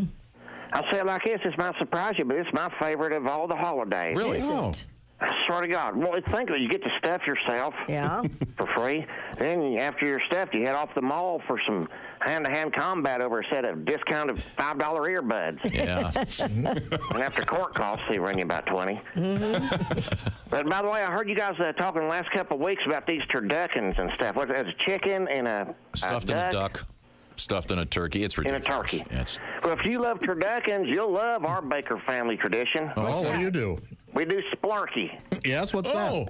Well, you take your 20-pound turkey. Right. Then you're going to stuff it with 7 cans of Spam. Oh, boy. Okay. 4 dozen Slim Jims. Right. And about 6 bags of Funyuns. Well, there you go. Oh. Bake it $3.75, $3.50, about 6 to 8 hours, and serve. Now, Donnie, you know 4 dozen Slim Jims is 48 Slim Jims, right? Well, these are the minis, chick. Oh, okay. So that's your splurky. These look like the Virginia Slim Jims. Oh, okay. Very silly, Donnie. Well, the turkey comes out so moist, and then that Funyun stuffing ain't nothing to shake your stick at neither. Oh. I love Thanksgiving. Sounds You know, good. Thanksgiving is like not only eating, it's a good time to argue with your family in person and not just on Facebook. Oh, yeah. Yeah. Yeah, nice. Because it used to be all us men be in the family room watching Scarface, and then all the women would be in the kitchen cooking. Right. But nowadays, you got the Republican side of your family hanging out in the garage while the Democrats are all huddled up by the mini barn. The mom's all left alone in the kitchen with that libertarian cousin who's transitioning from Mark back to Martha. Pretty God. Oh, transitioning. Oh, I see. Well, but I hope you're planning on making one of our Sparkies. If you do, take the Spam out of the can. Oh, yeah, that's helpful. Oh, I would think so. Good to know. Our hottest cousin, Amber, she learned the hard way. When Spam cans end up bursting, she tried deep frying the bird, ruined Thanksgiving and her carport. Oh, yeah. Carport. And you say she's your hottest cousin. Yeah. Hey, Judge, if you want, Josh, but that's why I take rubbers to the family reunion. Okay. The turkey actually still tasted good after the accident. I mean, what you could find of it. You had to eat it around the shrapnel.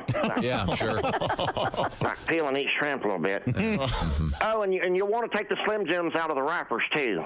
Yes. Good point. Yeah, my cousin Lonnie looked like that turtle with the stopped-up nose that ruined plastic straws for everybody. Pretty good. I'm going to go. All right, see you, Tom. There you go. There you go. That turtle. How dare he inhale those straws?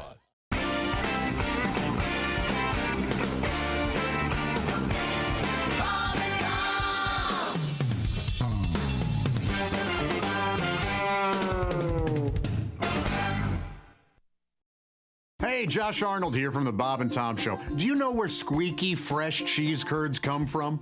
Well, yeah, it comes from a cow's teeth. Everybody knows that. No, they come from Gardner's Wisconsin cheese. Well, yeah, but before that, it was in a cow's teeth. God, is that you bleeping me?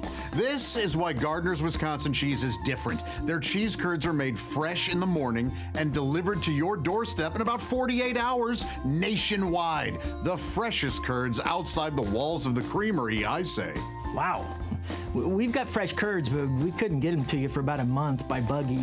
You gotta try their oven-baked cheese. It arrives at your doorstep pre-baked. You just heat it and eat it. Grill it, skillet, air fry it. Oh, we're not allowed to have air fryers. We'd burn in hell for that. But you cook the cheese, I guess. But And their aged super sharp cheddars are amazing. From 4 to 17 years. My favorite is the 8-year-old super sharp cheddar. It's powerful but still creamy and melts in your mouth. Just delicious. Sounds like that Gardner farmer is pretty smart on cheese. Right now, receive free cold pack shipping and free cheese curds when you spend $59 or more at GardnersWisconsinCheese.com. I don't have an internet. Their pre-selected package deals make great gifts for coworkers, friends, or anyone hard to shop for. Remember, cheese is always a good idea. Can't argue with that. That's GardnersWisconsinCheese.com. On landing. So after the tone, please leave me your name, 2 numbers, and a brief message. Or you can Skypage, text, or preferably email me at ktar_closer.com. He's still talking. He's still talking. Is he talking? Yeah, he's still chatting me up. Oh, God. I'll catch you later. I can't get enough of this. All right, bye. We just landed and I pulled it off again. Oh, you did? I don't believe I called Bob. Good morning, sunshine. Bob and Tom Radio. Isle of Palm, South Carolina. It's beautiful This is from USA Today. Beachgoers who build sandcastles will have to knock them down before leaving under a proposal being considered by the city council. Here, here. Oh, really? The ocean getting lazy, is it? Yeah. The unsightliness Are we of making the ocean work too hard? What the hell? Is this a problem? Violators serious? could get a ticket from $128 to $500. $500? All right, little boy. Oh, sure. It's according to square footage, I think. You're assessed on square footage. We're assessing that sandcastle. That's going to cost you $1,200 a year. Oh, my God. They have nothing better to do. It turns out that, the problem is that people trip. People were leaving huge moats. And, really? Yeah, they were falling, breaking their legs, falling in the moat. I see. Break a hip. So maybe they should make moatless sandcastles. That's no fun, Bob. You can't have now with no moats. The whole point is to have the Why do you need a moat? To protect your sandcastle. Yeah. This is why only men make sandcastles. That's right.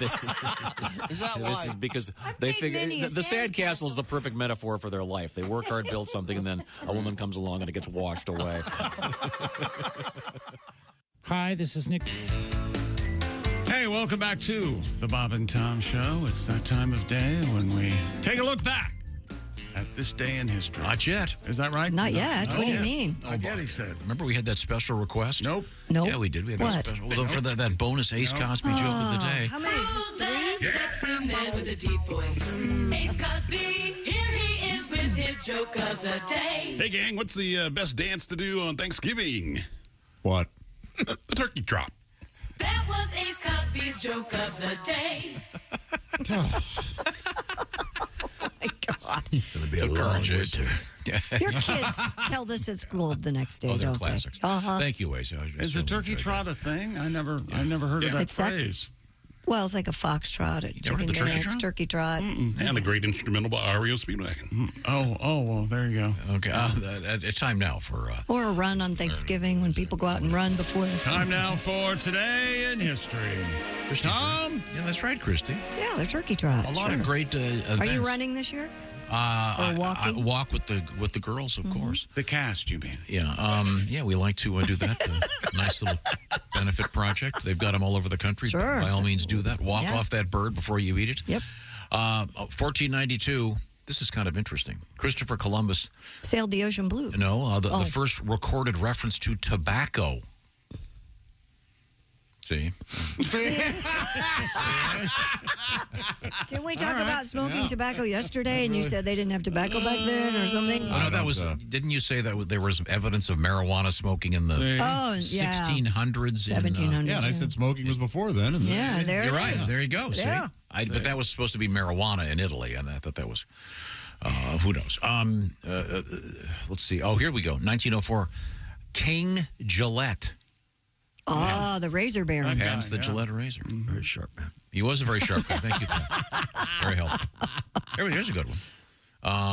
I'll do this in quiz form. Oh, boy. You're not eligible, Chick McGee. Ace Cosby. 1969. Mr. Dave Thomas opens Wendy's Hamburgers where? Was that Ohio? Very good. Columbus, Ohio? Yes, it was Columbus. You would have thought it would have been Chicago. I would have pressed it. The Wendy City. I would have instead of taking all the cities in Ohio and making them eligible, as Ace just did. How about one city, Ace? Cincinnati. It was Columbus. It was Columbus. I just told you. Okay. I was being funny because that's what I do. 19. Okay, this one's. This is your doing. This is for you, Josh. Yes. 1986. This album is released.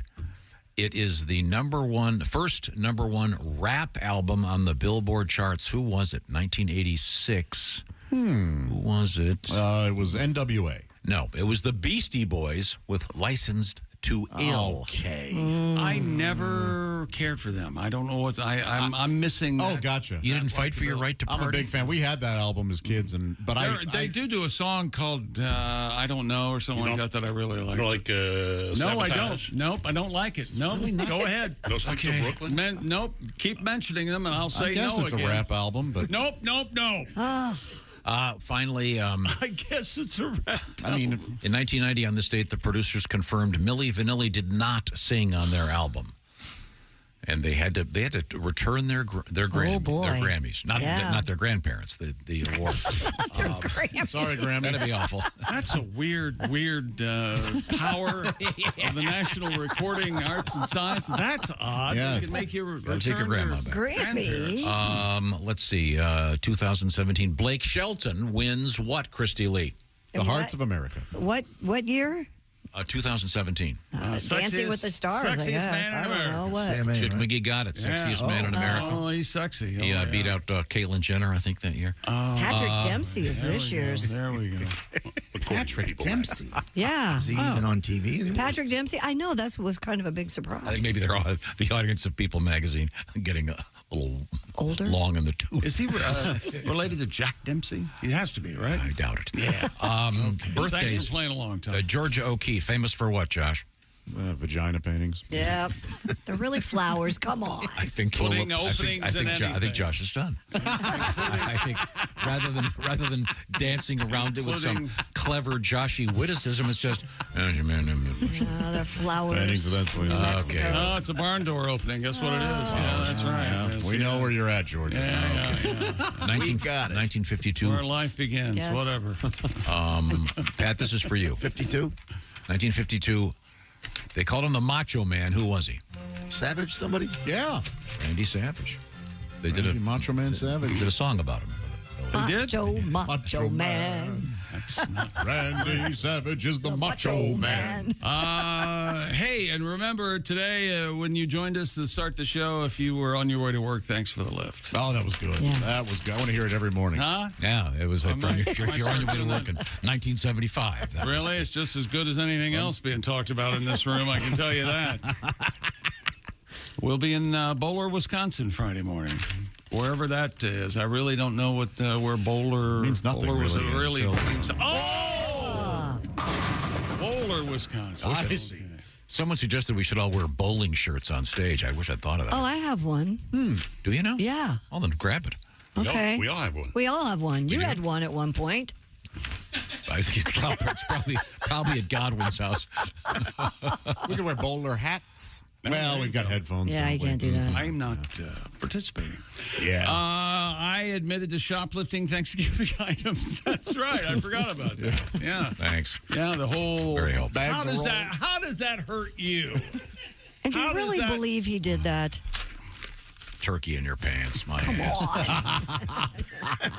I had the neck hanging out. Oh boy.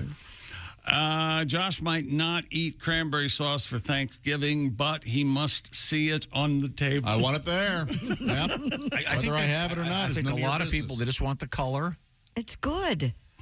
Somebody suggested putting Grand Marnier in the orange juice when you make your cranberry sauce. I'm like, that's a little much. We have a lot of hungover alcoholics love the show. I'm sure that person hears the word functional a lot. Oh, really? Well, speaking of that, I'm on Team Vodka when it comes to cranberry juice. How about that? That's what I said. Vodka Damn right. is great. Yeah, it is. Tom enjoys focusing on the stuffing and the delicious pie after the meal. I don't know what that He also suggested I liked vodka gravy. And on Thanksgiving, that is my drink of choice.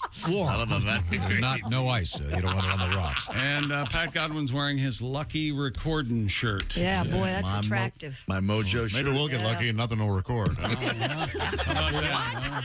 Very helpful. Don't forget, Wisconsin. Now you got to text him apology, okay? You happy? Don't forget, enter bobandtom.com/contest for that big green egg. You can be like Julie Hennig of Kearney, Nebraska. You could be a winner. This is the Bob and Tom Show. Just got to get a hold of us. Call, fax, mail, or email. Get all the contact information you need at bobandtom.com. This is the Bob and Tom Show.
Bob and Tom 24/7. Not on air, online, all the time. Bob and Tom, 24/7. That was Chick McGee on the slide whistle there in the background. Of course, that's false. But I'm Mark Allison. That's true. Thanks so much for joining us here on this Wednesday.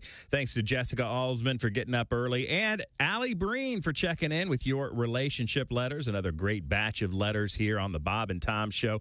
Check her out at allibreen.com, and you can also reach her across all social media, Snapchat, Instagram, Facebook.